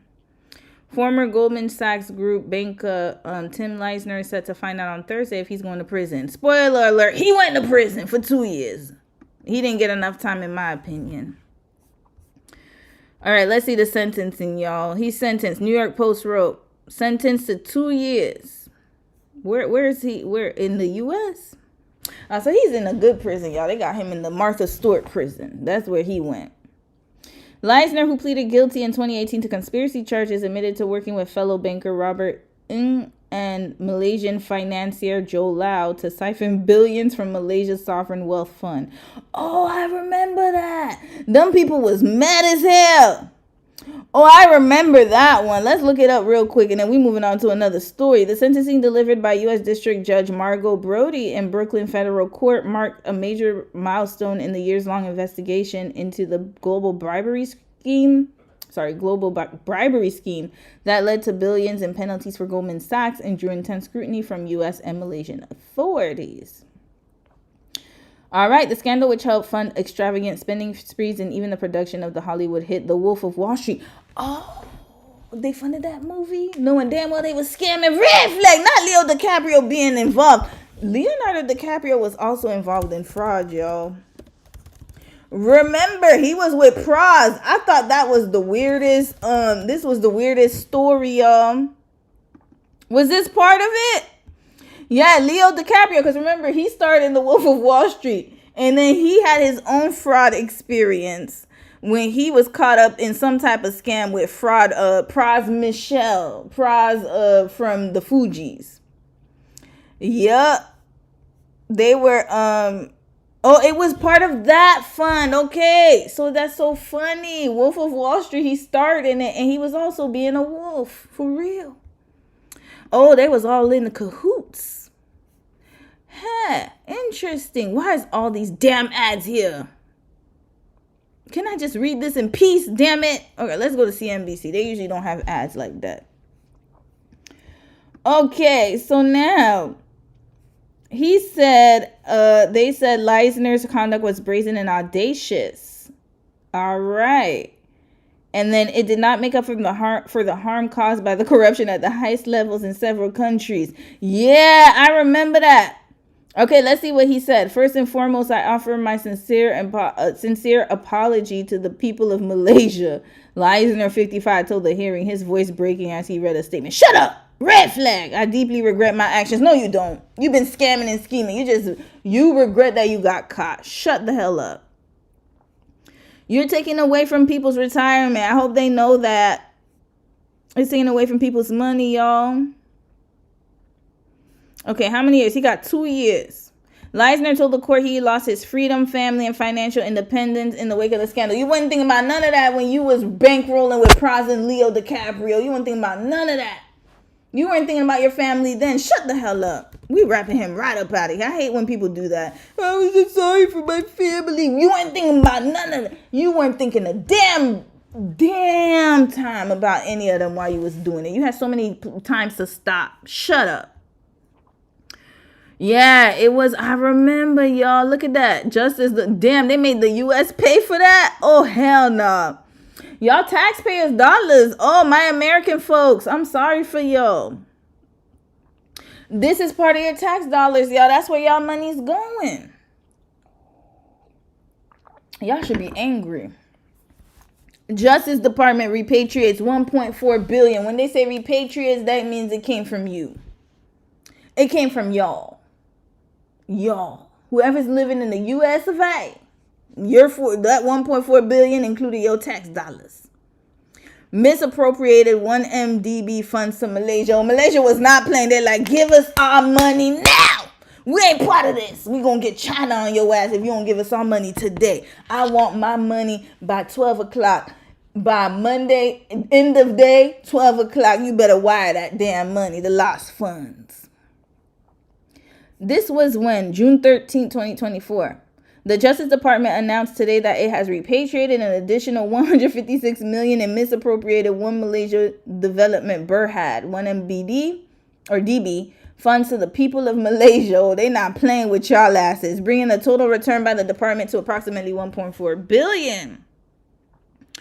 Okay, they went through the story. We already went through that. It was an international scheme. Beginning in 2016, a landmark effort encompassing 41 civil forfeiture actions filed in the U.S. District Court for the Central District of California and one in the U.S. U.S. District Court for the District of Columbia. Who they saying a whole bunch of stuff here. All right. This is the largest recovery to date here under the department's kleptocracy asset recovery initiative. We need to find out what the hell this is. Red flag. And by the way, y'all, this was under Mr. Biden. Just letting y'all know. Okay. So, Lord. This is the program. Oh, they finna interrupt this stream. The kleptocracy. Oh, kleptomania. Not them calling it klepto. I just caught it. The kleptocracy assets recovery rewards program lapsed on January 1st, 2024. Treasury, yeah, they didn't give all that damn money. They're like, this is too much. This is too much. Oh, this was the rewards. Okay, never mind. That's people giving you money. Okay, never mind. That's the rewards one. You ain't getting no rewards. What happened? Okay, why? So that's why the kleptocracy asset recovery initiative was abolished. Okay, we're gonna find out. Oh, they abolished it in 2025 under Trump. What happened?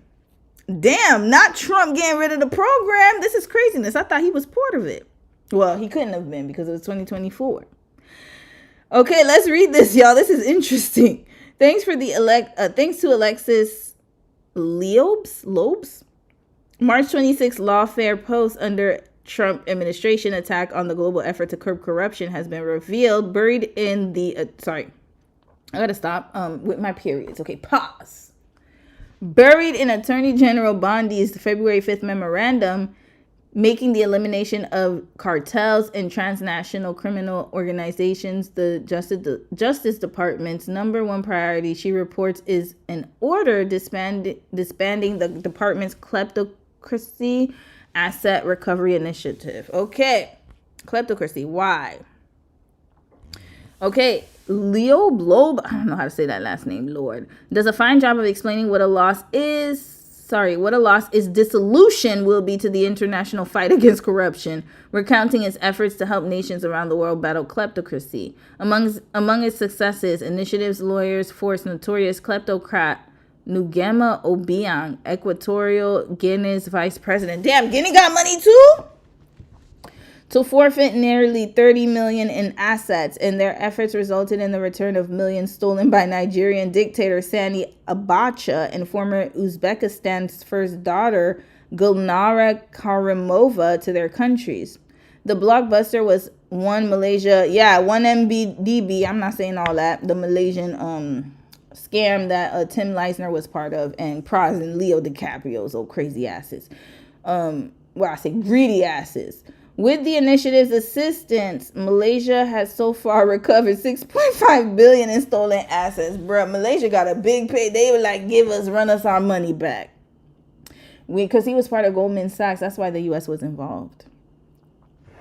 In stolen assets from the thieves. Oh, who are the thieves, y'all? The thieves here. They done called y'all a thief, y'all. Hold up. From the thieves. Damn, they got 70% of the assets, y'all. Oh, y'all should be upset. That's part of your taxpayer dollars. I'm not even joking. I'm dead ass serious. I'm dead serious, guys. This is where it comes from. Oh, poor guy. That's where y'all money is going. That is where your money went. To go bail Tim Leisner and Leo DiCaprio and all them folks to pay Malaysia back. Indeed, Jeff Sessions, Trump's first attorney general, called the IMDb scandal kleptocracy at its worst and lauded the help the initiative provided Malaysia's government here. But Loeb leaves the big the big question unanswered. Why in the world could AG Bondi disband such a valuable unit? Let me make this bigger, y'all. Ooh, Lord. Especially since when assets are forfeited to the U.S. government, the staff time and expenses incurred were covered. Yeah, that's why I said your tax dollars went to this junk. Thanks to the Washington Post reporter, okay, blah, blah, blah, the initiatives work across the Trump red line / or more accurately across 3 of his cronies. The most severely affected was former Trump campaign chairman Paul Manafort, who Trump had to pardon after his conviction on tax and bank fraud. Damn! This is going all the way to the White House. Okay. Who, Lord? Sources told Worski the case was a direct result of the initiative's work. Oh, so that's why he disbanded it, because they was going to put his ass in jail. All right. Noted. Okay, this is interesting because now France, Switzerland, and the UK, they announced a new anti-corruption net alliance to tackle foreign bribery and corruption here. Although the statement never mentions Bondi's pause of FCPA enforcement, it is quite clearly a welcome response to it. Might the 3 governments expand the alliance's work to pick up where the kleptocracy asset recovery initiative left off? And we leave off at a question mark. Okay, so France, y'all about to get y'all recovery funds soon. They're about to scrounge around. Okay, so Leo testified. He was like, I am not going to jail for these folks. He's like, I'm too rich and white for this. No, I'm not getting caught up in it. I just was asked to do a job. I went to Wolf of Wall Street. That is it. That is all. Do not involve me. He's saying like a canary. What was Pras sentenced to? Pras Michelle. Let's find out.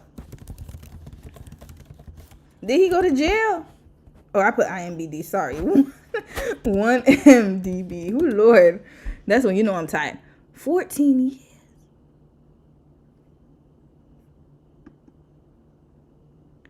They done put Pras in jail for 14 years. Red flag. Wait, hold up. Wait a damn minute. How did Tim only get 2 years? Wasn't he the mastermind?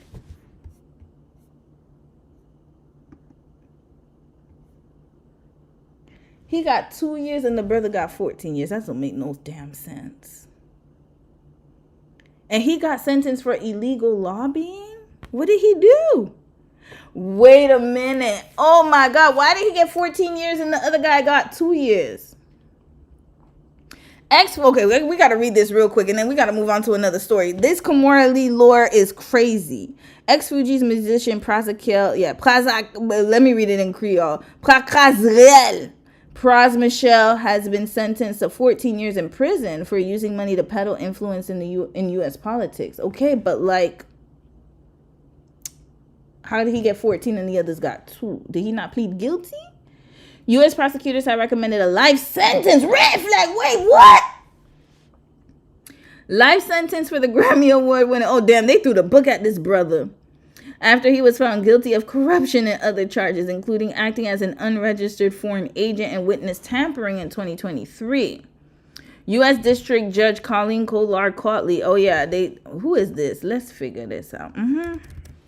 I'm sorry, y'all. We're going to put these judges on blast. Oh, yeah. Oh. Where's she from? 82. Red flag. Get off. You need to be retired, man. What are you still doing here? What is going on? Yo, these folks need to learn how to retire. She should have retired 30 years ago. What the hell? This don't make no damn sense. 40 years, wait, hold on, 60 years, 20 years ago, I'm so sorry. What is going on here? Ma'am, you need to get off. Get off the damn bench. At this point, is she even sharp enough to do this? I'm being honest, y'all. I'm sorry. I gotta be honest. She's too old for this. Listen, I rarely say somebody's too old, but there's 2 things I think people should just leave. Work. Like, I'm not saying you can't work. She should be like an aide or like a mentor, but not actually sitting. That's number 1 as a judge. Because I cannot trust her cognitive abilities at 82. And it's another, I'm so sorry. Driving is another one. They need to redo driver's license. If you pass a certain age, you need to go every year. I don't give a damn. Not biannually. Every year, annually. I'm tired of y'all crashing and doing all this craziness. It's too much. So this is the woman who sentenced him. Listen, I'm just saying, like, how the hell did he get 14 years and the others got 2 years? That don't make no damn sense.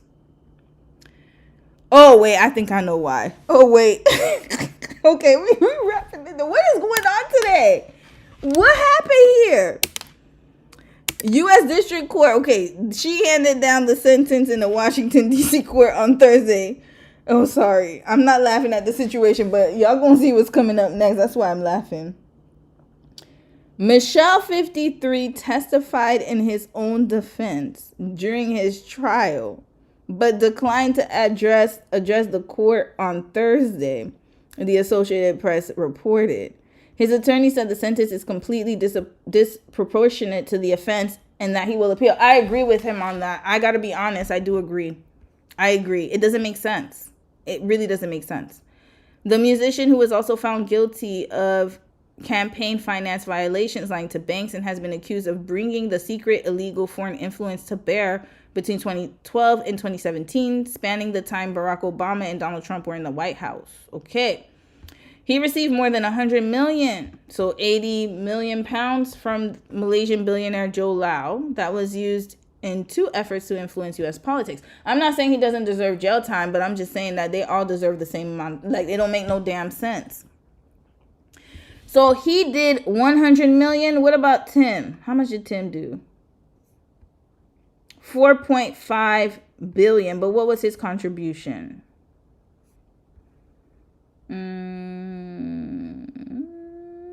What did he do?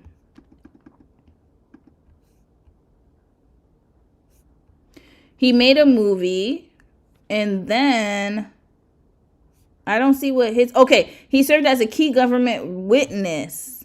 Okay, that's why he snitched. Okay, that's why he got less time. Okay, that's why he got less time. He snitched. Yeah, Praz was thinking about the street code and like, oh yeah, we gotta stick together. Yeah, you should have snitched too. You should have been crying too. Listen, I'm sorry. Y'all gotta start crying. Start crying, y'all. Oh boy. Yeah, that's why. Okay. That's why. And he didn't plead guilty, so they were mad. They were angry. They recommended a life sentence. That's crazy. Michelle lied unapologetically and unrelentingly to carry out his schemes. His sentence should reflect the breadth and depth of his crimes, his indifference to the risk to his country, and the magnitude of his greed. That's all of them, though. That's all of them. Okay, wow. This is crazy. Okay, let's move on to the next story. This was a wild story. I did not expect this twist. I didn't know they were all involved in the same scam. I thought it was all different scams. All right, I'll read a few comments. But yeah, y'all look all that money, 1.4 billion. That was in 2024. I hope your tax dollars went to good use in Malaysia, Lord. All right, let's read a few comments. Marie, hey sis, how are you? That's nothing. Should have gotten 20 years. 20 years? No, but how did Tim get 2? I think because he testified. Miss Blackson, you said Wolf of Wall Street. He was out there writing life stories of scammers. Yes. I mean, you know what? Let me add that movie to my list. I've never watched it before, but now I'm intrigued. No wonder everybody was saying it was a good movie. Prince, he said, we are angry, Romy. It's just way down on the list of things we're angry about. Yeah, he cut so many international initiatives. I'm not surprised.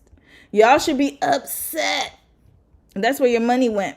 All right, let's move on because of time. I'm trying to wrap this up by 6 o'clock. We're going to go through this real quick. Who did I put on the thumbnail? It took a couple days, but... Let's get to Pastor.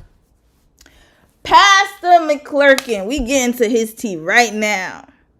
Let's get to the news story, y'all, because this is wild. If you're part of the church community, we got to segue quickly because I'm really trying to get y'all out of here in like an hour. Donnie McClurkin is known to be, I believe he's a gospel singer, and he is also a pastor. And we're going to do all these stories after, y'all. So we'll do Donnie McClurkin first since he was on the thumbnail from yesterday. This man he's dealt with a lot of battles, y'all. So I will say this. He was, he was touched as a child. And I believe his parents, like, he had some situation with the parents. He had a testimony, y'all. So Pastor McClurkin, very respected in the Christian community. And recently, there was an abuse victim who came out and said that he touched him when he was, I guess, an adolescent, or I don't know, they had an inappropriate relationship. So I'm going to cover this as much as I can. Trigger warning, this will involve, touching.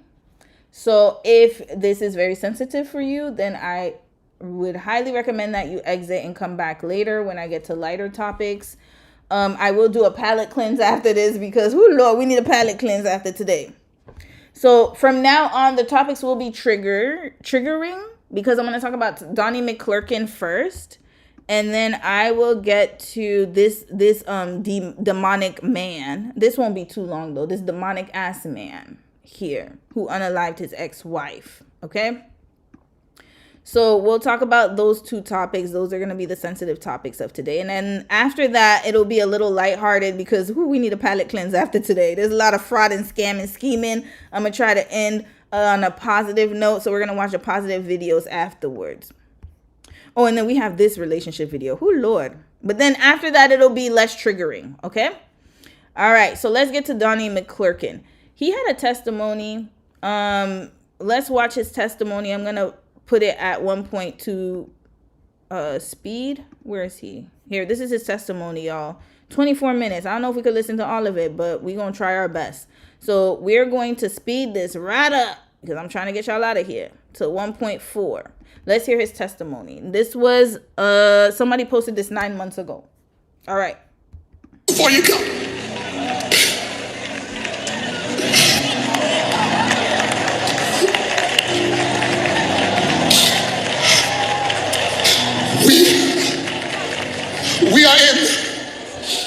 We are in a very, very dangerous point.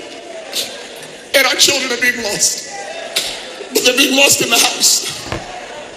They're being lost in the house. They're being lost right here in the house. And they're covered by music. And they're covered by gifts. But they're being lost in the house. They have been failed on many, many, many points. They have been failed on many, many points. They have been raised without fathers. They have been left empty and hurt. And the very ones of us who have been their forefathers have failed. Hear me, please. Hear me, please. The very ones of us that were over the generations failed, myself included. And now they're being tainted by people in their generation. They're being tainted. Hold up. What did he say here? When was this testimony? Hold on. I hope they have. Dang, he didn't put a description. Tyrese Brown. Okay, this was 9 months ago. Okay, this was, I think this testimony was 9 months ago. But y'all listen to what he said. Hold up. What did he say? They have been failed on many, many points. Okay. They have been raised without fathers. Okay. They have been left empty and hurt. Absolutely. And the very ones of us who have been their forefathers have failed. Are you admitting guilt? Red flag, you said you failed. Hold up. Wait a minute, y'all. This is why you got to listen to things. Let's listen to this slow down. Wait a dang on minute. I'm going to just listen to this part slow down. I need to see something. We got to break this down real quick. We are in a very, very dangerous point. Yes. And our children are being lost. Absolutely. Agreed. But they're being lost in the house. In the house. He talking about the house. He talking about the domestic house or the church house. I don't know. Either way, they both okay. We could agree on that, brother. They're being lost in the house. Elder. They're being lost right here at the house. Oh, he's talking about the church house. Okay, they're being lost at the church house. And they're covered by music. Okay, music. And they're covered by gifts. Gifts. But they're being lost in the house. Okay, so they're talented by music and gifts. They got gifts to serve, but they're being lost. Okay. They have been failed on many points. They have been failed on many points. Absolutely, they've been failed. They have been raised without fathers. Raised without daddies. Okay. Does he have children?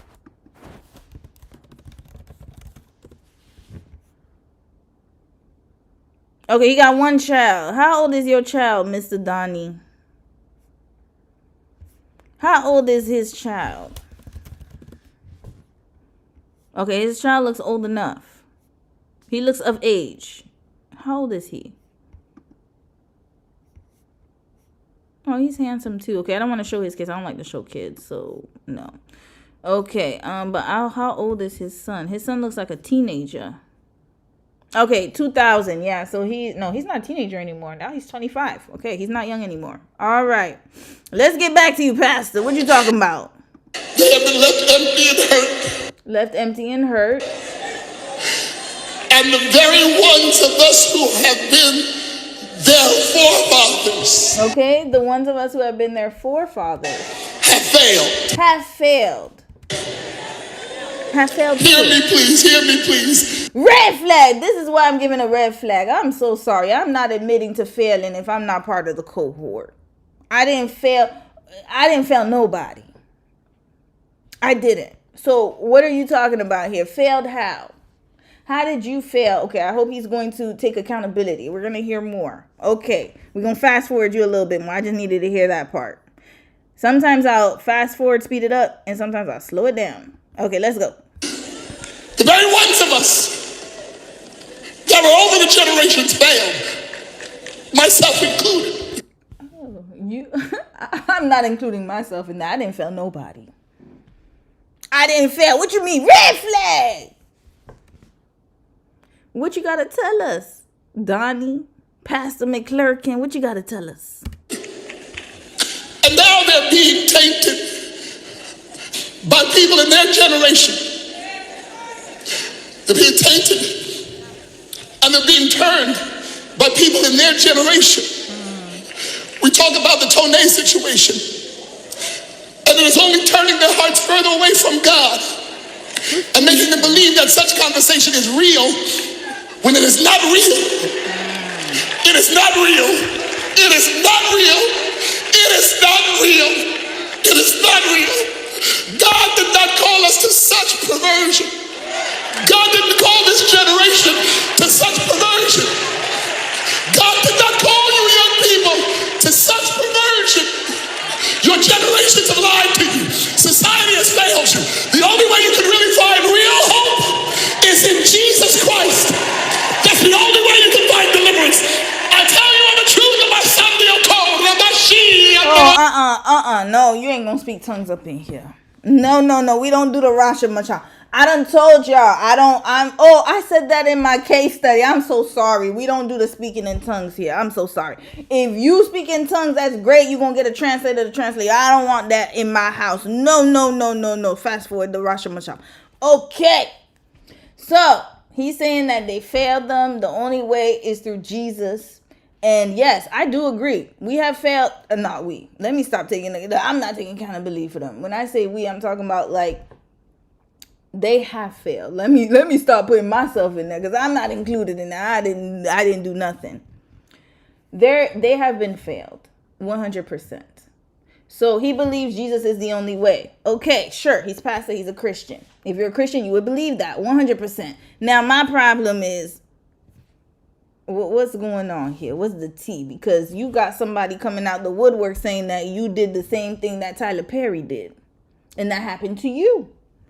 So I'm going to need to hear what's going on here because you were sitting here Rashamababa'ing at the church, and then in the background, you are perpetuating the same thing that you're preaching against. Red flag, you're a hypocrite. That's the problem I have. Continue.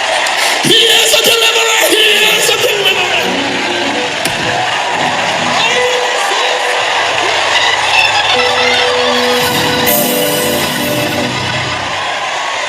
Now follow the flow of the Holy Spirit. He is a deliverer. And he's not just a deliverer, young people. He's a strong deliverer. He's a strong deliverer. And in this generation, you stand here in the convention center and you don't even know what you see. Wait, what church was he at? That's what I need to know. You see remnants of a mighty nation that will rise up past society and will stand as holy men, holy women. They will change their peers. If I could just get somebody to praise God right now.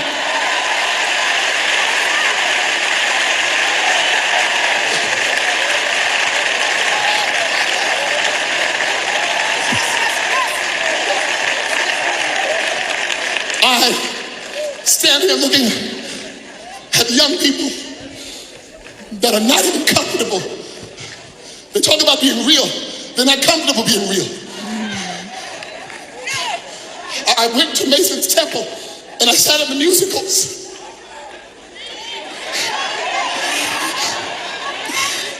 No. Who's Mason? You talking about the Freemason? No. Oh, Lord. Where are the fathers? Okay, all right. Mason's temple? What's Mason's temple? He talking about the Freemasons? Okay, where are the fathers? Okay. We have many instructors, but we don't have many fathers. Where are the fathers that will embrace the boys and say, no. He can't have you. He can't have you. He won't have you. The problem is the fathers are also struggling. Everybody's struggling. Red flag. Everybody's struggling. Why can't we be honest? That's the problem. That's the problem. You're calling the fathers to uphold a standard that they can't even hold. And to be honest with you, oh Lord, there's going to be a lot of, I'm telling you, we're going to get a lot of, we can have a whole discussion about what he's talking about. He's talking about homosexuality, y'all. And that's what he's talking about. He's talking about where the fathers, what's going on. There's a lot of perversion. And in the background, this is what I'm saying. So the problem is that oh my God, I got to say what I got to say. I got to be honest.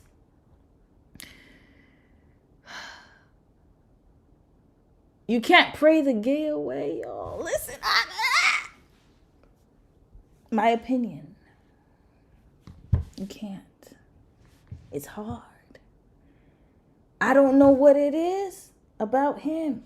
But the more I've noticed, and this is something I've observed, especially with a Christian background, if you're religious, you are going to try to stifle it. And that's fine. I mean, everybody goes through sin. Let's be clear.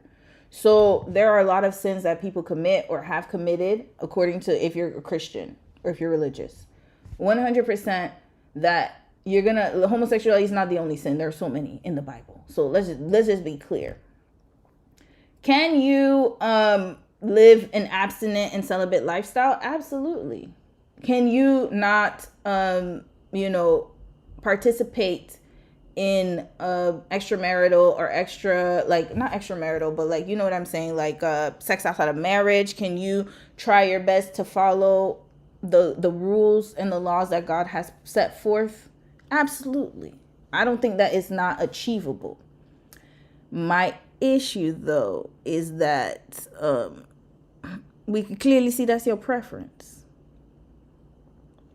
and it's a hard struggle for you because you're not living in your truth.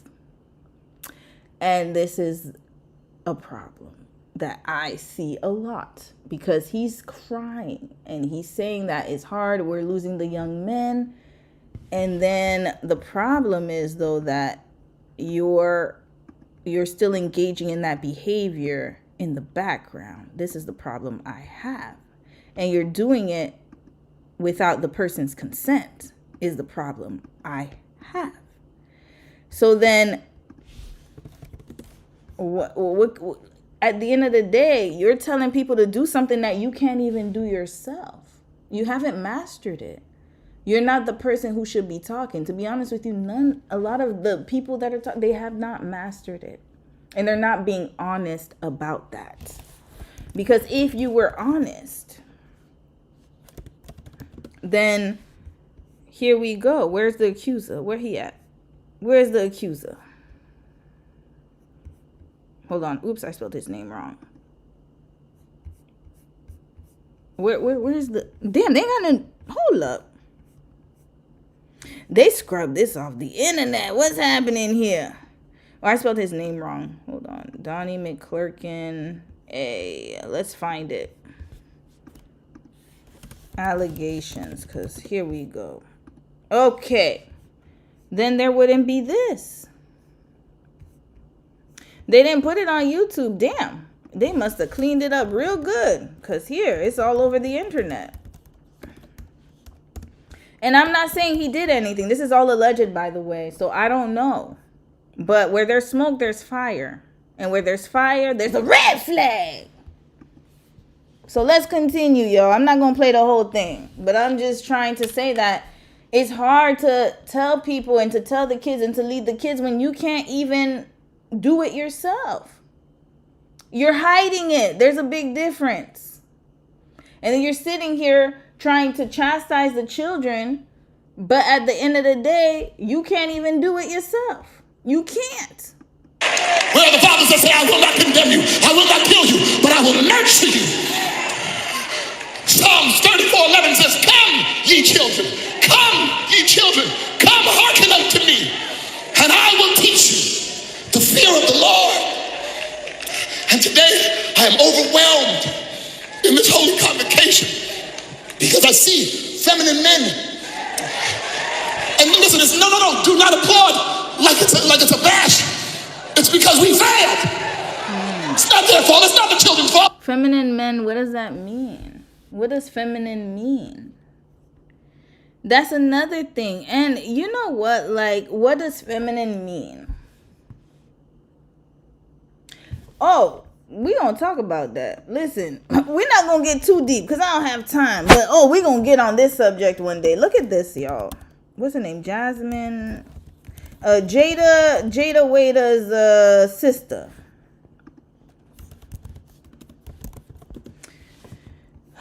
Look at what she did, y'all. Wait. No. That's not what it is. Let me see if I could find it. Here. Jasmine Chiefs tells her baby boy to stop certain hand gestures. Is this what they mean by feminine? Red flag. What does that mean? What does that mean, feminine? Tell them, say have a good day. Bye. Say bye. Bye. Bum kiss. Sorry, I can't cover his face because it's a live stream. I'm going to try to see if I could do it afterwards. Say have a good day. Bye.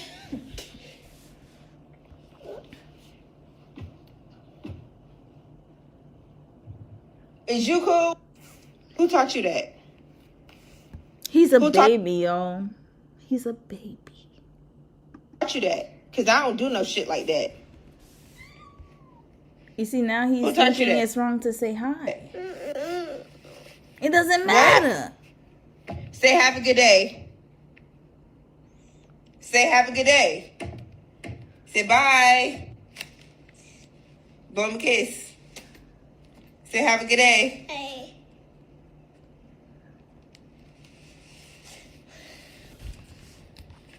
Who told you to hold your head like that?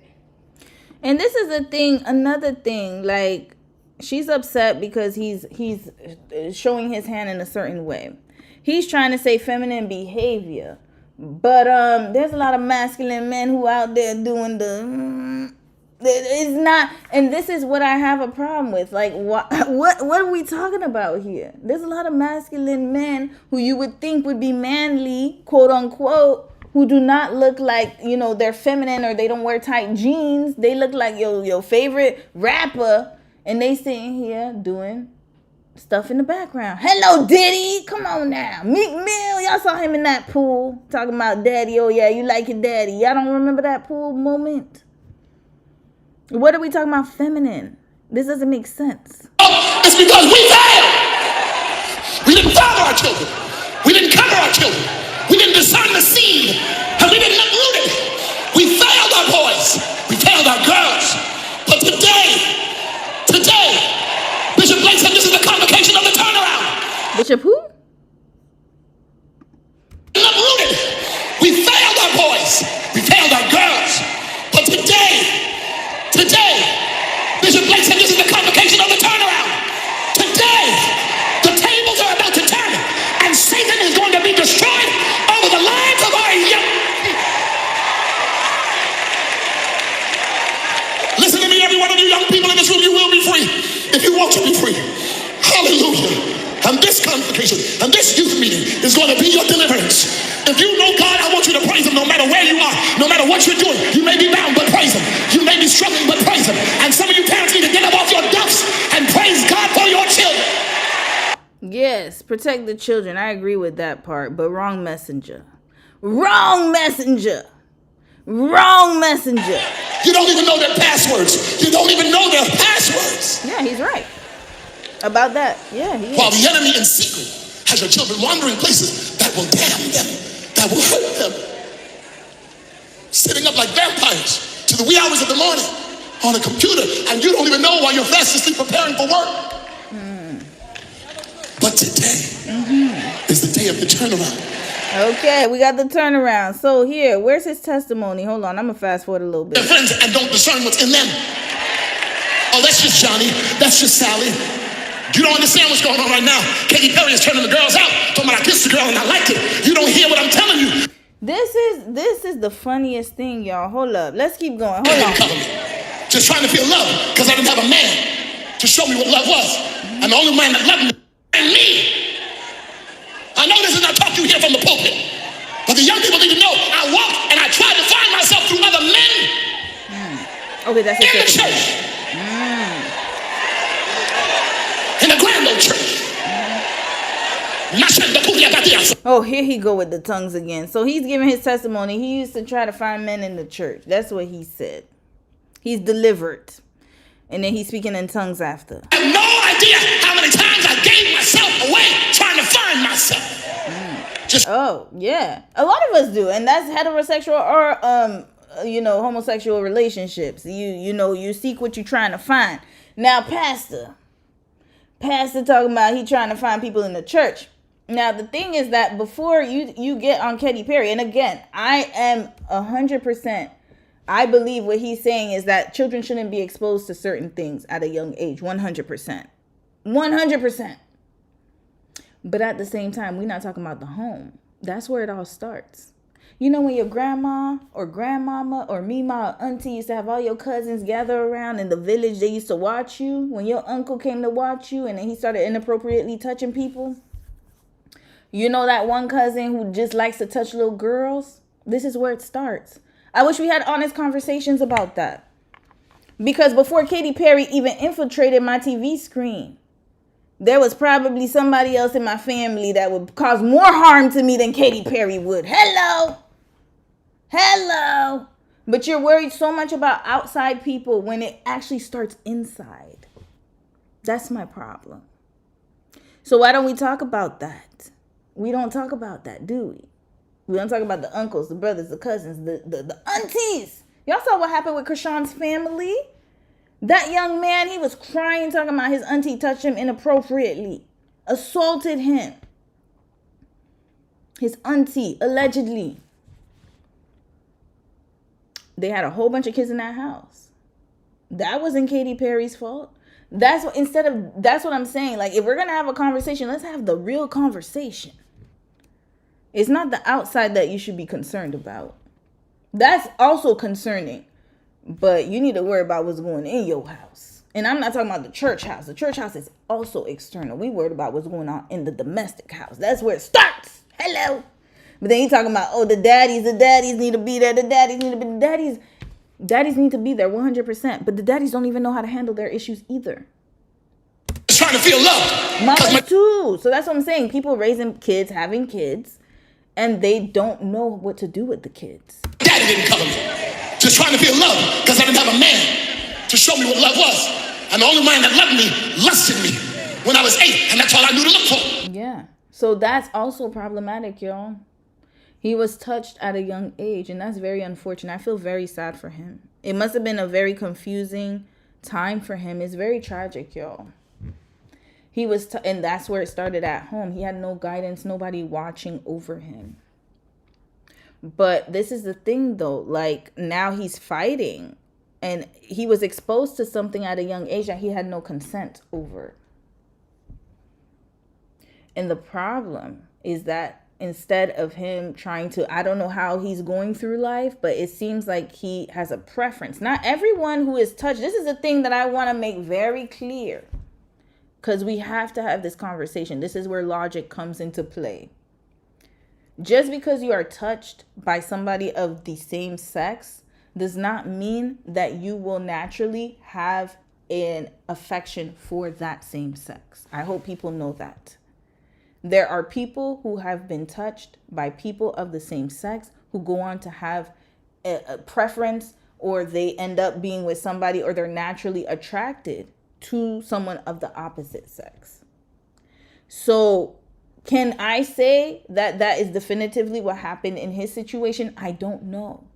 But what I can say for sure is, just because you were touched by another male, that does not mean that you are actually going to have a preference for that. I'm just saying. So at the end of the day, he was, touched as a child. That can open a lot of trauma. That's a lot of trauma he's dealing with. But he's also using it as a crutch to explain why he had the affection for the men that he found in the church. And I'm here to tell you that there's more that goes into it than that. That's all I'm going to say. That's my opinion.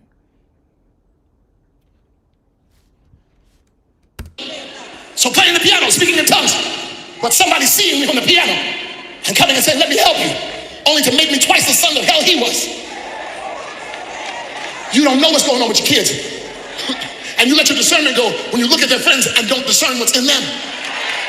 Oh, that's just Johnny. That's just Sally. You don't understand what's going on right now. Katy Perry is turning the girls out. Talking about I kissed the girl and I liked it. You don't hear what I'm telling you. These young girls are just as bad as the boys in homosexuality, but you don't see it. You don't see it. You don't see it. It's true. But again, I'm going to offer another opinion and another perspective. If she wanted to kiss a girl, she's already wanted to kiss a girl. Hello. I've never kissed a girl before. I'm not naturally attracted to women. I like men. I love men. I've always been attracted to boys since I was a young girl. That's just what it is. But watching a Katy Perry video would not turn my mind.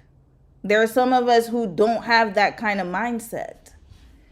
And this is the thing. I know other people who probably have kissed a girl, but it's because they wanted to. Katy Perry didn't make them do anything. Yes, Katy Perry may have exposed it and made it more like, mainstream. But it's always been in the background. Trust and believe me. So no, Katy Perry did not make it that happen. She wanted to do it. That's what she wanted to do.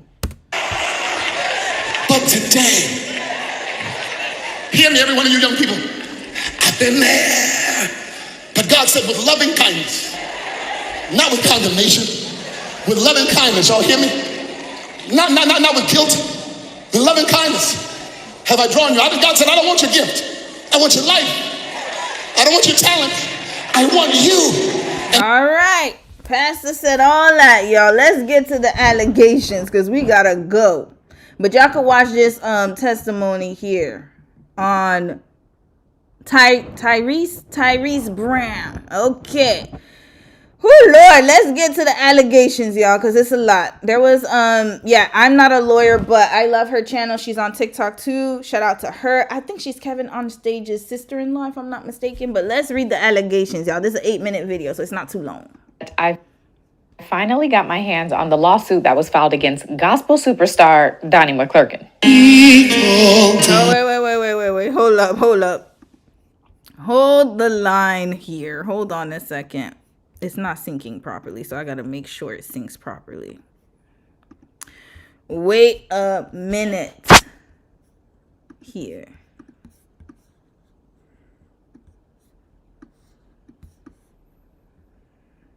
Okay, here we go. All right, I'm gonna read a few comments though before I go. I know it's a, and this is the thing, it's a sensitive topic, so actually you don't have to agree with me. There's going to be people who agree, who disagree. I know that it's one of those topics where it's like there's just so much that goes into it, y'all. And I'm just being honest, like just from what I've seen, I'm just telling you guys, like it's just not as simple as, oh, because I've been touched by somebody of the same sex, that means that I am. No, that doesn't mean that. That's what I'm saying. Can sometimes, like psychologically, like I'm not a psychologist, so maybe it can lead to a natural comfortability because yeah, you were exposed to that. But does that mean that that's what you are, or that's you're gonna go in that direction? No, it doesn't. It really doesn't. And that's what I want people to understand. Attraction is different, y'all. It's there. Like, what's his name? I'm gonna give y'all an example. Hosea Chanchez, he talked about it. He was Malik on the Game. He was also touched as a young child by a guy, and you know, yeah, he's heterosexual. That's what he identifies as, and he, you know, he's living a pretty good life. He doesn't have any controversy surrounding him, and he was touched by a guy. Look at him. He's not feminine. Ain't that what they say? Feminine, whatever. He's not. I mean, when you look at him, he just looks like a regular dude to me. And then you have, what's his name? That was touched by Africa Bambaataa. He's on YouTube. Oh, sorry. Oh, I touched it. What's his name again? He's always in, that light-skinned man. He's always into some type of trouble. Oh, sorry. I touched the cord. Oh, no. What did I do? Can y'all hear me? I froze up. Okay, here we go. Okay, it's working now. What's his name? The one who had Africa Bambaataa. What's his name again? Oh my God. Oh yeah, what's his name? Hussein Hassan Campbell. Yeah. This guy, he is married. He has children. He's living he looks to me like he's regular. This guy right here, and he was touched by another man, or he was groomed. So again, that doesn't mean that. So this lets me know that he's fighting what he likes. I'm just saying, like, I don't listen.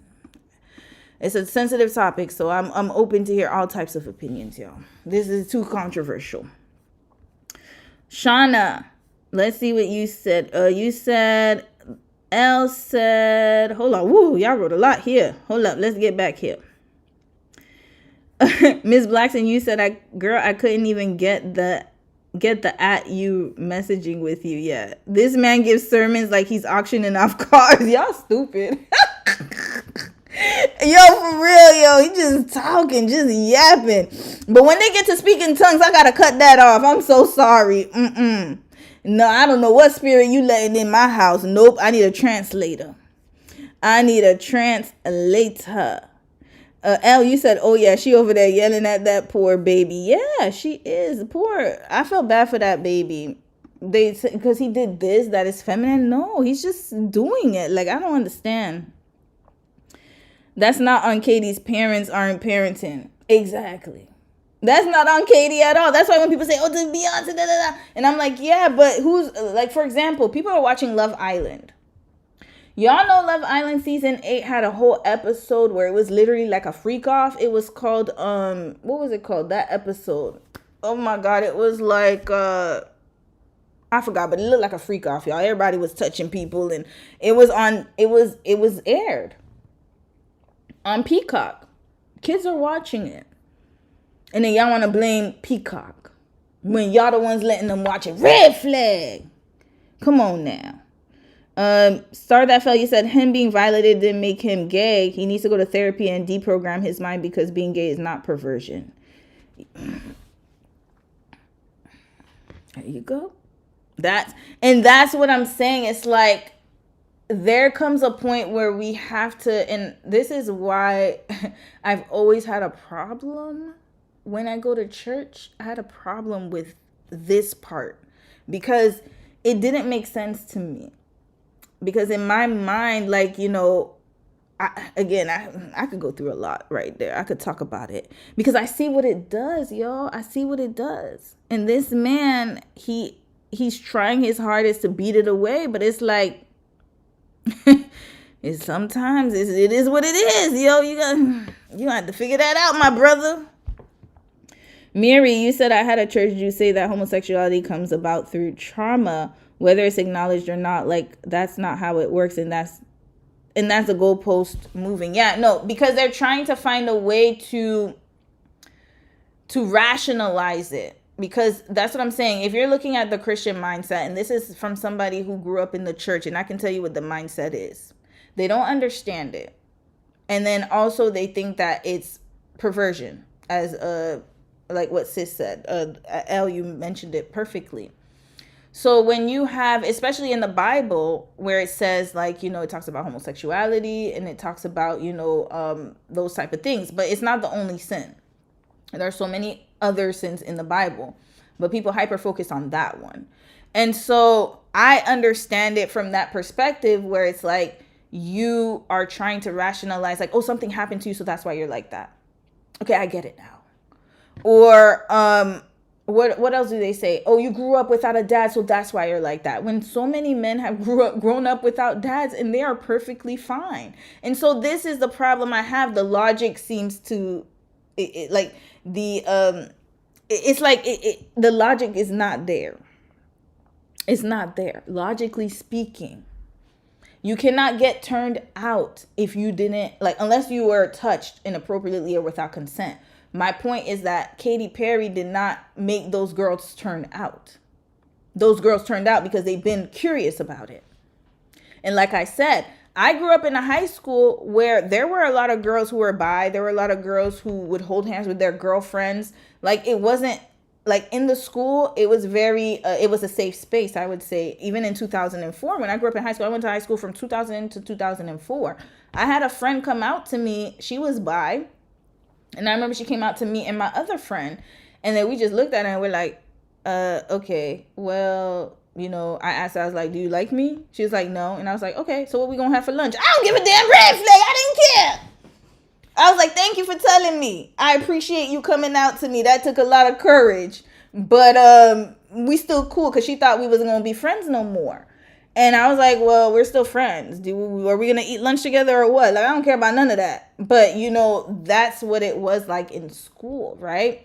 And then imagine I go to church. But actually, to be honest with you, at my church, they never really talked about it. I'll be honest. They didn't really talk about it like that. I'll be honest. But I know in other churches and in other circles, they did. And so what it is trying to rationalize what they don't see as rational behavior. But the problem is you're suppressing something. And when you suppress, this is what happens. You're going to go in, there's only so much suppressing you could do. And so this is the problem I have. And most of the men are part of church. And it's really alarming, y'all. Remember Bishop Eddie Long? He had a whole controversy. Didn't he touch boys, allegedly? He touched many a boys. He did. He had a whole scandal, y'all. Like, it's like at the end of the day, the people always trying to rationalize things, and it's like, oh, she's promiscuous because of this. Yes, it can lead to that. Don't get me wrong. There have been statistics about it. I'm not saying that you cannot have, that's what I'm saying. Some things can come out of that, especially when you're touched inappropriately. But my point is that at a certain point, we have to be accountable and responsible to say that, hey, yes, that did happen. But that doesn't mean that caused me to, it can be one of the factors. Yes, absolutely. But is it the only one? No, there's so many other factors. That's why I'm saying people need to look at things and stop looking at them holistically, but look at them as individual case by case basis. His case is very crazy to me because he did all that screaming and hollering and hooping and hollering, speaking in tongues and telling fathers need to be part of their lives. And then look at what he's doing in the background. Red flag. Continuing. Prince, you said I'm attracted to women and watching a Katy Perry video wouldn't catch my eye either. There you go. That's what I'm saying. You can't blame Katy Perry or Beyonce. A lot of people be like, oh, Beyonce this, oh, Sasha Fierce, blah, blah, blah. Guess who's going to her concerts? But then you want to trust your child with a Taylor Swift? Come on now. This don't make no damn sense. All right, to me, if you're gay, you're gay. Nothing will make that happen or change that, Rose. I agree with that. And it's unfortunate that did happen to him. So I will give him that. But did that make him? Because there are a lot of young boys. That's why I said logic. There are a lot of young boys who were not touched and they still turned out to be gay. So how can we explain that? How? That's why I said the rationalization goes out the window. If you have boys who have been attracted to boys since a young age, they've never been touched, never been exposed. There's some of them who could never be exposed to anything. And then they just naturally had an affection for another man or a woman for another woman. How can you explain that? How? That's why I said what I said. So if you're out there and you're listening to this and you've been touched at a young age, and you are wrestling with your emotions and your feelings, go to therapy. I would say that. But that doesn't mean that you are, especially someone of the same sex, that doesn't mean that that's what you naturally like. That's just what you were exposed to. But that doesn't mean that that's what you naturally like. I got to make that very clear. Continuing. His trauma more likely caused him to be a predator, not gay. Shauna, bingo! Thank you. I wish I could pin this comment. Yes. Exactly. He just so happened to be. And I think that's what is the key indicator here. So I want to make that very clear, y'all. Very, very clear. Please. If you had that mindset, I really hope that this live stream changed it. Just because you have been touched or someone you know has been touched by somebody of the same sex does not mean that naturally makes them want to be with someone of the same sex. Okay, we got to clear that up real quick. But yes, I do believe it did make him have predatorial instincts, and yes, it made him a predator. I agree with that, because statistics have shown that children who were touched are more likely to do the same to another child. That's what we really need to talk about, more than the gay part, to be quite honest with you. And that's exactly what was going on with there's a lot I could talk about, y'all. Okay, let's keep going. Let's keep going because of time. It took a couple days, but we might have to discuss this in another stream, because there's a lot, y'all. It's a lot. But I finally got my hands on the lawsuit that was filed against gospel superstar Donnie McClurkin.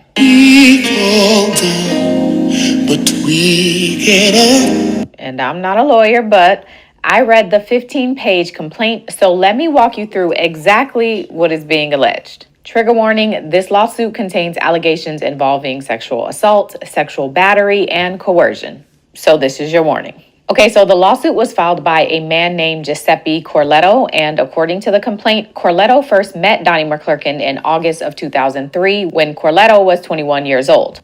21. Okay, so he was of age. Corletto had recently read McClurkin's book, Eternal Victim, Eternal Victor, which is an autobiography that details the childhood abuse that McClurkin suffered, as well as his struggles with homosexuality and his belief that he was healed and delivered from it.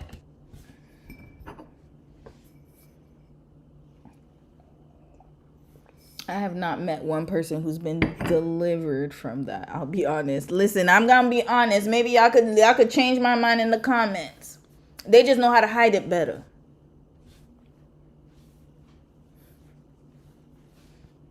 That's why I said you might as well just live in your truth. Just live in your truth. And you know what? If you're so concerned about what the Bible says, then you're gonna live a life of abstinence like a monk. That's why I believe a lot of monks be living that lifestyle, because that's what it is. But even the priests, look at the priests, look at what happened in the Catholic Church. Come on now. That's what I'm saying.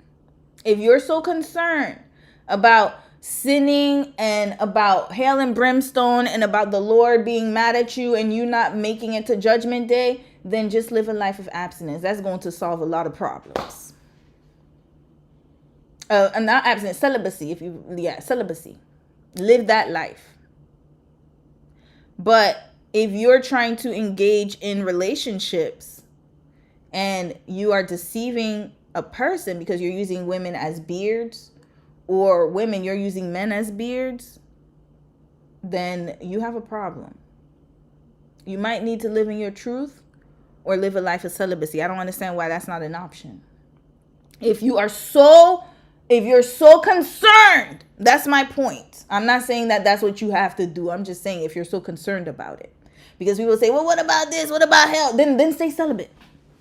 Problem solved. A lot of your problems are solved right there. You ain't got to deal with nobody. You don't have to deal with the consequences of if you engage in those kind of behaviors because it's what the biblical mandate. You don't have to worry about none of that. If you're so concerned, live a life of celibacy, but they won't. That's the problem. That's the problem. So then that's what I'm saying. There's another root cause to it, and it's not the sexuality. I'll just say that. So, since Corletto says he was also struggling with his own And when I say sexuality, I'm talking about the affection and the attraction. I'm saying there's a lust problem.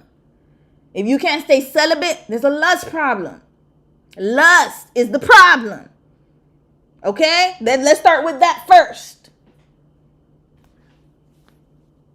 In light of his religious beliefs, Corletto sought out Donnie McClurkin in search for some guidance. Now, at this time, Donnie McClurkin's church, Perfecting Faith Church, was holding services outdoors, which was referred to as Church Without Walls, where people would share their testimonies about being delivered from homosexuality, prostitution, drugs, and some other things. So Corletto goes to one of the services. He ends up meeting Donnie McClurkin afterward, and according to the suit, Donnie McClurkin prayed for Corletto and assured him that he would help deliver him from homosexuality. Oh boy, here we go. So he published the book, told people he was delivered, and then look at that. Shauna Michelle, when I tell you that comment right there, boom, because we're going to see the predator behavior come out. Allegedly, according to the lawsuit. However, the complaint says that after that church service, one of the ministers from the church, who was apparently also struggling with homosexuality, began contacting Corletto and even showed up at his house unannounced. Yeah, so it was used as a ruse to get young men to come because they knew that a lot of young men were struggling with their sexuality, especially if they're coming from Giuseppe. Sounds like I don't know his last name. Did she say Giuseppe? I didn't see his last name. Sorry, y'all. But if you're struggling with homosexuality and you're part of the Christian community, you're going to feel like you need to get delivered from it. And who's going to deliver it? More often than not, the pastor's a male. And more often than not, sorry, y'all. It keeps going in and out. Let me stop touching the table. More often than not, pastors are male. More often than not, sometimes a pastor is struggling as well. And then look at this. This was predatory. 100%. This is like the Dateline. I remember To Catch a Predator. They lure you somewhere, and then that's how they gain your trust because you're trying to fix a problem, quote unquote, fix a problem, and then that's how they get you. Look at that. So Corletto is uncomfortable with this, so he starts missing services and contemplates leaving the church. Yeah. But then, according to the lawsuit, Donnie McClurkin reached out to Corletto personally and told him that the minister was being dealt with and that the whole situation was a test from God that Corletto had passed.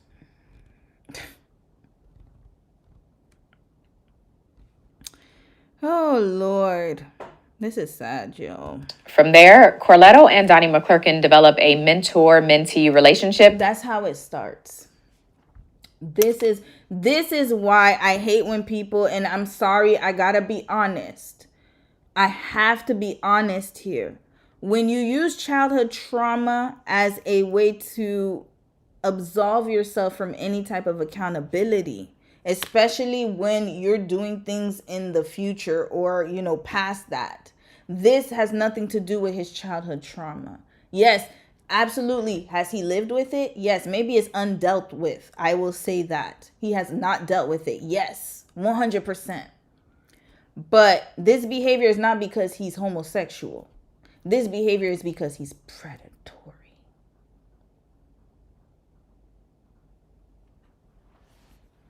He's a predator, y'all. This man, the young man here, the 21-year-old, and I'm going to say I'm inclined to believe victims until proven otherwise. That's my stance on it, to be quite honest with you. I believe all victims until proven otherwise. So, 21 years old, he goes to this outdoor church, meets the two pastors. One of them was McClurkin and the other one. The other one asked him to show up unannounced at his house or something like that, and he felt uncomfortable. He's like, nah. But then this one here realized, the McClurkin, allegedly, I have to say that because it hasn't been proven yet, he lured him into a mentor-mentee relationship because he understood that, hey, this one needs a little bit more prepping. So I'm gonna need to gain the trust. This is worse, in my opinion. This is worse. And so this is another thing I want to mention, because people are so focused on the homosexual nature of the relationship when the predatory nature is worse to me. So if we're God, right? Let's say we're God. I know we're not. I understand that. But let's say we're looking at it from the objective of the Lord. I know the touchdown God or whatever. Let's say that we are. Hell, we're made in his image. We can imagine. Let's say that we are God, in the sense of the one God that they believe in. I believe in one God as well. I believe in many things. But yeah, if we're going by the Christian definition, you have one God. And let's say that you're made in his likeness. You're thinking, am I going to punish the person for being gay? Or am I going to punish a person more for being predatory? In this situation, you lured him as a mentor, allegedly. If this is true, that's worse to me. Red flag. That's worse to me. Because why would you do that to him? He looked at you as a mentor. And look at what happened. It would have been different if it was a consensual relationship. But it doesn't sound like it was. Because if it was, there wouldn't be a lawsuit. This is worse to me. And this is why I have a problem with the focus, the hyper focus. Oh, you get me the Katy Perry. But that y'all not focused on this. Y'all not focused on the lust.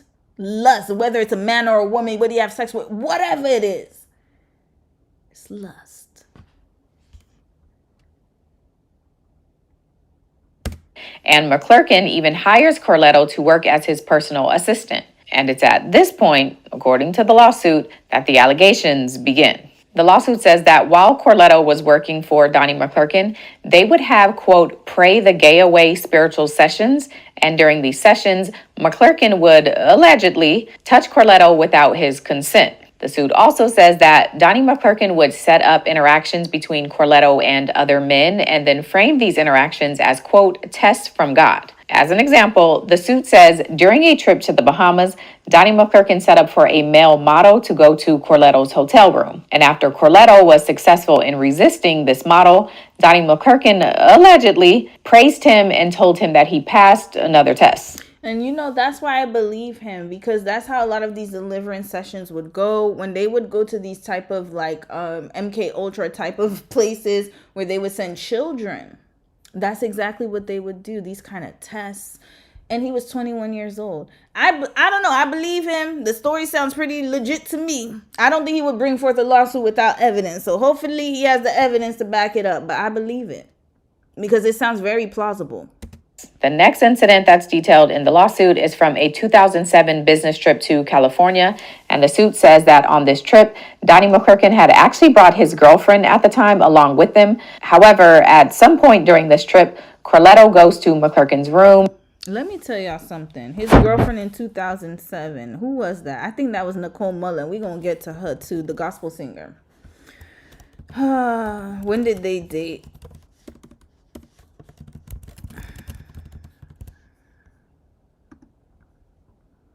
When did they date?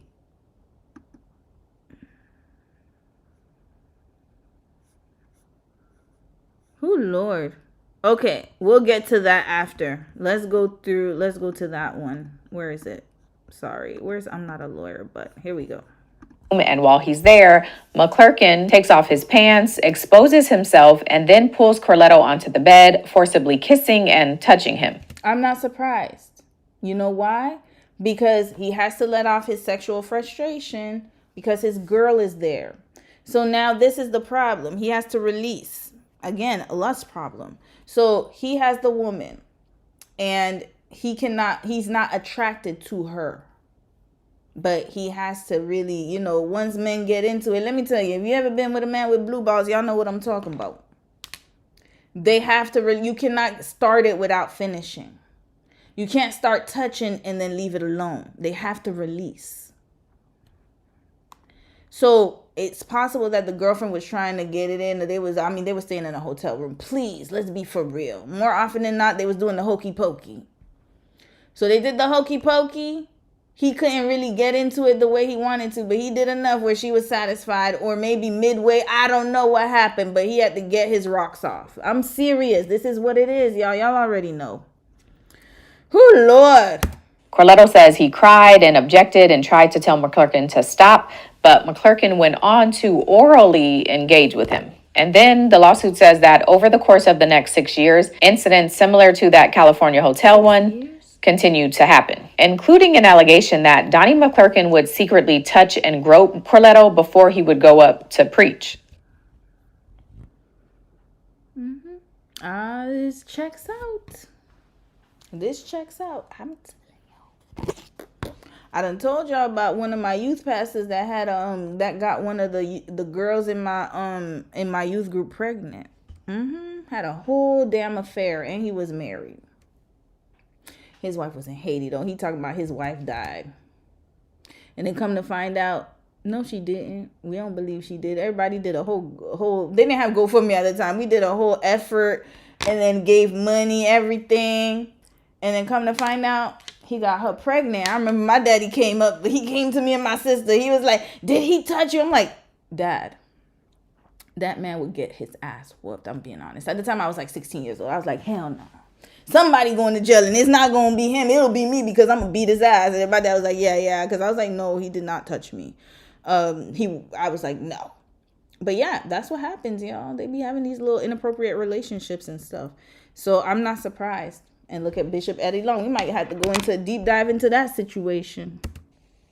Some of the incidents that happened during the course of those 6 years happened in Atlantic City, New Jersey, Long Island, New York, Donnie McClurkin's home in New York, a park in New York, and a hotel on the Upper East. He has too many descriptions for it to be false to me. He's giving a lot of details, y'all. This sounds very plausible. Side of Manhattan. And in that particular incident, the lawsuit says Corletto attempted to leave the hotel room, but the door was locked. Now, the lawsuit says Corletto did try to quit working as Donnie's assistant multiple times, but McClurkin would deny those requests and tell him his deliverance and his purpose were tied to McClurkin. According to the lawsuit, Corletto also tried to report McClurkin's conduct to church staff members, but none of the people he informed did anything. They wouldn't.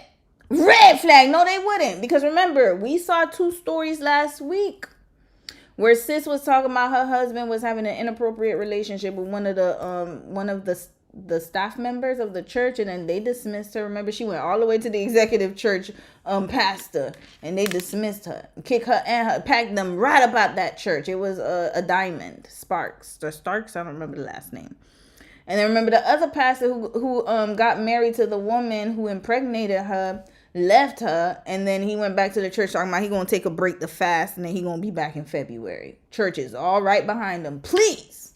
So that's why I said I believe it. So ultimately in 2008, Corletto says he stopped working for McClurkin, but because his new job was at a Christian broadcast network, he still had to encounter McClurkin. By 2012, Corletto ends up getting a new job. This time it's working for an airline company, but according to the lawsuit, his encounters with Donnie McClurkin didn't stop. The lawsuit alleges that in April of 2012, McClurkin appeared uninvited at a hotel Corletto was staying at during his airline training. Corletto says he didn't want to let McClurkin in, but because he didn't want to cause a scene, he eventually let him in, but told him he did not want to be intimate with him. Despite saying that, the lawsuit says Corletto was woken up to being touched by Donnie McClurkin and eventually being fully violated by him. So, more time passes since that incident, and the lawsuit says Donnie McClurkin begins pressuring Corletto to live with him in California. He also continues to show up at airport gates where Corletto is working. He pressures Corletto to rejoin his church. And then the final incident detailed in the lawsuit happened on June 26, 2013 in Niagara Falls, New York. According to the suit, Donnie McClurkin assaulted Corletto while they were in a hotel room, but this time Corletto was able to push McClurkin off of him to make it stop. Now, 2 days after this Niagara Falls incident, Corletto says Donnie McClurkin sent him an apology email, which says, quote, "The first thing I want to do is apologize again to you. I know I apologize for my wrong attitude from Wednesday, but I want to apologize for all of my behavior that has been wrong and put you in a wrong place. I am the actual epitome of a desperate, dirty old man."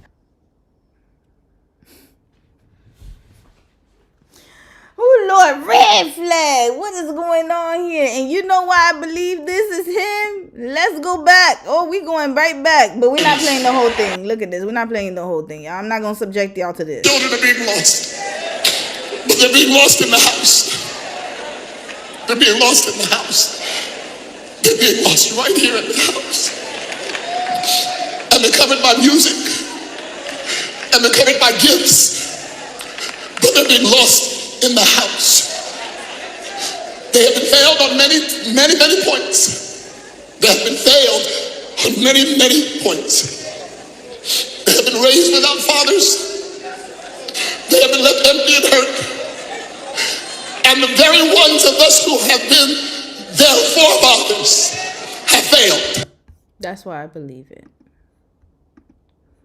That's an admission right there. Case closed. Red flag. Get off the damn stage. Well, not yet. I still got a little bit of cover on your behind, and then we done. Dirty old man. Conning and groping a young man who is just looking for a friendship and close platonic relationship with someone he once looks to for help, guidance, and spirituality. I was trying to go to a realm of sexuality that wasn't right and wasn't right for you, or me for that matter. I feel so foul, so stupid. I'm old enough to be your father and want to be something else to you. You don't. By the way, we got to figure this out. This is all alleged, by the way. But like I said, where there's smoke, there's fire. Not only that, but they can figure out where this email came from. You know, they could do forensics on emails too. There's always a paper trail. Have that desire for me, and I shouldn't have it for you. I forced myself on you, groping on you, and when I think about it, you never really touched me like that at all. Just wanted to sleep together and hug occasionally. I am really embarrassed at how I am and how I acted. You're far too important to be treated like that from me or anyone. I'm not helping you in any way by doing this, and I'm only making a fool out of myself being so desperate. I have no one, and I feel it more than ever. But I was horribly wrong trying to force you into something that you were consistently saying no to. I am too old to be like this. I don't know. This email sounds a bit... it better... Listen, for this one, I'm going to need some forensic evidence. I'm going to need some forensic evidence here. Donald McClurkin. It might be him for real, yo. Anyways, time will tell for the email. But that's disgusting. If it is true. And even if none of this, even if he's found whatever, I still believe that, like I said, where there's smoke, there's fire. Just like with Tyler Perry. We've been knew that. The man dressed as Medea. For God's sake. That lets me know all that I need to know.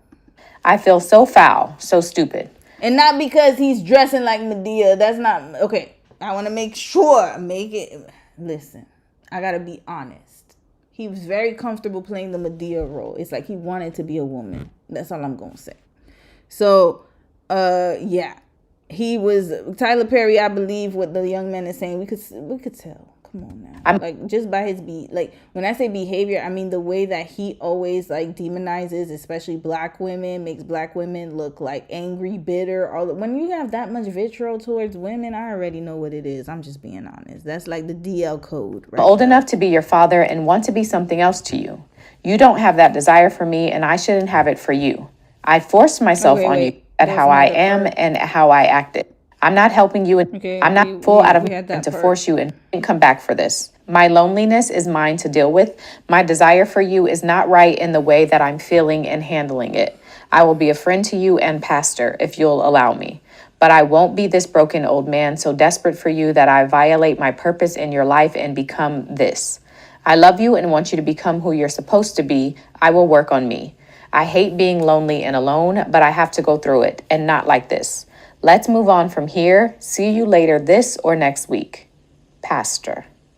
Now, according to the lawsuit, in November of 2015, so 2 years after the Niagara Falls incident, Corletto was struggling with his mental health and decided to go back to Donnie McClurkin's church. But he says, okay, now this is where we have to start thinking.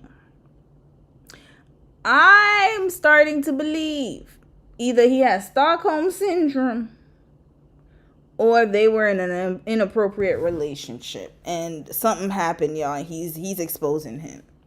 That could be true too, because there's no way that all this happened and then all of a sudden you had mental health issues and then you went back to the church. And again, this is another thing I don't like, is when people use mental health as an excuse. Listen, it is possible. Yes, I'm talking as somebody who has ADHD. Can it cause me to have executive, like I can't organize for crap, I forget things? 100%. 100%. It is a byproduct of that. 100%. My brain is wired differently. 100%. However, that doesn't mean that I'm going to engage in bad behavior. That doesn't mean that I'm going to tolerate whatever it is. No, like it just means that I just have it. But that's what I'm saying. Like, just because somebody's schizophrenic doesn't mean that they're going to come to you and unalive you. There are some good schizophrenic people out there. There are some people who have ADHD that are awesome and that can, do many things and they can function. And there are others who are just awful people. That doesn't mean that that's what it is. And so now he's saying the mental health on purpose because that's I don't want to say it's an excuse, but that's his reason for going back to the church, because people are going to question, why did you go back? Now he's using mental health. Oh, I was struggling. I had such a hard time. There are so many other churches in California and you just so happen to go to his church. This is where I have to say, red flag, what happened here? The other parts, okay, I can understand. But now at this point, I can't save you here. This is just reckless. while he was there, he experienced even more sexual misconduct. And so that gets us to 2026, where Corletto is now suing Donnie McClurkin. And his first cause of... I don't know. He's kind of sounding like a lover scorned here. I'm being honest now. Now I'm starting to see the lover scorned. I'm not saying it didn't happen. The victim, like him being groomed and all that stuff. I'm not saying that didn't happen. But what I can say, though, is the last part, the 2015, what part was that? 2015... You got that. You got to take accountability for that. You went back. Is now suing Donnie McClurkin. And his first cause of action is violation of the Victims of Gender Motivated Violence Protection Act. Corletto's second cause of action is sexual assault, and then his third cause of action is for sexual battery.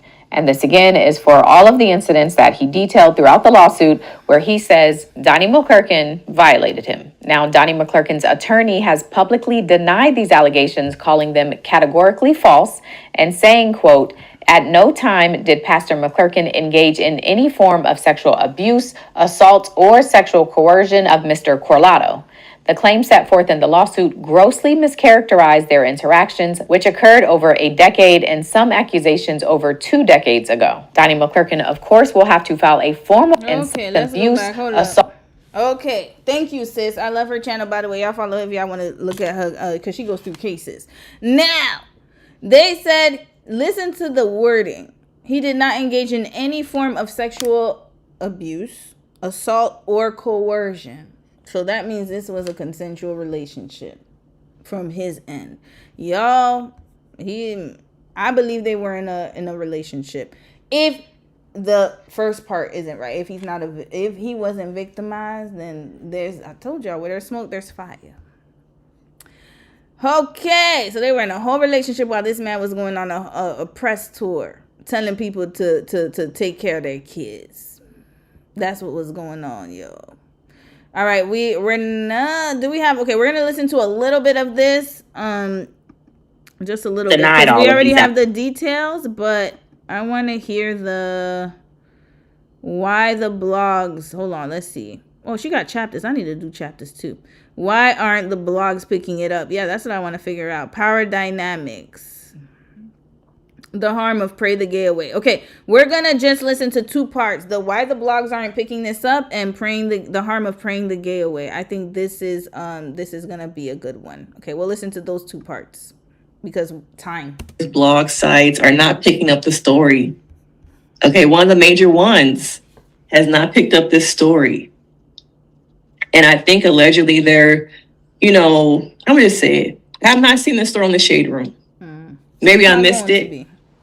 But I think there's Shade Room is a Christian. Well, I mean, she's Christian. The woman who owns it, so she's probably gonna be on Pastor McClurkin's side. Hold on, y'all. I'll just be back really quickly. a lot of also puppeteering behind the scenes. And there's always been a question about who really owns the Shade Room. Are the owners behind the Shade Room the church? So once again, I've been observing, researching. I'm like, dang, only certain outlets are talking about this. Only certain types of therapists are also talking about this. Okay, but let's get into the details. Okay, I just want to leave that out there and give y'all something to think about. Give y'all something to think about. Now, shout out to the Courthouse Couture also. Go over there and follow her on TikTok. And when the plaintiff was working for Donnie McClurkin, he said that he was told there was an issue with the hotel and he had to stay with Donnie McClurkin. Well, he woke up in the middle of the night and said that Donnie McClurkin was performing oral sex on him. Again. And really, what is so sad is there are 4 other very detailed allegations in the lawsuit where similar instances happened with the plaintiff, which led to the plaintiff finally deciding that he could no longer work for Donnie McClurkin anymore in 2008. Wait for it. Now, the plaintiff also says that in 2012, Donnie McClurkin approached him again for sex one last time, which resulted in him allegedly being raped by Donnie McClurkin. The lawsuit continues to detail attempts on the part of Donnie McClurkin to build a relationship with the plaintiff, despite all of these things that have happened. And in June of 2013, that's when this alleged apology email comes up. Donnie McClurkin essentially states he is the actual epitome of a desperate, dirty old man, fawning and groping a young man who is just looking for friendship, close platonic relationship, someone he looks to for help, guidance, and spirituality. It's going to be interesting to see how this case moves forward because of the graphic allegations that are made, because of the email, which can definitely be authenticated, because of the delicate subject matter. McClurkin has never hid that he was abused, the fact that he struggled with homosexual desire. This is why the plaintiff was drawn toward it. The plaintiff was also abused. The entire case is very sad on multiple levels. I'm going to be following what happens next. It is very sad. Someone who sought out support, guidance, help me. I think there's a lot of spiritual manipulation, coercion. Okay. Now, the alleged victim was looking for guidance for his own struggles, his own sexuality, and was subject to, back in the day, they called it pray the gay away. Pray the gay away, rebuke you, go to a camp that will get that up out of you. Yep.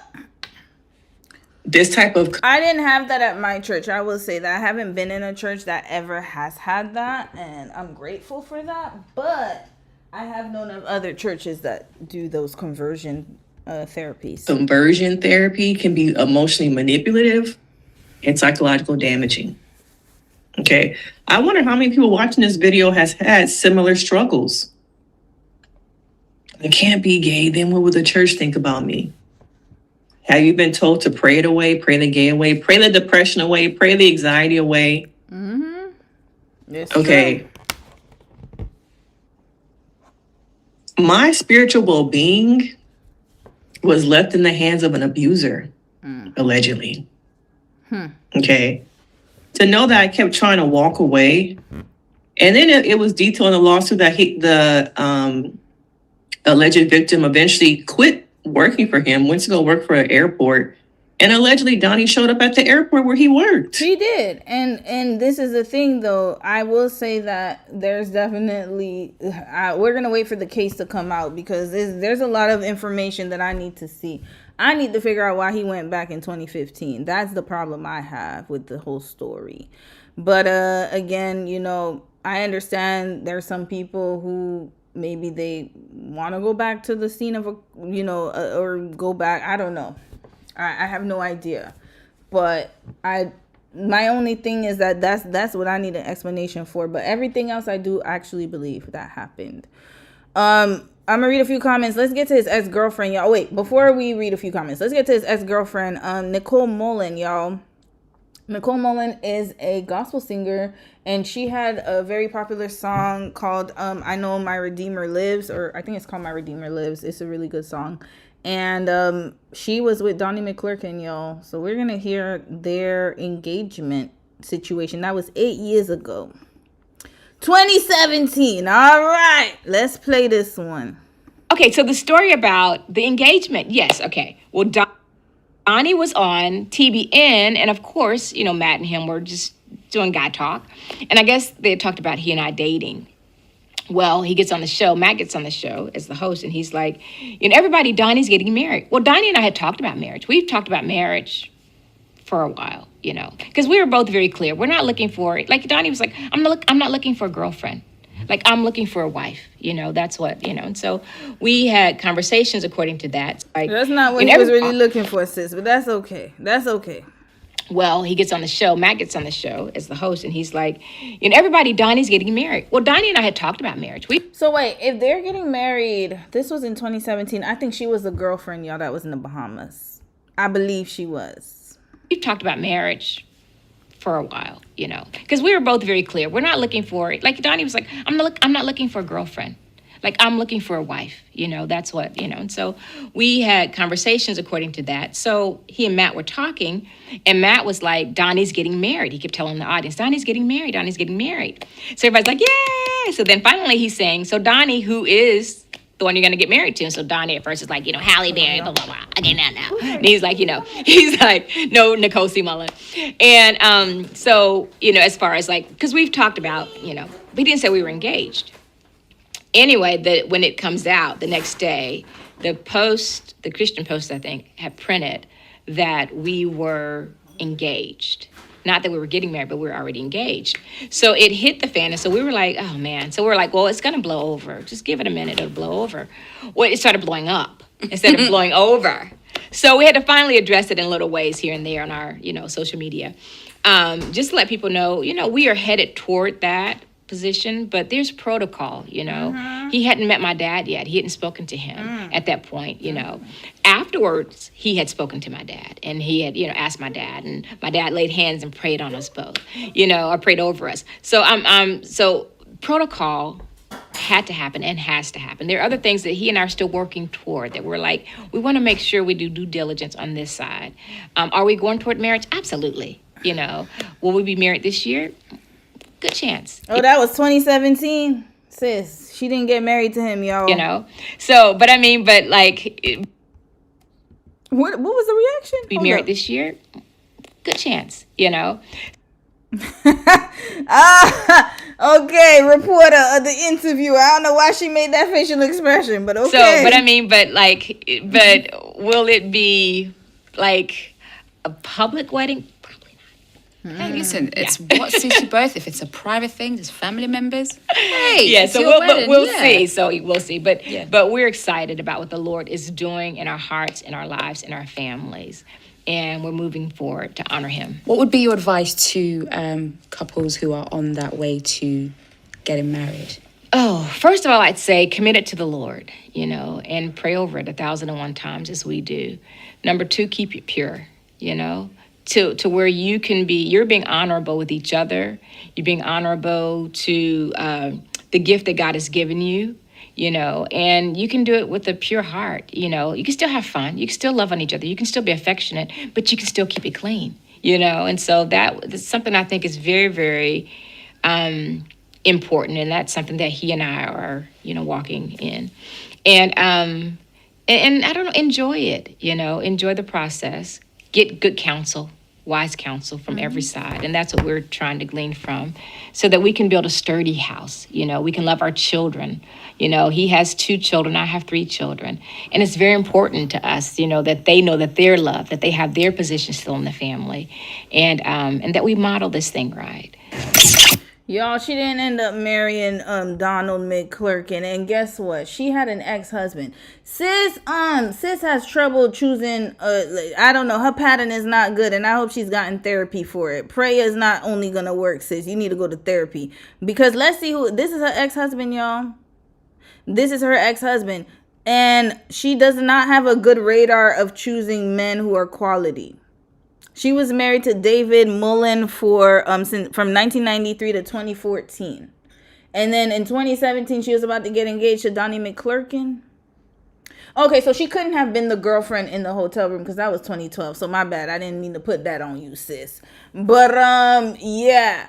She doesn't have a good track record for deciphering these kind of men, y'all, because she came from an abusive relationship. Let's go through that. This was 29 minutes. We're not gonna watch the whole thing, but we'll watch a little bit, and then we'll move on to the other stories, because we gotta wrap this right up. All right, continuing. Well, she's a Grammy-nominated artist who has impacted countless lives, leading them into life-changing encounters. Okay, let's fast forward a little bit. Let's hear when she talks about her abusive relationship. Yes, so that's a double no. But and here I was just what I call kind of young and dumb. No offense to the youth, but I just didn't have as much wisdom as I thought I had knowledge. And so I said yes, thinking that even though I didn't want to get married, I thought it was the will of God, because I thought the will of God was something other than what I want. Yeah. So then what's your excuse with Donnie, sis? Because this is the thing. You were young and dumb, as you said. And I get that. We've all been young and dumb, including myself. That was when you were younger. Okay, we could let that go. But what about you as a grown woman? Red flag, after your divorce, you ended up with Donnie McClurkin. How did that happen, sis? How? You didn't learn anything. It's a pattern. Same thing with Kimora. She jumped from Russell to Gigi Mon, I don't know how to say it, the G-Mon, and then she hopped onto the Wolf guy, the Wolf of Wall Street, the Tim Lesnar, fraudulent, all of them. One was accused of inappropriately touching women. He did a Harvey Weinstein, fled the country. The second one, he's allergic to child support, and then the third one's a fraudster. Did a whole fraud and scheme in Malaysia. Red flag. And then now you done got with this man. The first one you were married to, he was an abuser. That's what you said. And then now you talking about, what was it? Hold on. What did she just say? Hold on a second. And I know my camera's up, but I don't care anymore, y'all. We about to wrap this up. I thought it was the will of God, because I thought the will of God was something other than what I want. I thought it was the will of God. So you also thought the same thing with Donnie, because you told us to pray.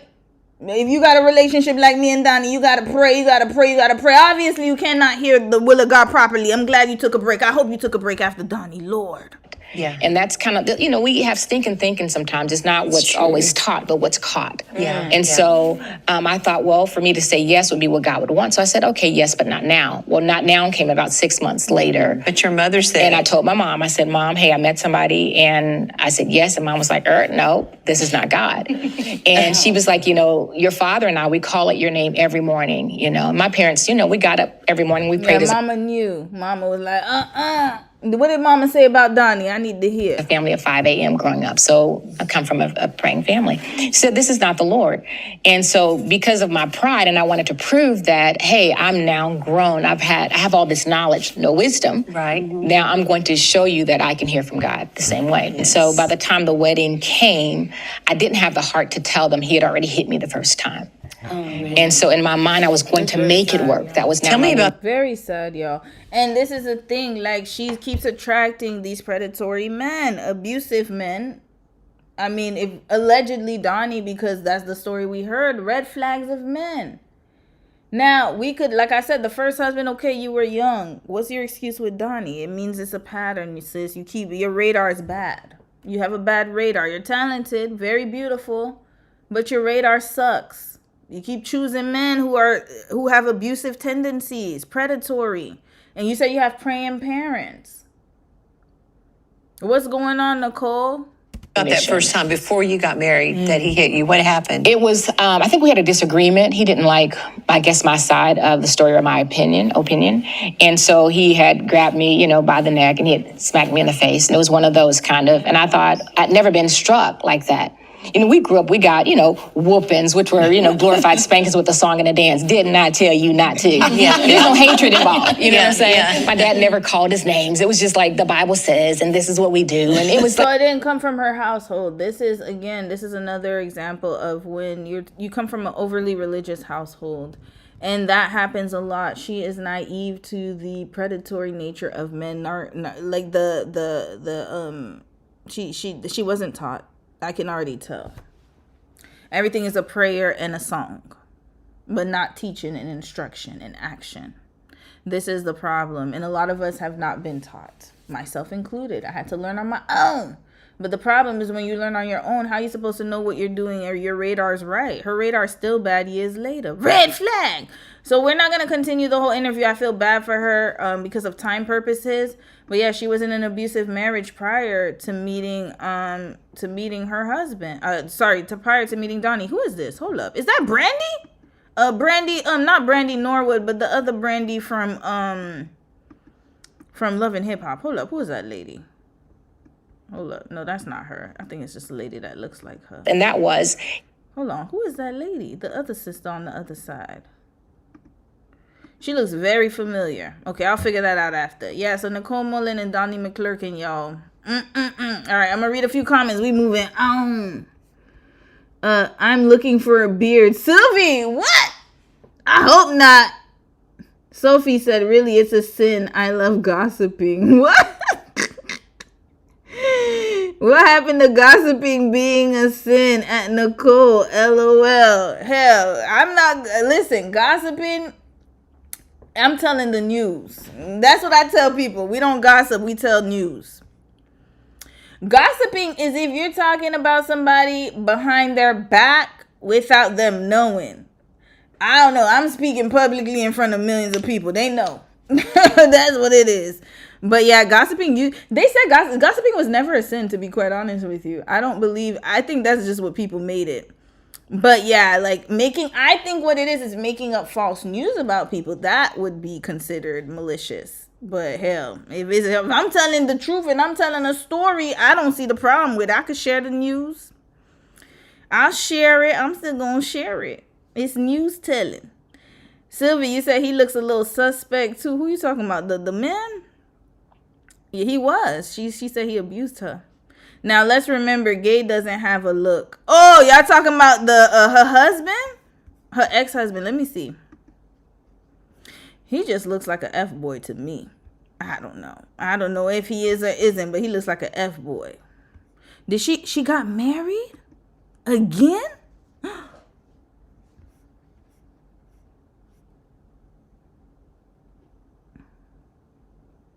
Y'all, she got married in 2020. Y'all, Nicole is a mess.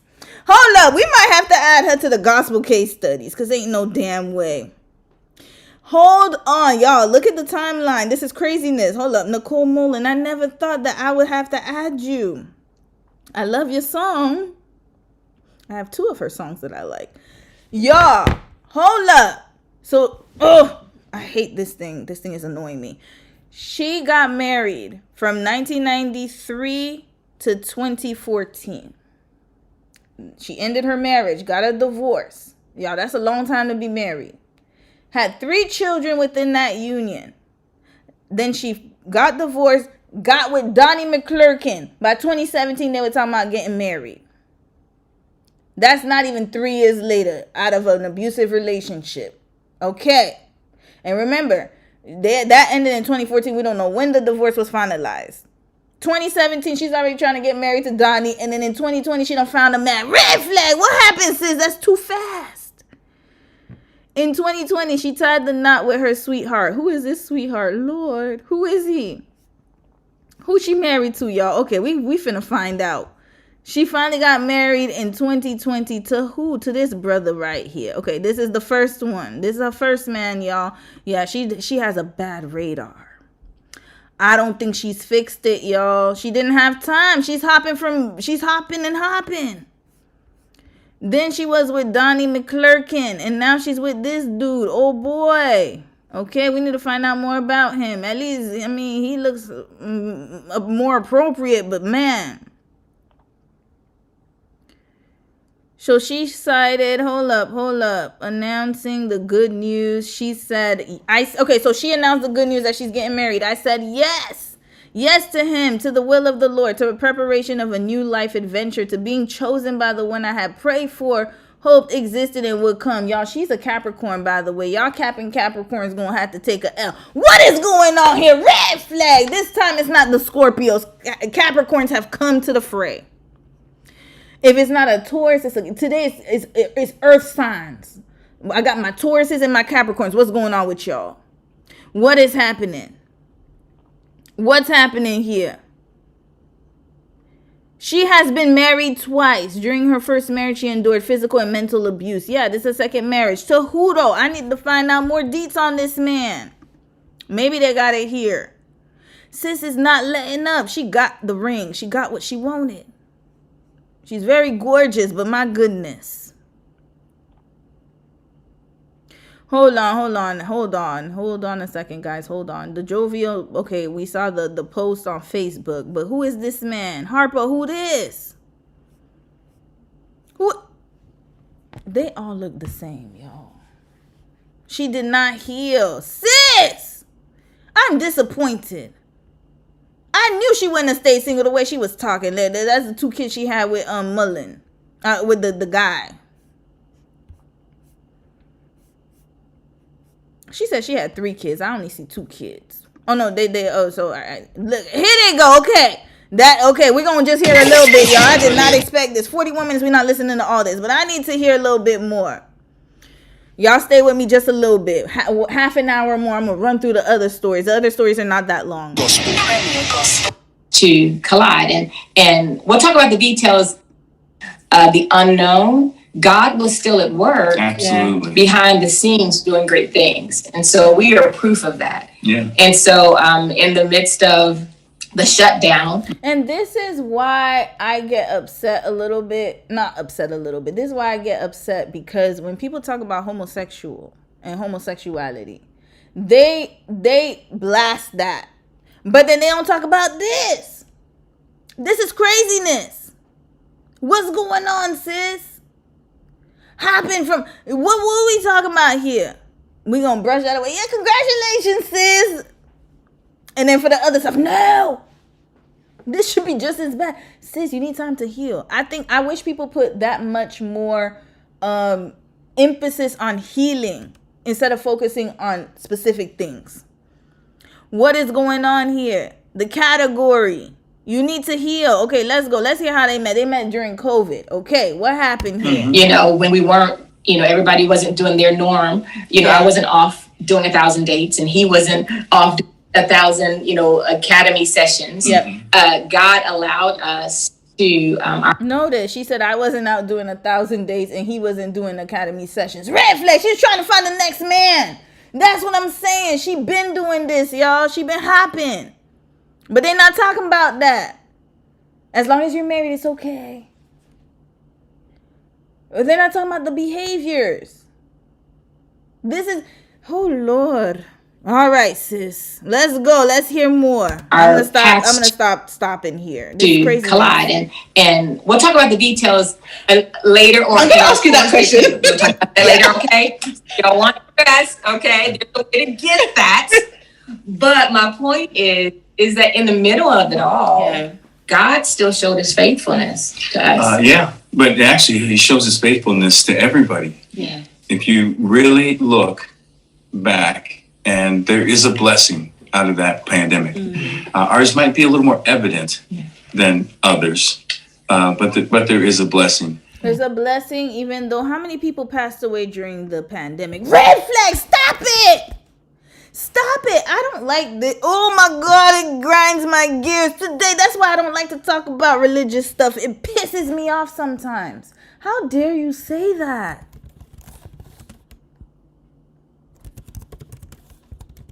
How dare you say that? It was a blessing to who? Did you not forget this? Did you not forget this? How many people passed away during COVID? I knew so many people who passed away, even people from my childhood, people we knew back in the day, gone. Mothers gone, fathers gone. COVID took a lot of people out, and then he's sitting here talking about it was a blessing. For who? This is why I get so upset. It is a privileged thing to say. Stop it. I hate when people do that. Blessing for who? People lost their loved ones during that time. Some people still have long COVID. Some people still, and I'm saying that as somebody who met my husband in 2020. I'm never going to say COVID was a blessing. For who? It was a hard time for everybody. Yes, there can be blessings found in that. But it wasn't what you talking about? It's a hold on. He shows his faithfulness to everybody. Yeah. If you really look back, and there is a blessing out of that pandemic. What's the blessing, sir? Tell that to the people who are suffering still and missing their loved ones. What was the blessing? Stop. You just talking about you in Nicole's situation. That's the blessing. I need to find out what the blessing is. What you touching her? You got the lottery. You found the lottery in her. Is that what the blessing was? Come on. Ours might be a little more evident than others. No, it's not evident than others. Stop it. Oh my God.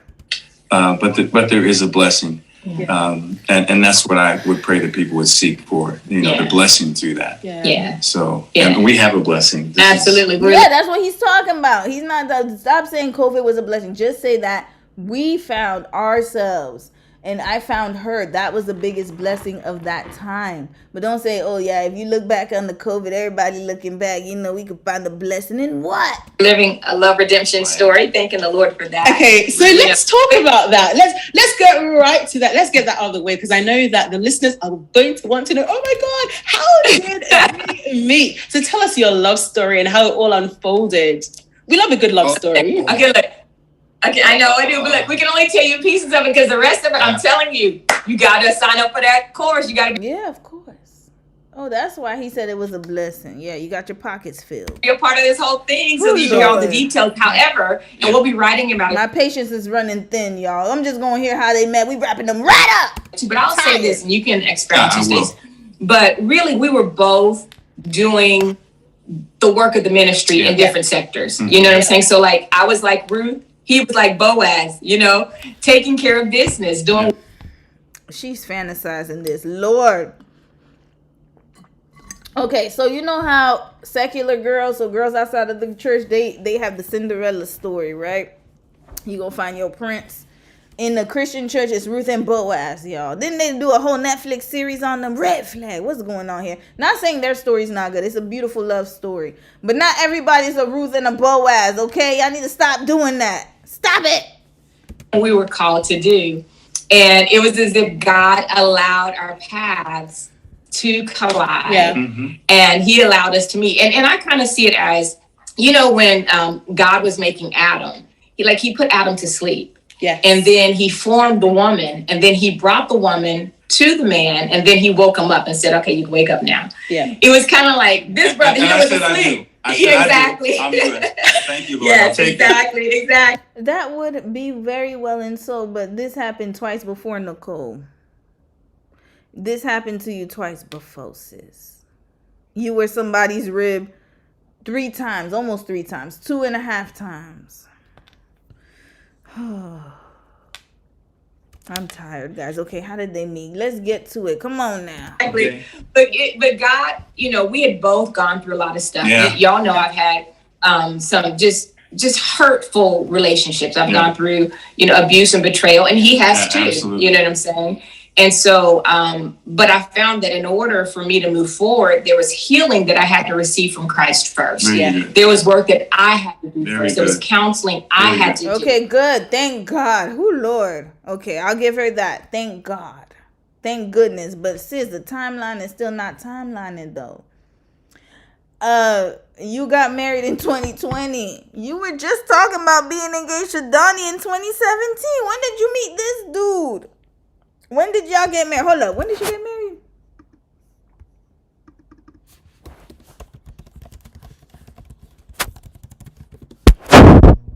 When did she get married? She announced it. She announced her wedding. Oh Lord. 2021. So they got married a year later.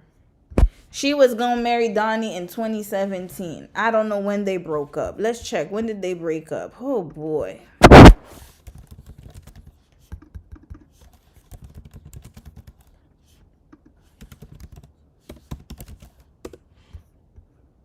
When did they break up? Okay, anyways. Oh, here we go. Donnie McClurkin says he'll likely be alone forever due to his sexuality. Oh, so that email might have been right after all. Red flag. Yeah, that was a real email because he said the same thing in the email, y'all.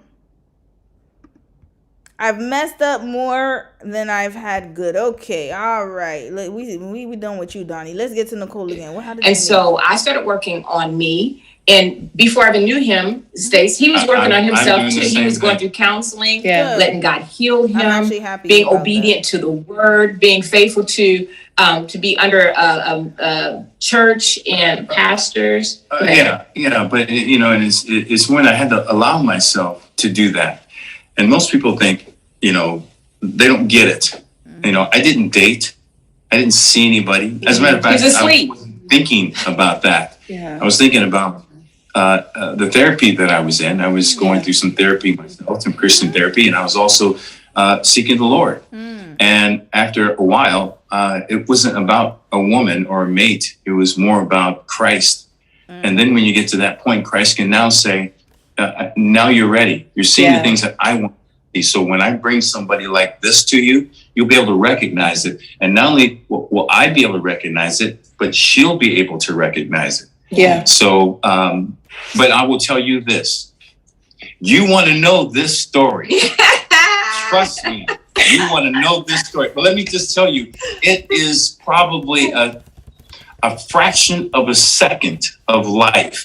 Yeah. That we're sitting here right now. Yeah, that could have gone either way. Either way. Yeah. Either way. And so that's why we know it was definitely the Lord. Absolutely. And for me, though, probably the detail, I would hate for people to get caught up in just the details and miss the bigger picture of what we're saying, because God may have different details for you in your scenario. Yeah. And if you try and say, well, I'm trying to manufacture it the same way that God did it for Stace and Nicole, you might miss it. Yeah. But the part should replicate and duplicate is making sure that you have submitted yourself to Christ. You said the same thing the 3 times. Red flag with Donnie and the other one. But at least with this one, you had counseling. So I'm going to give you a point for that. Oh, Lord. But notice how he was the one who said he stayed alone when he was in therapy and counseling. And she shut up because she knew she didn't. She was hot bongy, y'all. I know a hot bongy spirit when I see one. Yeah. That you were. Trust me, because I used to be hot bongy. I know a hot bongy person when I see one. Girl, good night. Most people aren't prepared for relationships because they're not clean, they're not whole. And I knew I've had enough, Lord. Yeah. I'm done. Okay, what do you want? Whatever you want, just do it. But I'm done. Make me who I should be for whoever it's going to be. Maybe he wants me to be with him the rest of my life. I don't know, but I was prepared to take that plunge, and I just want to encourage everybody else to check out Series. We'll talk about your marriage ministry and your coaching and your mentoring. We let a little bit too much out right now. I would think it's a little too much. No, I'm really excited about that. No, really excited about coaching, and they got married in 2020. Lord, all right, we wrapping them right up out of here. There, and I had to come to grips with it. Yeah. That's when he began to start to use me. And okay, we wrapping them up, y'all. They didn't talk about how they met. We got to go through their coaching channel, and I don't care to do that. All right. I wish them the best. Next, we're speeding right through these stories. Bye, Nicole. Good night. I added you to my list. We might have to do a gospel series on you and Deandra. What's her name? Deandra. I forgot her name. Okay, just a quick update, y'all. Diary of a CEO. I know I put his thumbnail up there for a reason. There was a whole BBC expose on him because I used his videos for the AI clip. So my apologies to y'all. I didn't know he was a fraudulent frog. All right, let's hear the stories of what's going on. We're not gonna listen to the whole BBC doc. Oh, it's only 12 minutes. Okay, we can speed through it. All right, let's watch it. What did he do? Y'all, I'm gonna try to speed through it, but y'all know the accents of the Brits. So we might do 1.2 because sometimes their accent be thick as hell. All right, 120, 1.2. Let's go. In just I'll 10 read some years, comments after. Stephen Bartlett has become one of the most famous entrepreneurs in the UK, host of Europe's top podcast for the third year in a row, and a major player in British cultural life. The co-founder of a globally successful marketing company at just 22, he soon came to national prominence. He's only 22? When was this? A year ago. He's Well, now 29-year-old Stephen Bartlett is a multi-millionaire entrepreneur, making history by he's becoming 29 now. the youngest ever dragon to join BBC One's hit series Dragon's Den. Have we got a deal? Yes, Yeah, we have a deal. Amazing.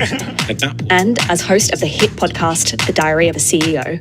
But in the last 18 months, there's been a noticeable shift in the guests and subject matter of his podcast. Yeah, we live in a toxic nutritional landscape. I'm sorry that the medical establishment has not come to recognize what I'm saying. I think humanity is in terrible danger. Bringing fringe theories into the mainstream.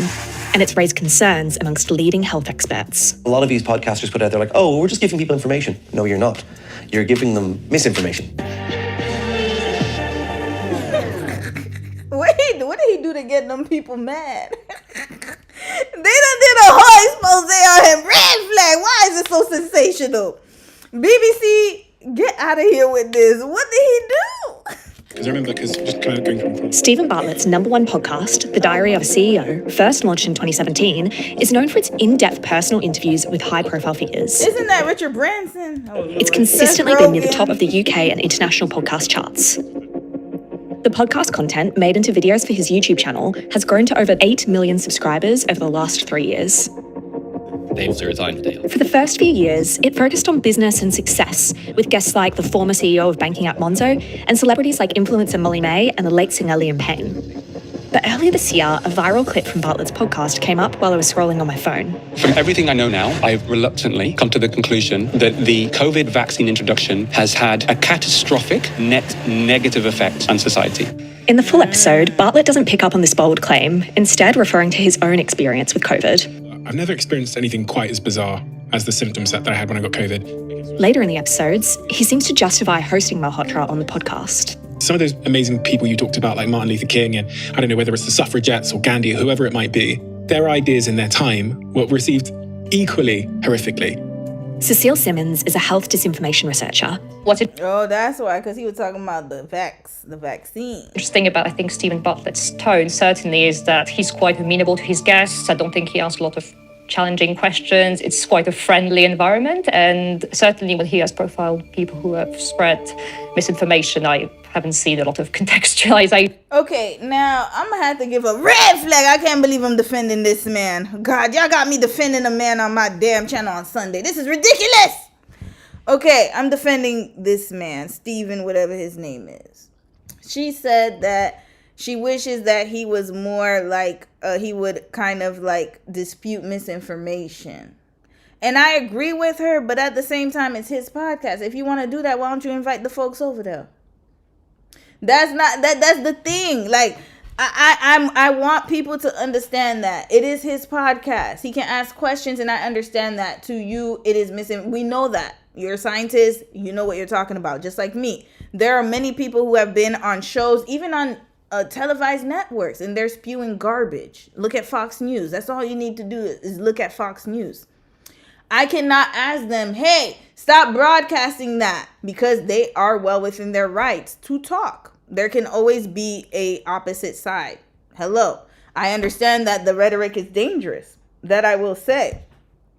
But at the same time, if you are so gung-ho on it, why don't you disprove it? You could have got him on your platform. That ain't got nothing to do with him. You're asking him to be an expert in something that he has no experience doing. He's just interviewing.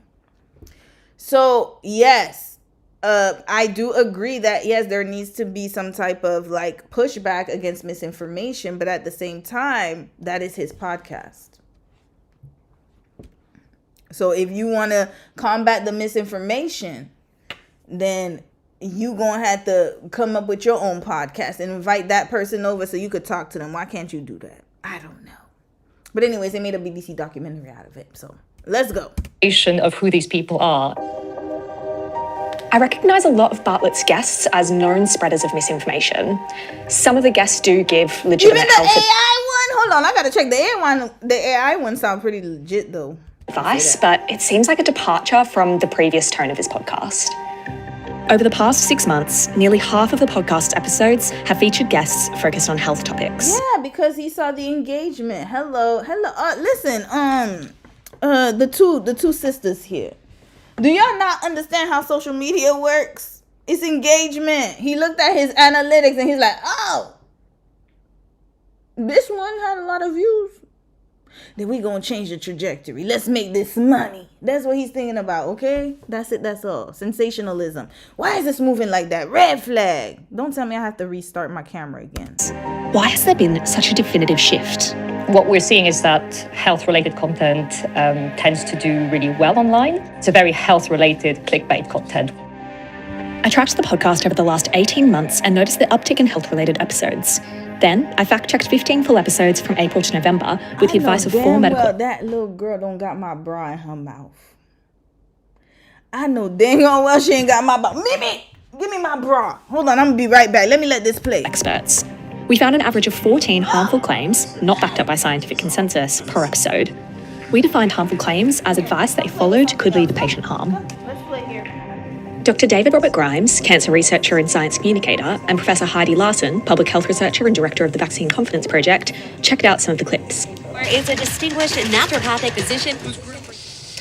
Wow. Okay, so naturopathic medicine is not a legitimate thing. In that month. Excuse me, what he talking about here? Red flag. Naturopathic medicine is a legit. Y'all, come on, man. Let's be for real.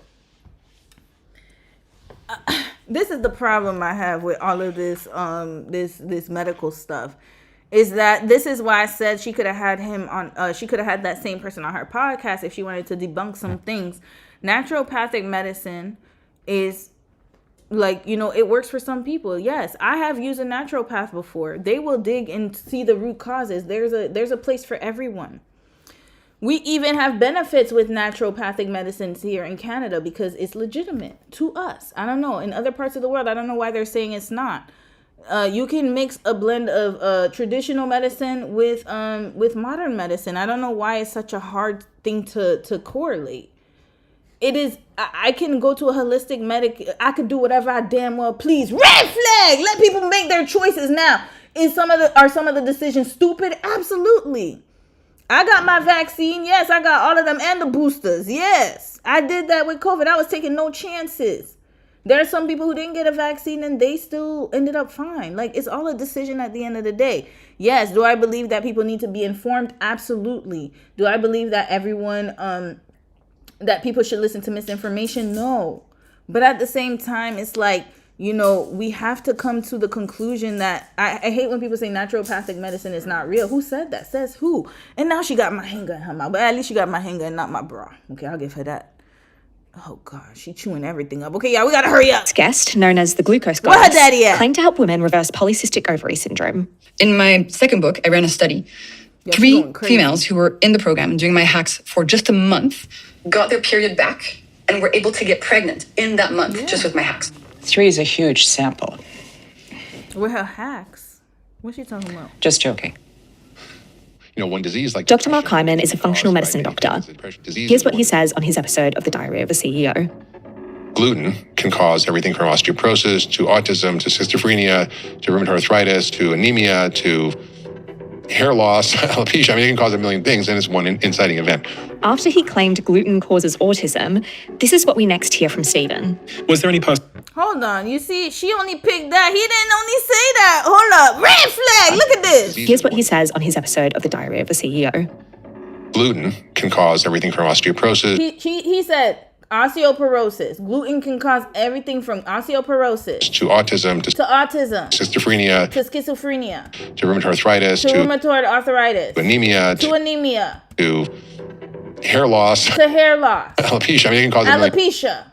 Things, and it's one inciting event. And it's one ingredient, one thing. It's not one event. After he claimed gluten causes... And then she talking about autism. Red flag, girl!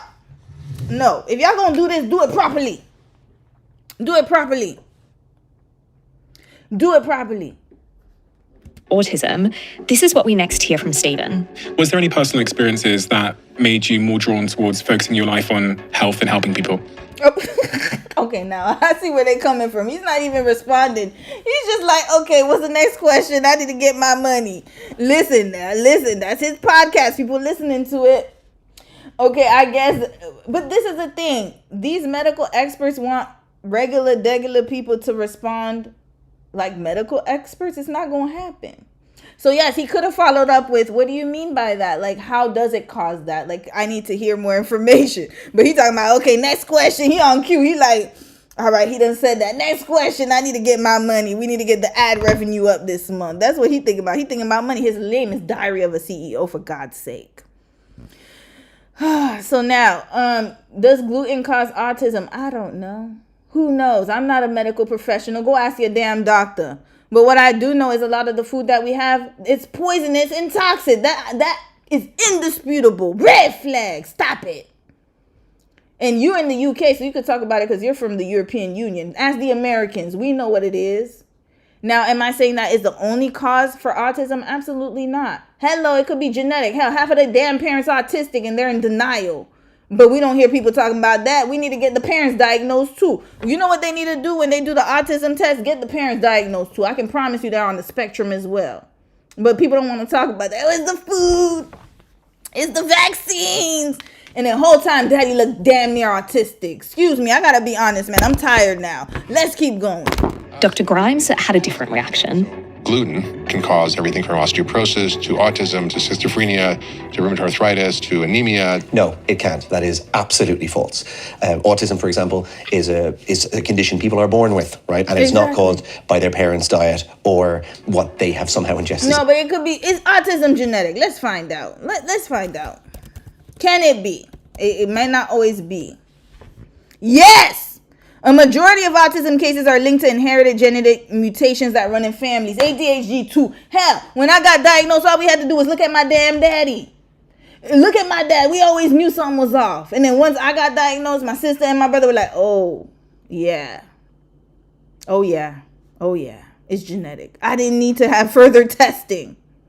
Oh yeah, I know for sure. He doesn't want. He doesn't even understand what ADHD is. I'd have to take him to a professional. I told him I'll take him to one when I go see him where he's at, but where my parents are at. But I should say wherever they at. But this is the thing. It could be. This is the thing. Like it could be. Yeah, that's what I'm saying. It's on a spectrum. So when people say, oh, it's the vet, I'm like, go test the parents too, please, while you're at it. Test the parents, grandparents, whoever is before them, and we're going to get the answer to them. How about that? Look no further. Yes, can the food make a disruption? Absolutely. You need to sleep. You need to have proper nutrition. It makes it worse. But do I believe that is the sole cause? As a child. Can you tell me why they should stay and listen? Great question. Bartlett isn't the first one to amplify these people. This is the stuff that Joe Rogan's been doing for years, and I have the same criticisms for him. Constantly platforming contrarian, edgy kind of people that claim they have the simple answer to everything or the simple cause of everything, usually with something really controversial, shocking that grabs your attention. It's a great model for getting millions of listeners. If Biden got shot... Joe Rogan, a comedian and host of the #1 podcast in the United States, has become one of the most powerful media figures in the US. Yeah, he's making his money. Many of Rogan and Bartlett's guests cross over. Controversy with me probably studied almost everybody. It's the central and viruses creep. Steve Bartlett and Joe Rogan, I think, have managed to do so well because they are actually quite mainstream figures. We're rolling. Let's roll. Here we go. Joe Rogan, for instance, has for a long time said that he's bipartisan, that he's inviting people from across the political spectrum, and that he's, trying to have interesting conversations with interesting guests. And I think that Stephen Bartlett has tried to do the same. He says that he wants to interview people from, the world of politics and business. By the way, I'm not sleeping. I'm listening. But of course, quite a lot of these figures then shift towards inviting more, I suppose, extreme figures who have peddled anti-vaccine views, who have sown distrust of medical institutions. In October, Bartlett hosted Dr. Thomas Seyfried. Here, he's dismissing the success of proven cancer treatments, including chemotherapy and radiotherapy. This is where it's dangerous here. This is where I agree with them that it is dangerous. Because you're dealing with people's lives and people are doing these, they're opting out of taking surgeries and doing chemo because of what they're hearing. Now, I understand that not everyone has a good, chemo is individual, right? It's a case by case basis. And cancer treatment is case by case. It depends on your genetics. It depends on the type of cancer. I mean, there's so much that goes into it.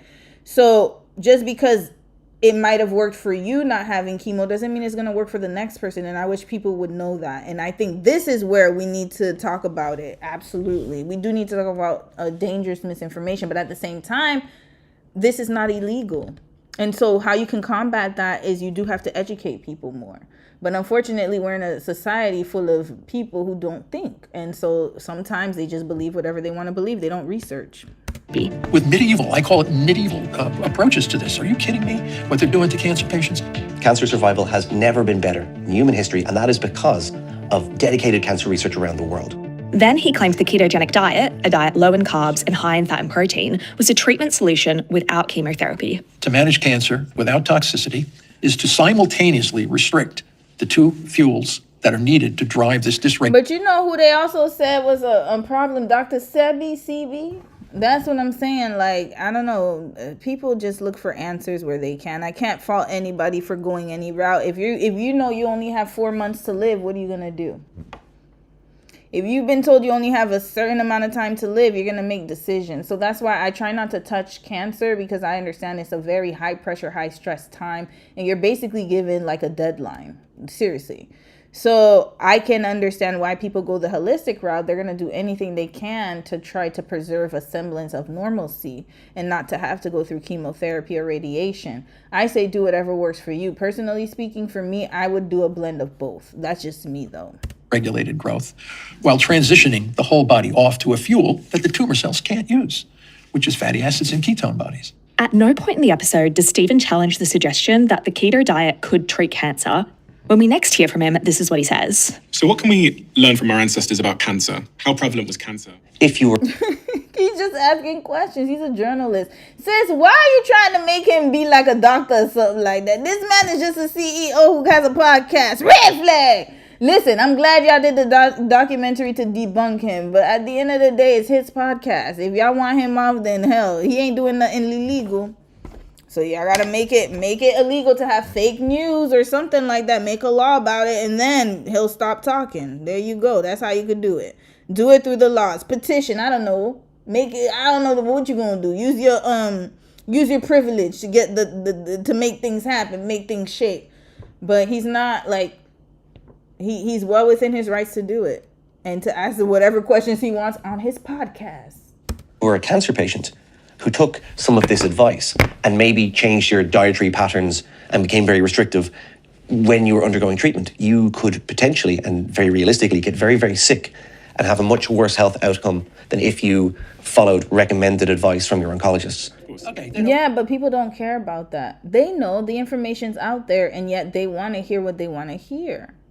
And that's the same thing, like, it's just what it is. It's just like we were talking about churches. Like, you can talk about churches and how they take money from people and how they steal money. You can talk to your blue in the face, but I bet you every Sunday there's going to be faithful servants going to that church.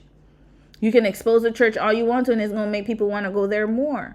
You can expose this guy, and you know what? There's going to be somebody watching him being like, oh, he's getting exposed. That means it's really real. They don't want us to know this information. You see, I done told y'all they don't want us to know. They're holding back from us. Look at how they attacking this young brother. That means that is the truth. You see? They're giving something that feels like it's tangible, it's not going to hurt. But they're way overstretching what the potential value of it is. And the worrisome thing to me is that it sends people away from evidence-based medicine. Exactly, because the more that you're highlighting him, the more people think that it's a conspiracy. You're in the age, these people don't realize, and I get it, because I agree with them. I'm being honest, I do agree with them. What I want to bring to the table, though, is that we are in a war between intellectualism and anti-intellectualism. We're in the dumbass era, okay? People don't want to hear sound research. They don't want to hear things they don't understand. Half of them can't even damn read. So they would rather watch a podcast that spews information that they want to hear. We're in the spoon feeding era. People want to hear what they want to hear. Now, not only that, But then you also have the fact that the more that you're saying that this is wrong and you're debunking it, the more that people are going to believe there's a conspiracy with the BBC. Oh, they're owned by, isn't it owned by Rupert Murdoch? Who owns the BBC?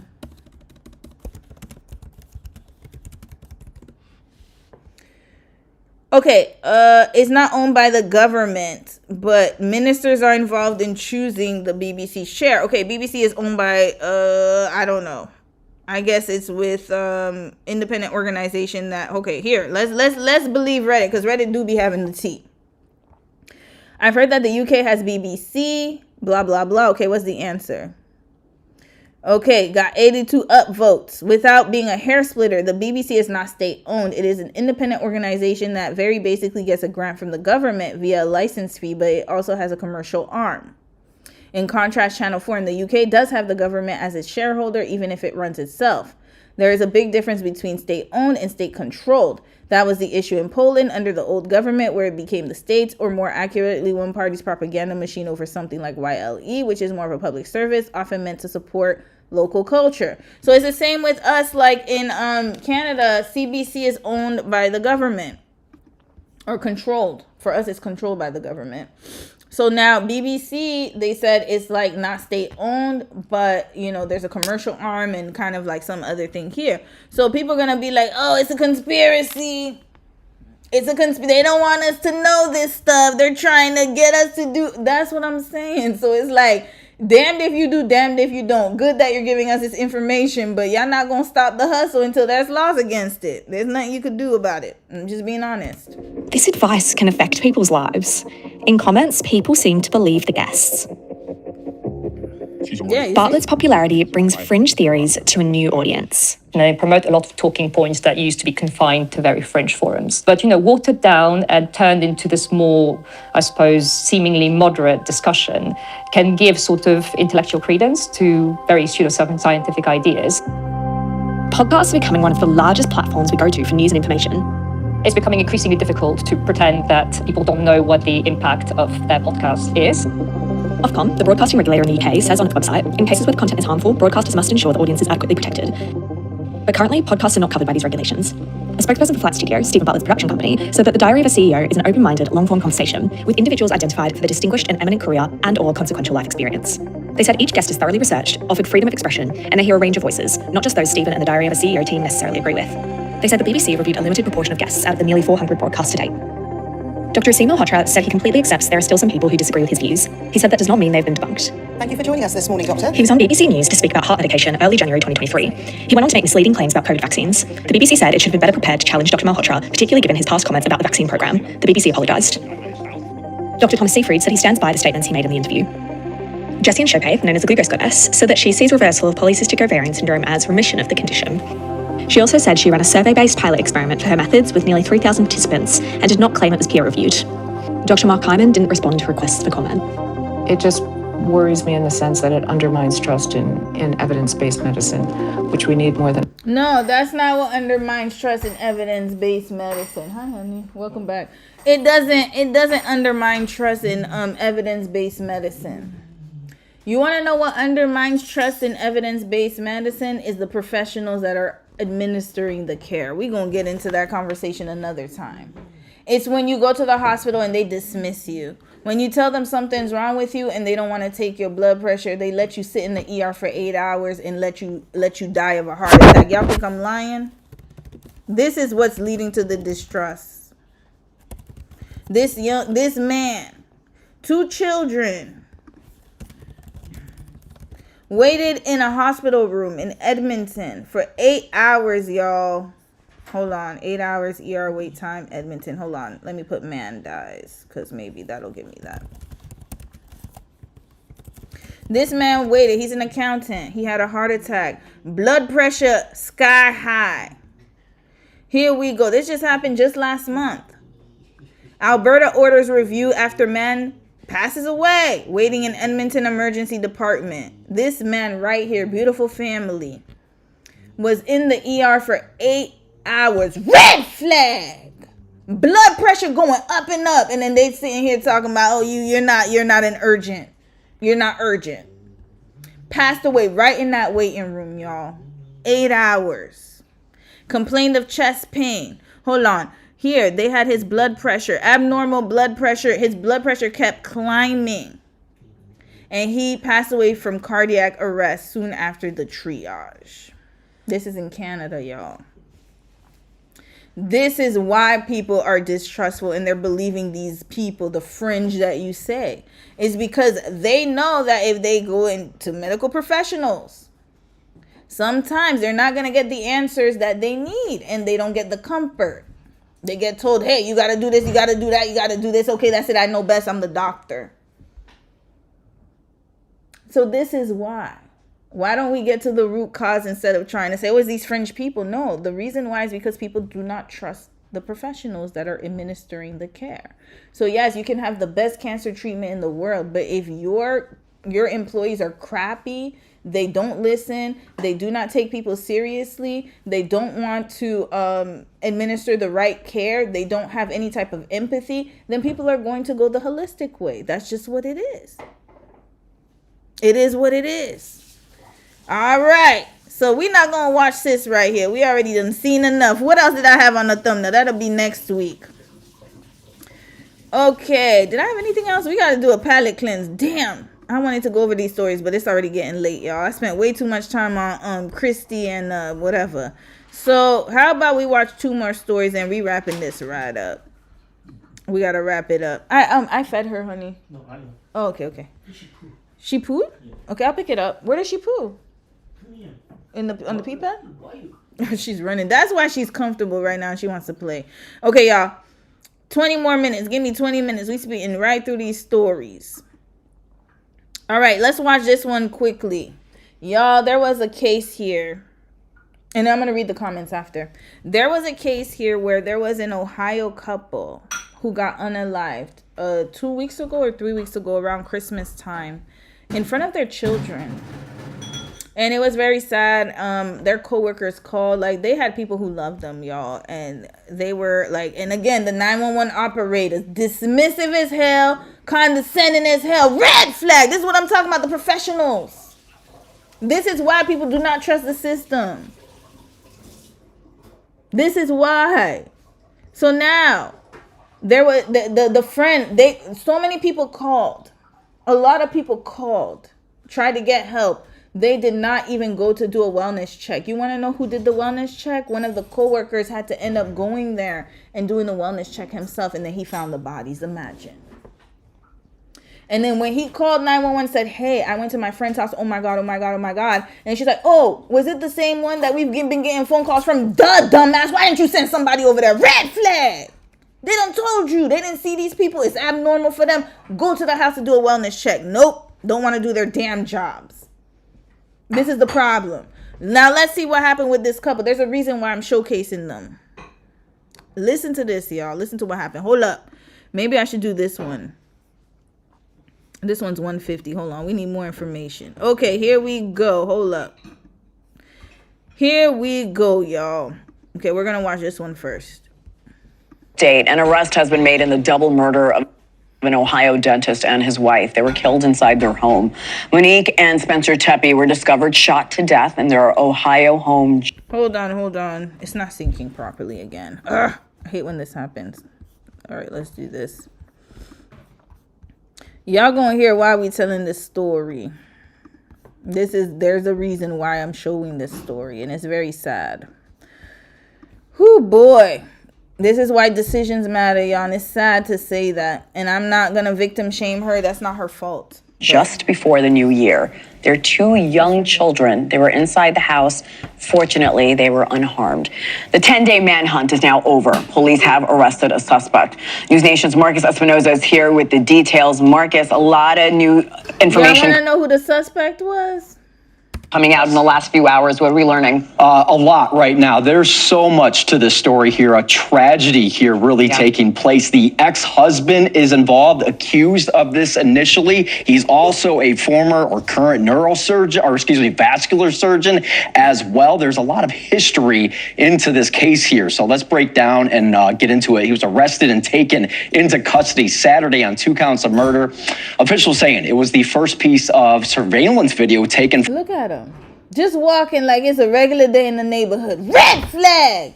And this is the crazy part. The ex-husband had been divorced for her for many years, y'all. Many years. This man held the obsession for her for that long. From a neighborhood doorbell camera that led them to McKee, seen here allegedly walking down the Tepe Street on the night of the murders, according to an affidavit. Columbus police were able to attach the car to McKee that was spotted in the area of Tepe's house just before the murders, then left shortly after. Police caught up with McKee 400 and... Look at this. Somebody said he looked like a Minecraft character, and I can't unsee it. Red flag! Look at this dumbass man. Stupid as hell. Gave up his whole entire career for vengeance, to get revenge because he was so obsessed and he was mad that she divorced him.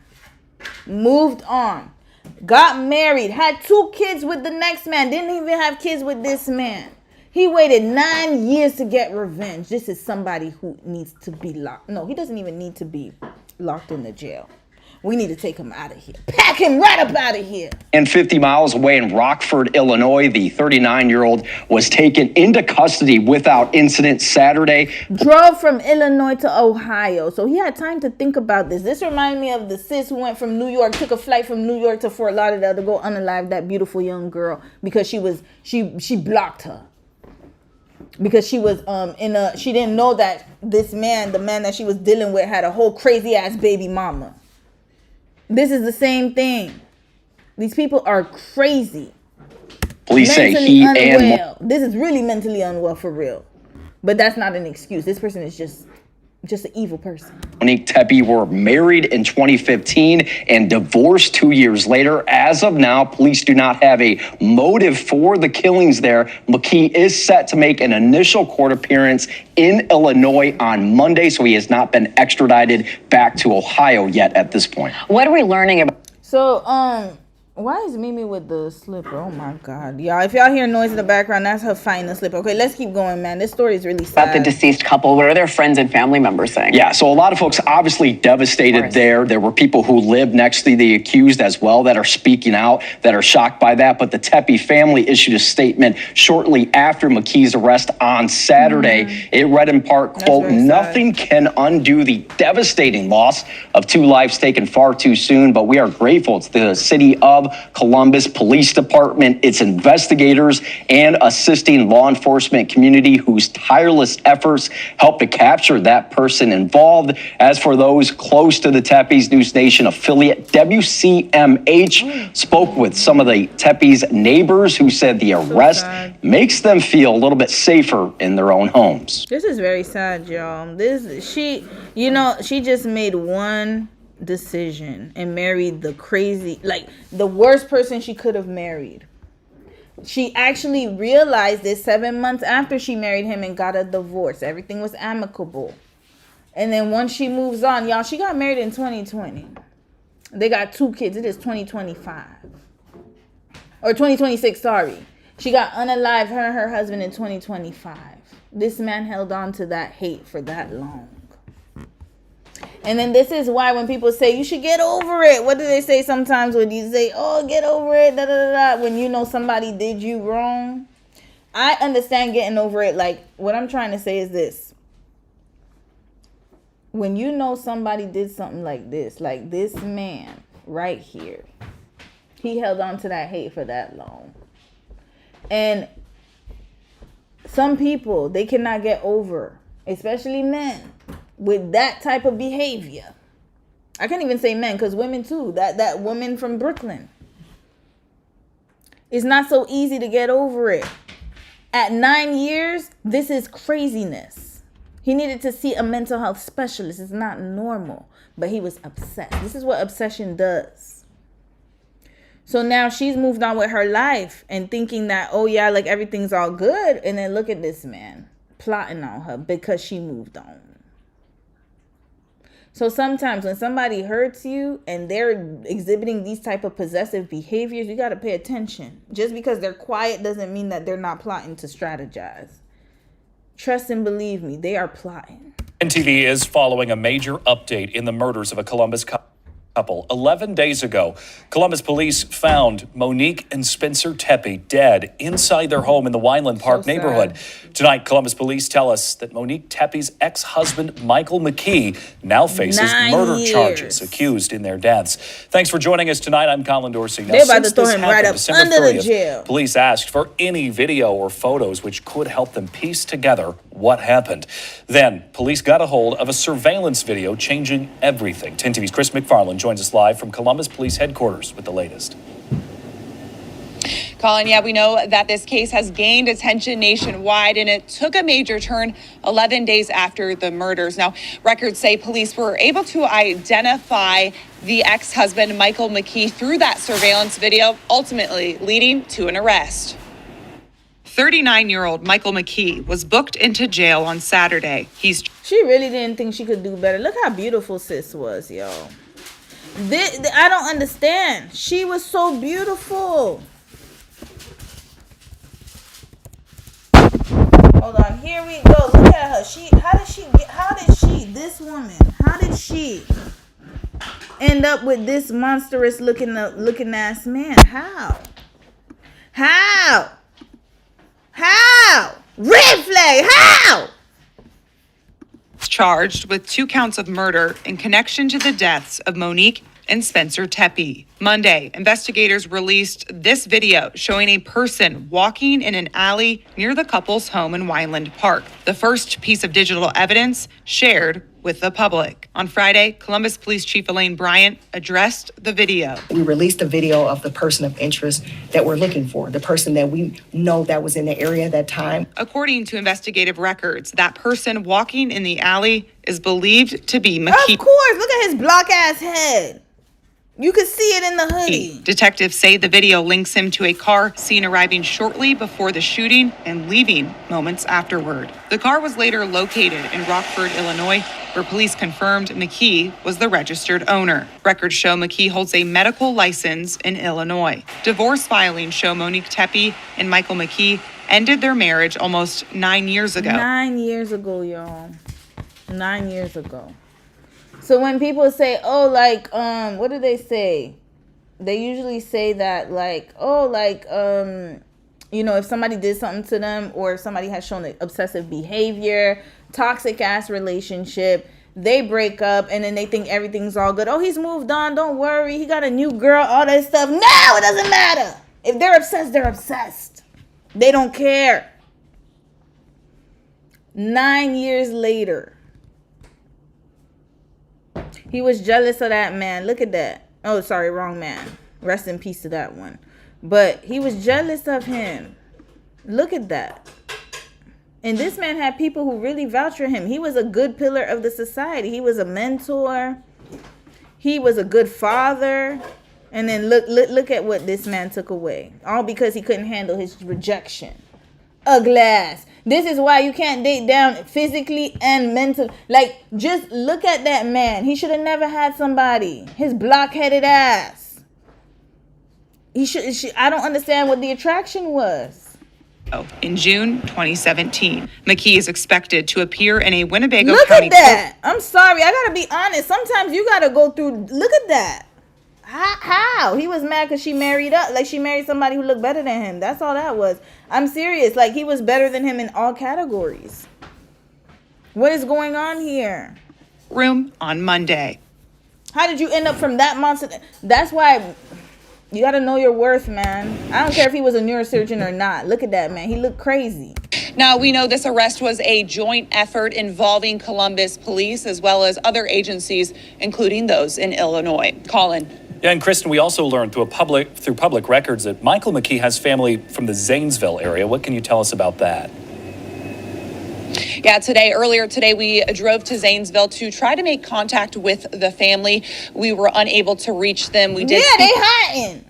They're hiding. With some neighbors off camera, but many of them did not know of the family. Colin. All right, Kristen, thanks. Like, he looks like, honestly, I'm not even joking. He looks like the quintessential incel, y'all. Like, I'm serious. He looks like something. And this is the thing. This is what happens when you give all the dudes a chance. He's a nice guy. He ugly as hell. I wouldn't even touch him with it. He looks crazy. Them glasses, once they got them square glasses, I already know. Something's off here. Look at that haircut. That haircut's from 2000 and whatever. Like, something's off here. Look at the eyes. Soulless eyes. Let me see if I can find. What's his name? Michael McKee. We gonna find out about his ugly ass. That head alone would have had me being like, no. I'm being honest here. I'm not even trying to be funny. Sometimes you gotta look at all categories. I don't care what nobody. Don't let people make you feel superficial for doing that. You gotta be. You gotta be. She was out of his league. She should have never been with that monster. That man, the second man she married, was more her speed, looks wise, education wise, everything. He was a dentist. She was a doctor too. I believe she was a doctor too. Yeah, she was a doctor. He was a dentist. So it's like I don't understand for the life of me. Like, how did she end up with that ugly ass man? He's ugly, inside and outside. And then, you know, when they got married, she divorced him 7 months after. That was a red flag. This is why you cannot date down. I hope this is a cautionary tale for all of y'all, man. Do not date down, and that's in looks too. I don't care what nobody says. I'm not procreating with that ugly ass man. This is craziness. She deserves better, man. I'm so sorry.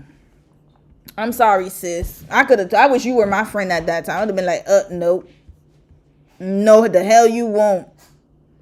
But you know, I get it. Because society tells you, give the ugly guy a chance. Look at him. I can't even. Sorry, y'all. I'm yelling too much. Look, I'm getting pissed because I'm like, yo, just looks alone, sis. We didn't even need to see the behavior. Looks alone. You cleared his ass. We gonna need to do that. Stop being delusional. Do not date ugly men. I'm sorry. You've been warned. This is what they do. Look at that. Look at that. She dated down. Looks wise.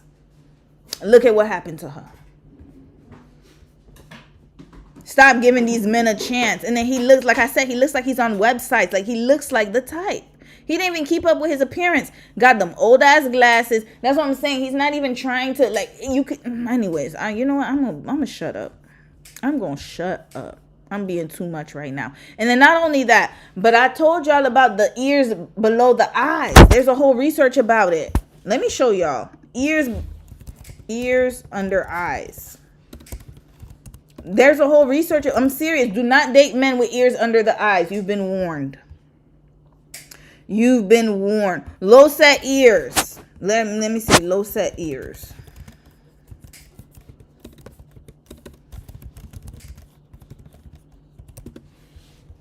Here. 23 physical abnormalities of serial killers. Y'all, I'm dead ass serious. Y'all think I'm joking. Look at that. Hold on. Where's you can read this on your own. But look at this. Hold on. Let's find it. They got a whole thing of them. They all have similar stuff. Number 8, low-seated ears.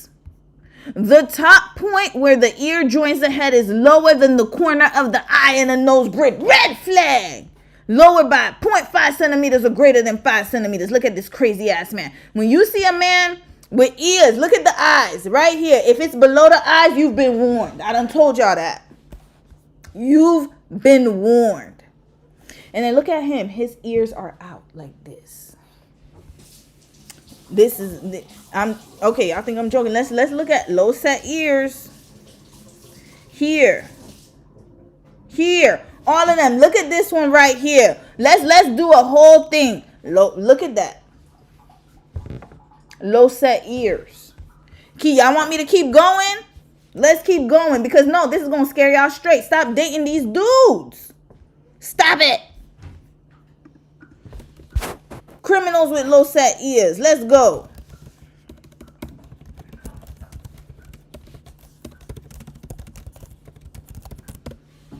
Let's go. Look at this one right here. Demons. Let's keep going. Look at this one right here. Demon. Let's keep going. I'm tired. Look at this one right here. Demon. Red flag. Look at that. Low set ears. You've been warned. I wish sis got the memo. I wish she got the memo, y'all. I wish she did. I rest in peace to her and her husband. I'm really saddened by this. But y'all gonna get the memo. Please, low set ears, the first thing you look at. Genetic pool. Look at their head shape. Look at where the ears are aligned. You're welcome. Continuing. And yeah, before somebody, what if that? I don't give a damn. At that point, if he has low set ears and you are gung-ho on dating him, you better get him psychologically assessed. Go do that. How about you do that? And just because they're super smart does not mean a damn thing. As you see, he's a neurosurgeon. He has no type. Anyways, hold on. Low set ears. We about to leave soon. Sorry, y'all. I'm just really pissed right now. Low set ears. Hold on. Criminal behavior. Let me do this real quick. I might have to do that on TikTok because TikTok be having some good videos. Here, the disturbing trait that all serial killers have. Let's look. I'm dead ass serious. Judging by the sheer amount of documentaries and podcasts on the market, it's safe to say that true crime has become an obsession for many. Serial killers especially have attracted the attention of the morbidly curious. Here's a look at the traits most serial killers have in common. Most serial killers suffer from some kind of personality disorder, usually Keep going. And yes, he's not a serial killer, but he's still a killer nonetheless. The same applies. psychopathy, or antisocial personality. The difference between these two disorders is simply nature versus nurture. For example, a psychopath's brain has underdeveloped impulse control and emotional centers from birth. By contrast, antisocial personalities are learned and usually develop during an abusive or neglected childhood. And by the way, the people who go to school, medical school, you need to be on alert for the really smart ones. They're most likely antisocial. They don't have time to socialize. They're not socialized. Be careful. However, neither of these disorders equals insanity, which is why the not guilty by reason of insanity defense rarely works for a serial killer.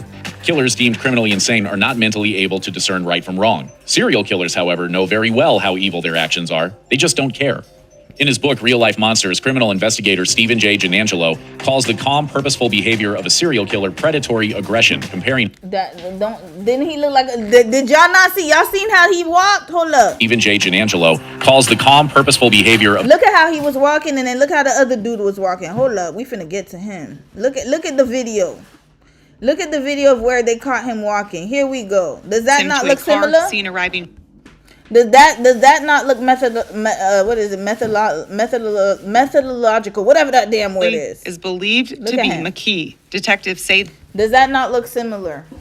Of a serial killer predatory aggression, comparing it to the aggressive behavior of carnivores. Predatory animals kill simply to satisfy a need. There isn't Take out cereal and just leave killer. any rage behind the action. In other words, while other killers may kill because they are provoked, a serial killer kills because he truly believes he needs to. A person who has a predatory, aggressive personality believes other people are inferior, which makes it easy for him to justify hurting or preying on others. Serial killers don't have normal human empathy, but they're very good at pretending like they do. Therefore, it's up to the rest of us to learn how to recognize fake empathy when we see it. Simply put, if your instincts tell you someone is just going through the motions when it comes to exhibiting empathy, love, or concern, your instincts are probably correct. Listen to your gut. It's better to be safe than sorry. Most of us live our lives believing that the person sitting next to us couldn't possibly be a serial killer. That kind of stuff only happens in movies or to other people. We think we'd know if one of our loved ones was actually an undercover monster. However, the terrifying truth is that serial killers are incredibly skilled at twisting perception and controlling those around them like marionettes.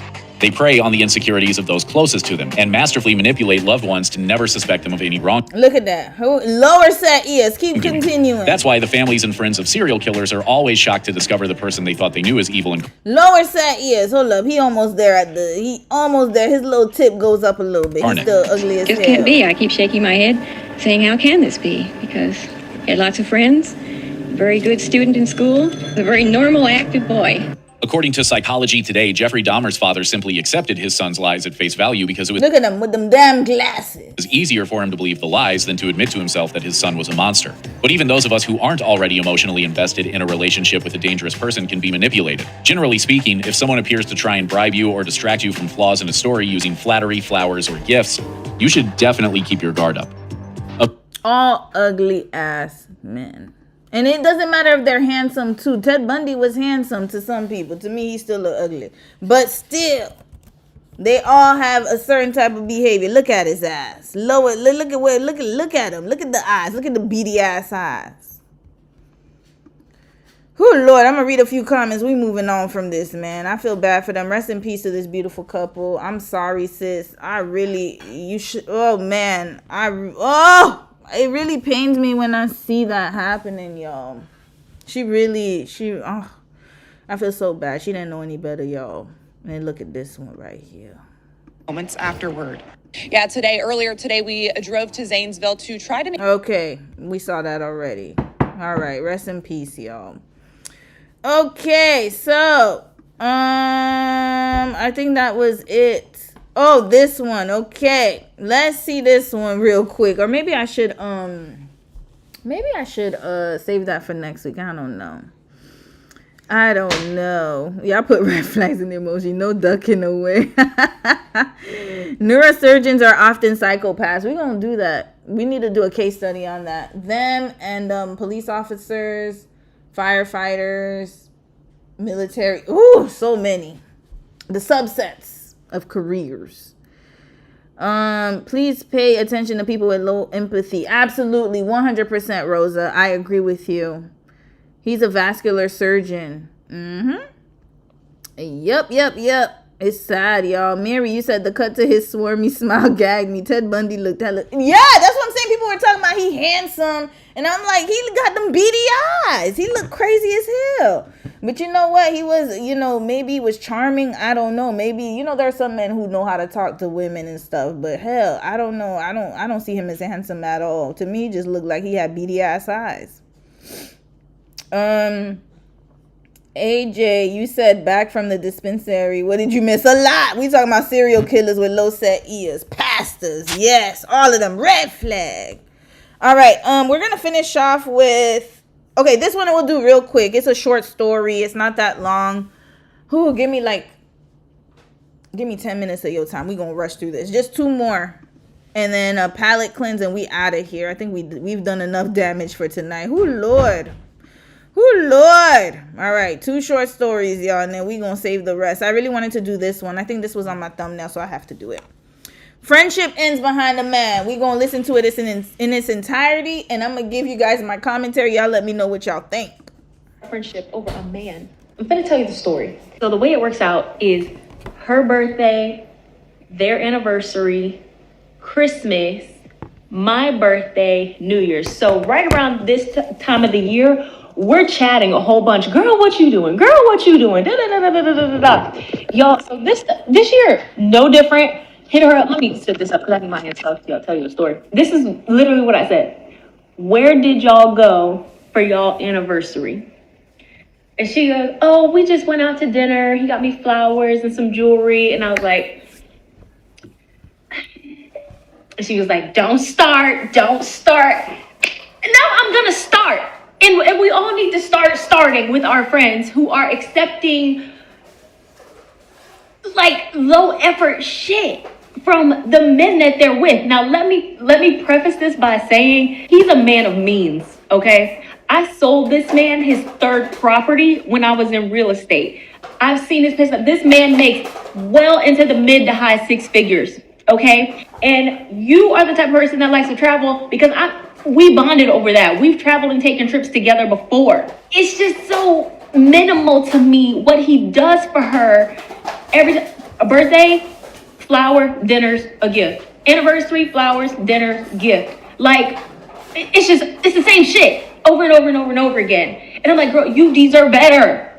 There's over 70 luxury resorts in the United States alone. Even if he just took you to one a year. Y'all hear this? Y'all hear the dog going crazy? Okay, let's continue. It would take y'all a lifetime. Literally. You should not just be at home all the time when y'all doing big celebrations like this. I feel like you're just accepting. And this is what pisses me off so much about it, is that whenever she's talking about him and stuff that he does, it's always spectacular. But when she talks about stuff that he does for her, yes, it's nice, but it's not spectacular in comparison to what he does for himself. I'm like, girl, this man does not like you. He's with you. You're integrated into his life. Yet he may say he loves you, but he does not like you. Y'all, I can't take this story seriously. Mimi, leave me alone. What is she? She got the zoomies, yo. I don't know what's going on with her. Okay, let's continue. Okay, for his birthday, this video getting a little long, so I'm gonna do part 2.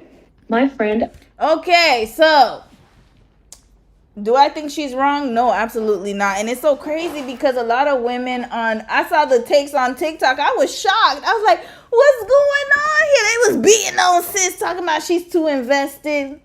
She need her own man. Why she worried about what the friend doing? Oh, she's being jealous, hating that. This is why I don't stay around women. This is what happens. This is what happens. And that may very well be true to a certain extent, but I don't believe this is sis's intentions. What I'm going to say, though, is red flag, sis. In 2026, and I'm going to use this as a cautionary tale. Sometimes with your friends, you just got to leave them alone. Let them be in their delusion. That's the new motto. Because she's right. She sold him his property. She sees the money he has. And some people are like, oh, she's pocket watching. No, she's being a friend. She's telling her, hey, I see what you do for him. You're doing way too much for him, but he's not giving the same in reciprocation. He's giving you the bare minimum is what she's trying to say. He could do more. And I agree. Because a man can, you want to know how somebody can, it's not just a man, it's anybody. If you want to see how somebody cares about you, see what they do with the resources they have. But I say especially a man, because he'll spend money on games. He gonna spend money on food. He gonna spend money on cars, watches, but on you is the same type of gift. That's a red flag. So she's 100% correct. But unfortunately, there's some women who don't want to be saved. And I was highly disappointed because I thought some people was going to be able to see where she's coming from. They're like, oh, she's too nosy. She cares too much about what her friend's doing. But I'm like, okay, the friend cut her off because she was telling the truth. And sometimes people are not ready to digest the truth. And I've seen myself in a hot pickle because of that. No, I'm not jealous. I don't give a damn. I'm just trying to be a good friend because I see you care about that person and I care about you. And so I want you to do better. But the problem is that when you have people who think that you want what they have, this is what's going to happen. You could be given the best advice in the world, and they are going to look at you like you're trying to steal their husband. Or I don't even know if that's her husband. Did she say husband? I don't know. She's with the guy. We'll say husband for now. I don't know. But at the same time, what I will say, and I'll close it out with this, and I'm going to read y'all comments after. But what I will say, though, is that, yeah, I don't think that she said anything wrong. I agree with her is you can know how somebody loves you by what they spend on you and what they invest in you. And I'm not just talking monetary. It's just about what they have, what they do with what they have. And if he's buying $1 million properties and he's only doing the bare minimum for you, he's not even thinking about what you like. And I know some people are making excuses. They were like, oh, but what if that's what she likes? She knows her friend. She knows her friend. She's been friends with that person longer than that person's been in a relationship. That friend is just settling. She's just making it seem like she's okay with that because that's what he's giving to her. That's why. But some people are like, well, maybe she doesn't accept gifts. Maybe she doesn't. That friend would know. Why would she go so hard and say, hey, like, why is he not giving you more if she thought that friend didn't want more? Logic. But again, we live in a society where people don't want to think and, they want to believe what they want to believe. But all I'm going to say is this, that I don't think she was wrong for what she was saying. I know a lot of people try to say, oh, she's trying to be, take that girl's man. And now I understand why people don't want to give advice.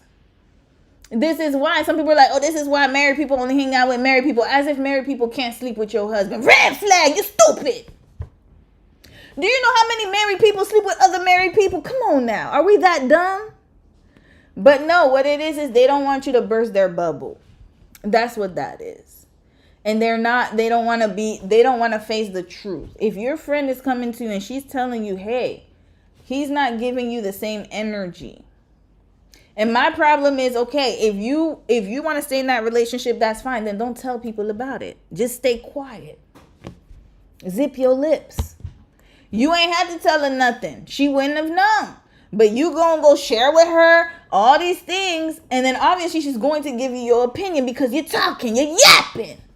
You want to know how people won't have an opinion about what you do? Is if you keep your mouth shut. How about that? Shut it. So that's 2026. The motto of the year for friendships and for anything in between. If you don't want people to infiltrate your relationship and you don't want people to tell you what to do, shut your mouth. Don't tell him, don't talk about what he did, what he didn't do, what he could do, what he got. Shut up. And then that way you won't hear people's unsolicited opinions. How about that? All right. Last story, y'all. We need a palate cleanse. Now, we got two, but we just gonna pick one. From college grad to debt free, she's living in her $0 rent schoolie tour. So she live on a school bus. Or we gonna see I left Atlanta for the Middle East. Here's why I'm happier. I think I'm gonna watch this one. Okay, y'all let me know if y'all want to see the schoolie one too. But we gonna do the I left Atlanta for the Middle East. I think that one's cool. All right, let me read a few comments before we move on to that story. AJ, you said those type of women aren't gonna leave because they want a man more than self-respect. Yeah, and the thing is, I was so shocked by the takes, y'all. I was so shocked. Matter of fact, let me go see if I could find a take real quick because I was shocked. I was like, why can't people see her perspective? I don't understand. Like, I thought that I was in the Twilight Zone. Just ended our friend. Hold on. I thought I was in the Twilight Zone. She ended. Wait, friendship ended because of a man. Look, you're going to see the takes, y'all. And I was highly disappointed. Highly disappointed. Here, okay, here we go. Let me see. Listen to this one. My friend of 4 years just ended our friendship over a man. I'm gonna spare you. And I'm gonna say this. Sometimes she does have good takes, but this one, I didn't agree with her take, y'all. Details and give you a quick summary of that bullshit ass story. So essentially, the friend established a boundary. She crossed that boundary. While crossing that boundary that the friend established regarding her happy and healthy marriage, she was planting seeds of doubt between her and her husband, saying that her husband is not doing enough, the husband is just doing the bare minimum, when the friend is very happy with what the husband is doing. No, she's not.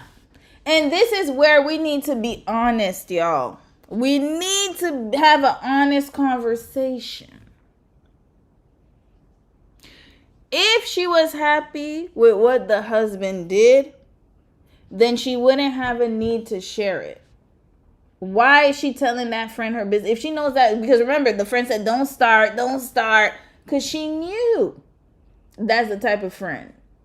Now, what I am going to say, though, is homegirl was a little too nosy. She's too invested. I will say I agree with that part. But what did she say anything wrong? No. And I think why she said don't start is because the friend was probably telling her from jump, like, hey, he got money, girl. He got money. He could spend more on you. And I think that's why the friend was like, don't start. I don't want to hear it. She doesn't want to hear negative things about her man. And I get it. But at the same time, we know who you are. We know what you like. You ever had that friend that really likes, like, okay, let's say like she likes luxury things. She likes for a man to take her out on dates. Let's say she likes to go out on the town, and then all of a sudden she gets with this man and she's a homebody. She likes to wear sweats. She doesn't dress up like she used to. She doesn't go out like she used to. That's that type of friend. And she's like, I'm used to this is who I am. Y'all don't really know who I am. Red flag. That's not who you are. Shut up. On top of that, she's pocket watching the friend's husband. So that's a massive red flag in itself too. From a woman's perspective, she wanted her friend's husband. You see, how did we get she wanted her friend's husband from this? That, if anything, I don't think she wanted that man's husband. That, you see, that's where it's coming to. So that's why I keep my mouth shut. I don't say nothing. I say nothing no more. Now, if you want to do it, okay, you do it. I always ask my friends, I'm like, do you want the PG version or you want my real response? Because if you're going to get my real response, I'm going to tell you the real truth. You better be able to handle it. But nowadays, I'm really not going to give advice no more. Because how did we get she's going to steal that woman's husband from this? She wasn't saying nothing wrong. I could tell. I'm telling you, that was the truth. Yes, he could do more. Her video is a 100%. perfect example of setting psychological traps, psychological manipulation, as well as subtle psychological warfare that women play on each other in order to attain someone or something that they desire. I've said this time and time. In certain cases, I agree, but not in this one. This one was not that. Trust and believe me. Again, the emotional manipulation and the gaslighting that women do to each other in order to form bond and closeness, to turn around and stab them and betray them at the deepest level, at the deepest core of a person's psyche and mental. That's a perfect example. We just watched the beginning stages of that. I've said this time and time again. Marketers know this. Advertisers know this. Sellers know this. Business owners whose core customer base are women know this. Women want what other women have. Men will also tell you that a man is more... That is true, but not in this case. It's case by case. Case by case. Trust me. If she wanted that woman's husband, she wouldn't be on social media telling us about this story. She would be trying to get him. There's other ways she could have gotten him. Hell, she sold him a house. She could have gotten him in another way. I don't think she wants her husband. I think she's really trying to be a good friend. But of course, anytime you give advice, you're trying to take something from somebody. You jealous. You're jealous. Continuing. Did her friend steal her husband? Child, no. You said I blocked her because she is off. Who did you block? Yeah. The gel on the side of her head is doing some heavy lifting. Y'all crazy. It's a called triangulation. You become the third party. This is not saying that at all. That's why we have to learn to ask, don't you want my opinion or just an ear? If she chose the ear, you zip it. Yeah, I agree. I agree, yo. I agree. Who, Lord? Is she the woman who was involved on the TikTok? Was she? Was she? I don't remember. Was she part of that? I hope not. I hope not. I don't know about this one. She asked the wife what he did. She told her and she spoke up on it after she gave her the my man. So Loki, she offered an opinion she was asked for. Yeah, I agree, Miss Blackson. This one was nuanced. Yeah, you're right. She could have. I think she was just too overzealous. I agree. Yeah, she asked what the wife did. I think what it is that it looks like because what I'm going to, because I know this has happened to me as well, so I don't know if this is the backstory, but this is what I'm assuming. I'm assuming that she's always told the friend about this guy and how he could do more. Because remember, she outlined it, his birthday, my birthday, his birthday, her birthday, anniversary, whatever the hell she talking about. And so then I think that they have, because remember, she's married to this guy, and they're close friends, so she was there through the whole dating process. So when the friend said, don't start again, that lets me know that this has been a pattern for many, many years, or a year, or however long they've been dating. So you're right. I do think where I think the friend went wrong was offering her unsolicited opinion. But was her opinion wrong? Nah, not at all. I'm sorry. I got to agree with the friend. I agree with the friend. I just think she was just a little too nosy. Desirable when she shouldn't have said anything. But now with this, sis, we gonna cut you. We packing you right up out of here because your take was wrong. I'm so sorry. It doesn't match the situation. I'll just say that, in my opinion. But yeah, I just feel like, honestly, not every woman who gives you advice is after your husband, y'all. I just gotta make it very clear. Especially if it's a close friend of yours. Now, I understand there's a lot of stories out there, so I'm not minimizing that. There have been women who will sleep with your husband and who will be somebody you trusted, and they'll go behind your back and do all of that. But in this case, I don't believe that is the case. I do believe she is right. If he can sell how can I say this? If he can buy all of those things, he has the means for it, he can do more. And if she sees that her friend is getting the bare minimum and she's not getting treated the way she should be treated, then yeah, it does suck. But does the friend deserve to receive the advice? No, because she thinks she hit a jackpot. So some people, they got to learn the hard way. You got to learn to be quiet and just let them crash. I know it's hard. It's really hard. I know it's tough. But sometimes you got to let them crash. I ain't giving nobody advice no more. As far as unsolicited, I'll say. I'm not doing that no more. Nope. From now on, just okay. Good luck and Godspeed. I'm happy for you. Keep it pushing because people don't want to hear the truth. All right, let's do the palate cleanse. I left Atlanta for the Middle East. I wanted to see this one, but I think I'm gonna save it for next week. This is the palate cleanse for tonight, y'all. We out of here. People don't know about Bahrain. I think it's just an amazing, wonderful place that is really slept on. It's a beautiful island, very peaceful, very safe. Moving from Atlanta, I was a single woman by myself downtown. I never really felt safe. Coming here and not having to worry about safety is such a breath of fresh air. There's little to nothing that stresses me out day to day. Everyone is super, super nice and welcoming. It has a deep, rich culture that they really, really preserve, which I love as well. I've been here now for 2 different Ramadans. This is a picture of my father. He used to live in Bahrain. He's been in the Navy for... Oh, her dad lived there. Okay, that's why. Yeah, okay. All right, we get the connection 4 years. And this was his suit shop. They have made him over 40 custom suits. My name is Michaela McGee. I'm 29 years old, and I moved to Bahrain from Atlanta in December of 2022. Y'all, she about to marry somebody from there watching. Mark my words. Excuse me. One thing about Bahrain is it's hot. Oh, hell nah. Red flag. Nope. Oh, it's over with. Okay, we done. Oh, yeah, wrap this right up. Wrap it up. I just wanted this as a palate cleanser to see something positive. But, oh, no, 102. No. Oh, no. Oh, no. Oh, it's a wrap. It's a wrap. Super hot here. If you're not a warm cultured person, this probably wouldn't be the island for you. How does her hair stay so fresh then? How can somebody let me know, how do you guys keep your hair like that? My hair puffs up. It frizzes up really quickly, even in locks. It frizzes up. How does she keep her hair so straight? How?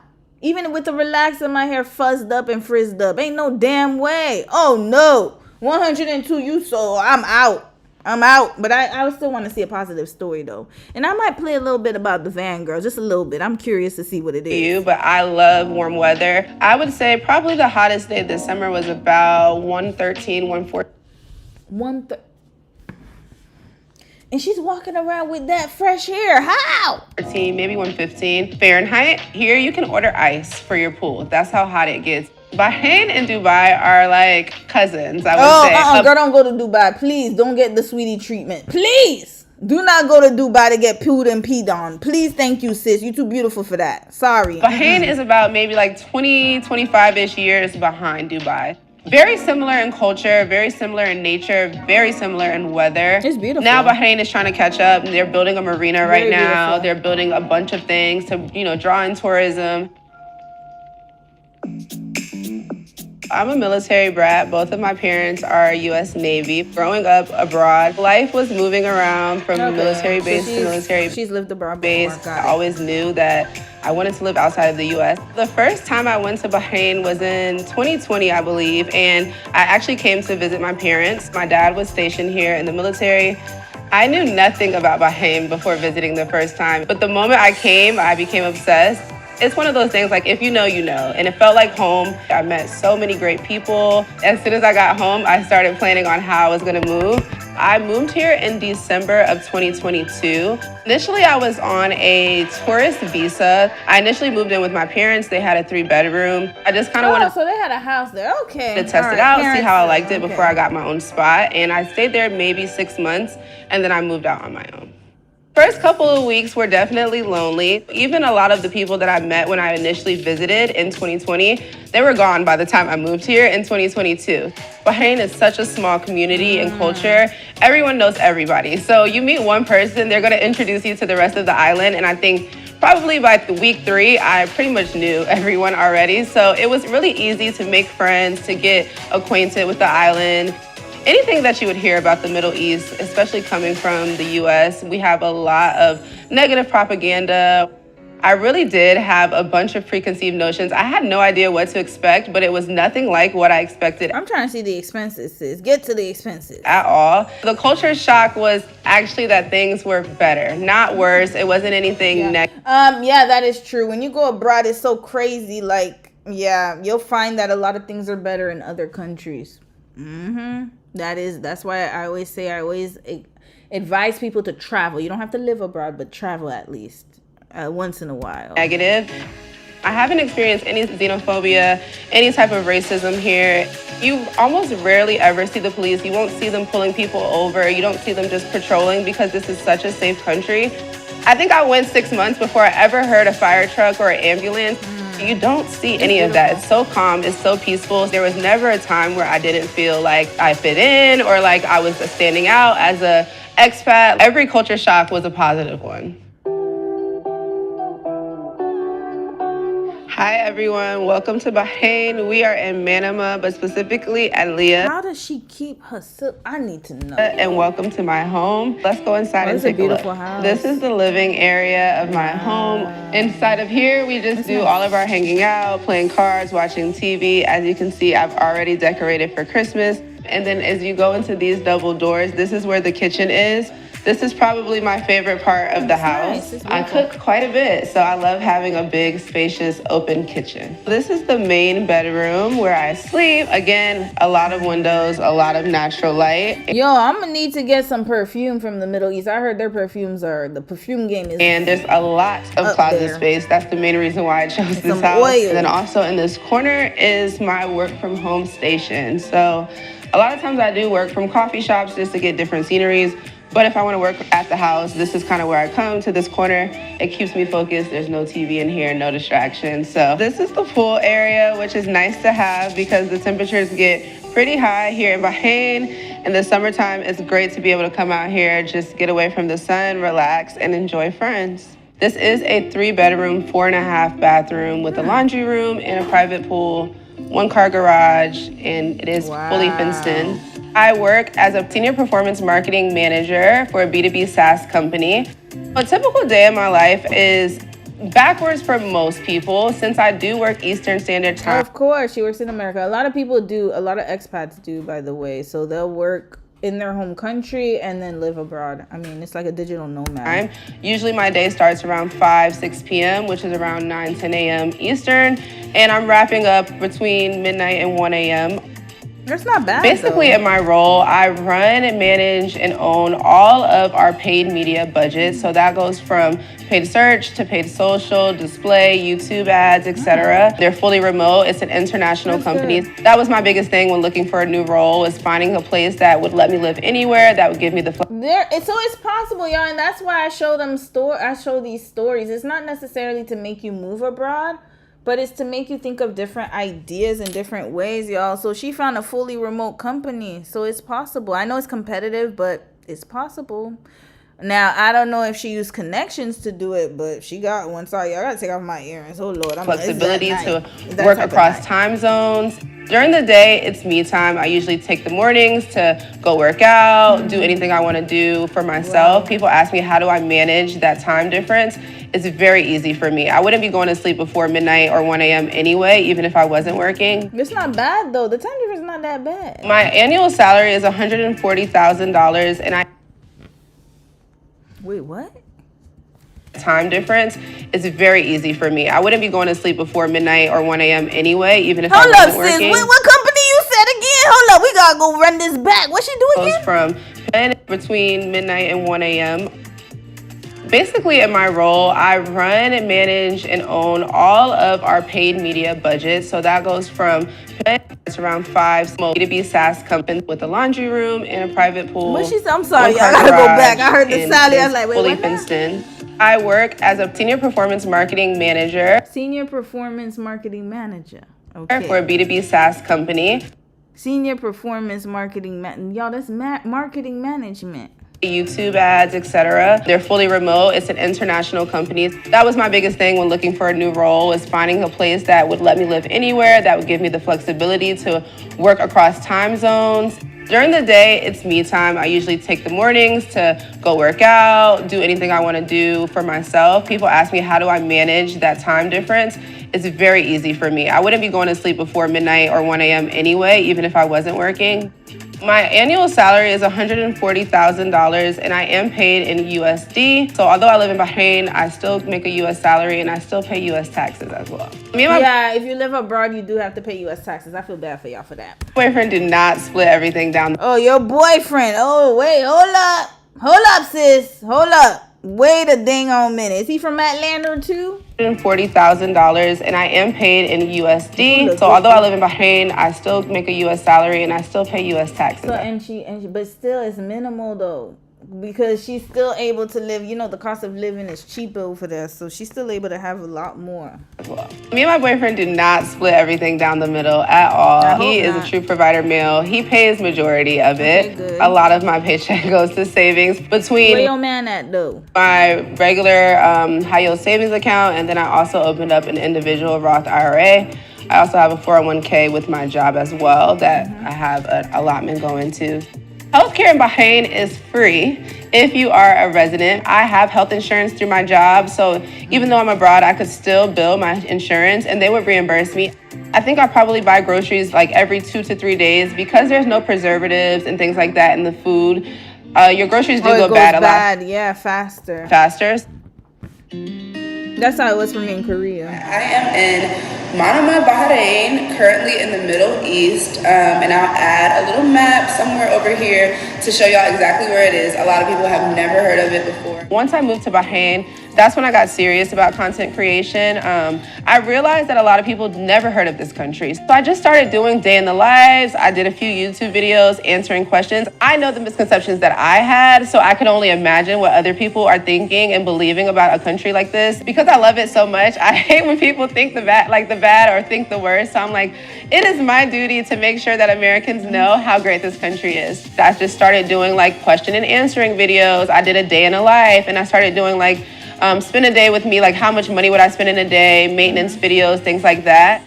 I probably know maybe 6 words in Arabic, which I should know more, but Lord, they about to turn Bahrain into Thailand.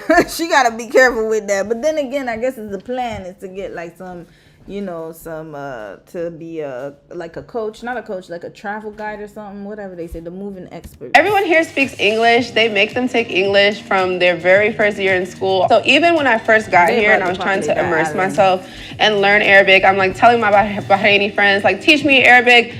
I will say something to them in Arabic and they will she got braids too? They do braids over there? Okay. Respond to me in English, which doesn't help at all. Maybe that'll be a goal for 2026 to really increase my Arabic skills.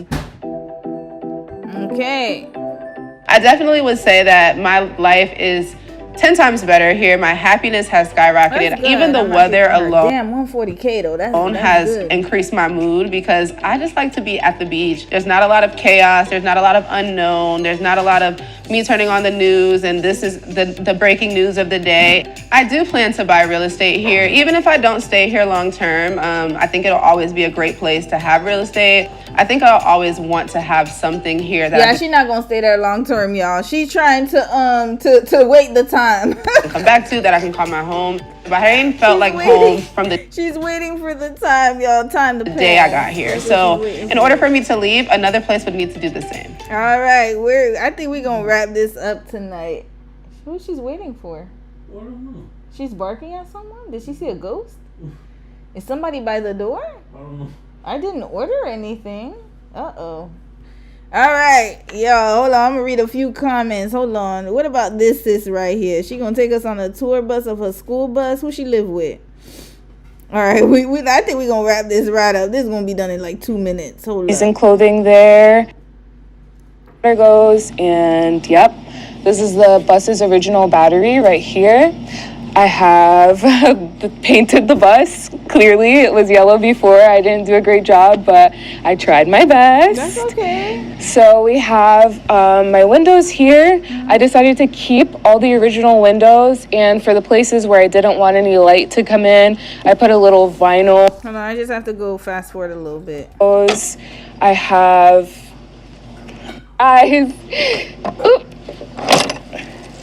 It's a little messy, but it's a garage. Usually they are. So this is where I keep my extra tools, my water hose. I have my just extra off-season clothing there. And then we have some insulation underneath the floor. So I have an Wait, that's in French. Yes, this is French. Maxi. Oh, I think she's in Canada, y'all. That Maxi is Canadian. She got that from Montreal. Wait, sis, did you go to Montreal? That bag is Montreal, 100%. Maxi is in Canada. That's a Canadian store. That's more specifically, it's in Quebec.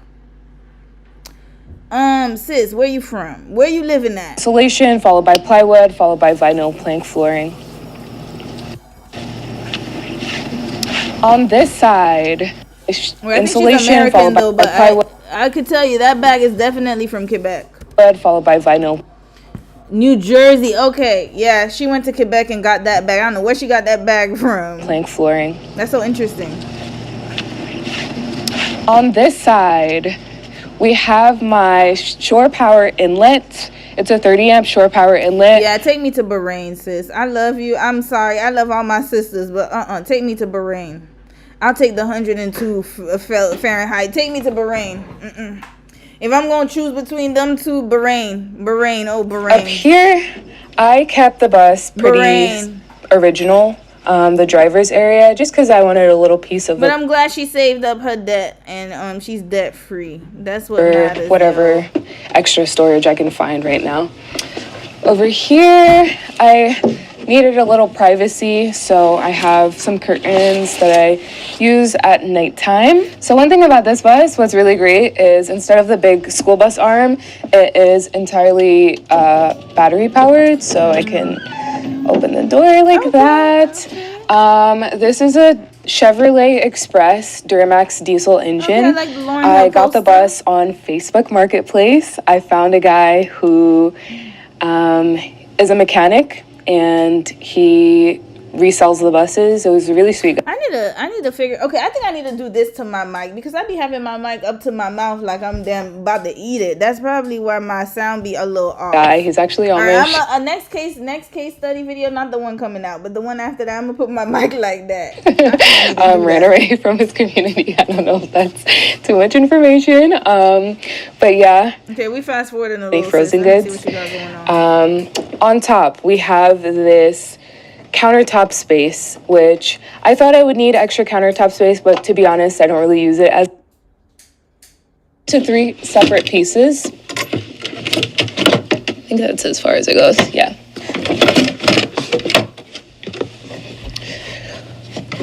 Oh, so it turns into a bed. Okay, it's very functional. And you just pull it like this. Flip the cushions down. And we have a beautiful second bed. And this is gonna be a memory foam mattress, so it's comfy. Honestly, sometimes I sleep on here instead of my actual bed. Okay, so that's another And thing, okay. these cushions, I believe it or not, I sewed them by myself. It was my first time sewing cushions, and I think they came out great. Nice. Okay, they turned out real good, sis. Okay, you know what? I'm proud of you. I'm happy we're doing different things. I will say that. I love her paintings. Her kitchen area. She actually has a kitchen. Is that the bathroom? Hold up.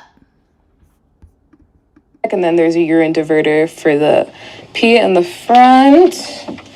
We also have a shower here, and this. You have a shower where you sit. You have a shower where you urinate? Drains to my gray water tank. Like right on top of it. Underneath my bus. I have beautiful right next to it. vinyl flooring on the walls. All this to be debt free. Nah, I'm good. I'm staying where I'm at, y'all. I'm Didn't good. know Yeah, what no, other material to put, I'm so sorry. it looks great. But I love this for her though. Then I also have a little storage here. This is where I keep my peat moss and my toilet paper, all of that. Peat moss and toilet paper in the same area. And this is really cool. I appreciate the opportunity to showcase the DIY build on the channel. I think you did a fabulous job. Of course he would say that. Red flag, y'all already know what he is. Y'all know he unmelanated. I could hear in his voice. Sure. So yeah, of That's course. how nicely they're sewn up here. Thank you. So what did your friends and family say when you told them that you were going to travel and live in a bus? Well, my friends love it because it's big enough for them to come along. They don't have to worry about anything. They just are here for the ride. My family, of course, they were nervous for my safety, but they are adventurers at heart as well. So they kind of know what it's like to have that calling to just see as much as you can. You can do that and still not live in a van. But I understand, I'm not gonna knock her for that. Yeah, we wrapping sis right up. I love you, sis, though, and I'm glad it worked out for you. But yeah, if I'm gonna choose Bahrain. Where Bahrain sis at? Yeah, we gonna choose Bahrain right here. Bahrain is that's much better. That's more my speed. But let me read some comments and then we out of here, y'all, because it's getting real late. We out of here. I spent way more time than I should have. How long have I been on this? 7 hours. Oh shoot, I wasn't supposed to take this long. Okay. Hell nah to the nah. Romy, I'm sorry that you had to witness this American foolishness. No, it's okay. Y'all remember I grew up in the States. It's nothing to me. Hell, Canada. Y'all want to see Canada van life? I should show y'all. We got a whole bunch of trailers up the island, like where I live. You know what? Maybe I need to do a video about that. Like we have a lot of parks with the van life folks. Take me back to the pool with the ice cube. She can close the lids. I don't give a damn if she can close the lid. Red flag. You smell it. Okay, y'all know. Okay, let me say this real quick and we out of here. When you use the bathroom, you do number 2. Y'all know sometimes it be funky as hell. That smell, it permeates. It permeates. You gotta air it out. No, listen, we gotta be honest. Especially if you eating some real food. Like, for example, Dom's eating kimchi right now. Kimchi's gonna have you going. But then, the smell. Sometimes the poo don't smell, sometimes it does. And then imagine, you gotta sit here and sometimes you can't even stand the own smell of your number 2.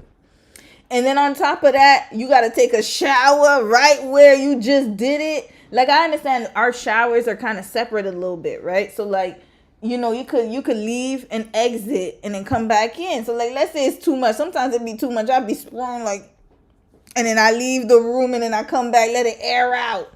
That van, you can't let it air. I mean, you can let it air out, but you got to open it to the wide open. You open it so everybody seeing your business. Nah, it's all good, man. I'm good.